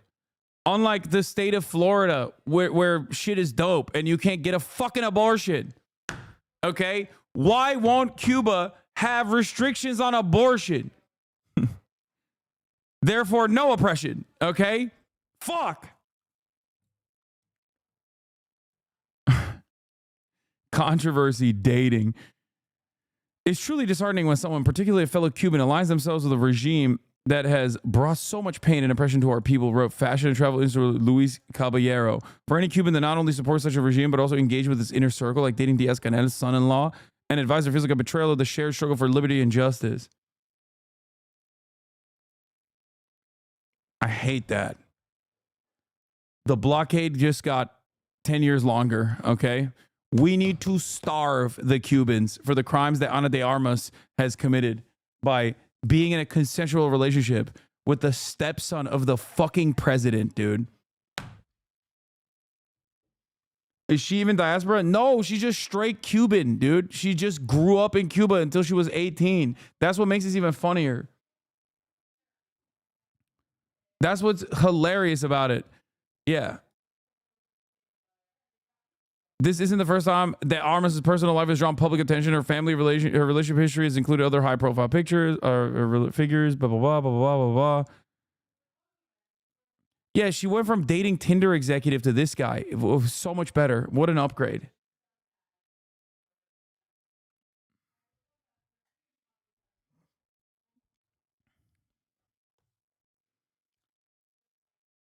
Anyway.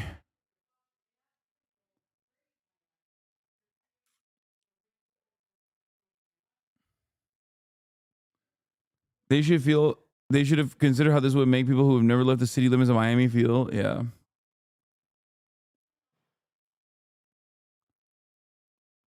You know how in One Piece the government went after Ace because he was Roger's son? This is the same shit, dude. And there are clips of Ana saying she loves her country, Cuba. Yeah, Cubans are very fucking proud people. Like, they're very resilient. What do you mean? They've overcome great odds. Like the grossest superpower on the fucking planet happens to be seated at the ass cheeks of this tiny island nation, okay? And they've instituted one of the worst blockades that the entire global community is against, with the exception of Israel and the United States of America. That's it, okay? No one else. Consistently, year over year, everyone is like, hey, America, maybe you should lift the fucking sanctions regime that you've implemented, the inhumane blockade that you have on Cuba, this tiny island nation, punishing them for the crimes of having a socialist revolution. Can you please just take the fucking L, okay? Just take the fucking L. Batista is dead. He's long gone. Take the fucking L, please, for the love of Christ. And America's like, nah. Nah. Yeah, there was a vote on it last month. I know. You care to... Yeah, I wonder which of the 2 states that voted no on stopping the blockade against Cuba. America and Israel.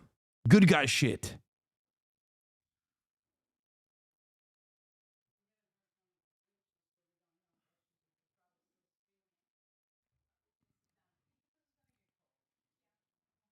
I think it was Argentina that abstained, or maybe they voted against it too.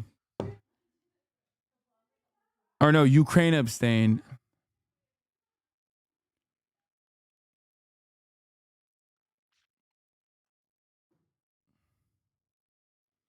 No, fuck this guy. Nepo baby motherfucker. He cannot date Anna. We must sanction him. Okay, your own personal opinions about how if Ana de Armas had not found the fucking stepson of the Cuban president, she would have been dating you is inconsequential in the grand scheme of things, okay? Anyway, my whole family's here. We're going to do a pre-Thanksgiving dinner before Thanksgiving Eve even, and I got to go. I got to run.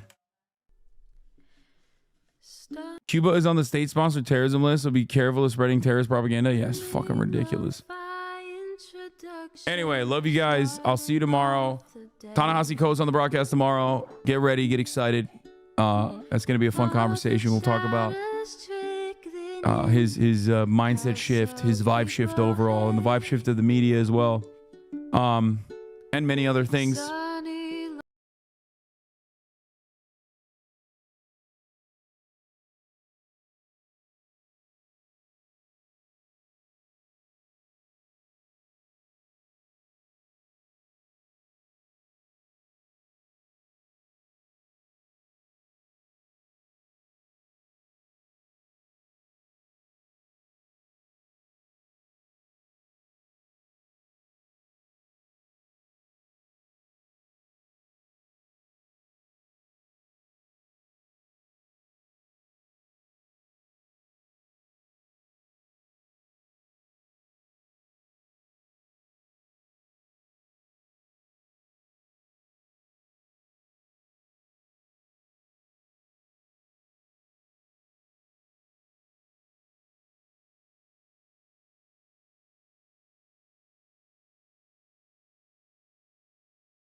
Hasan is street.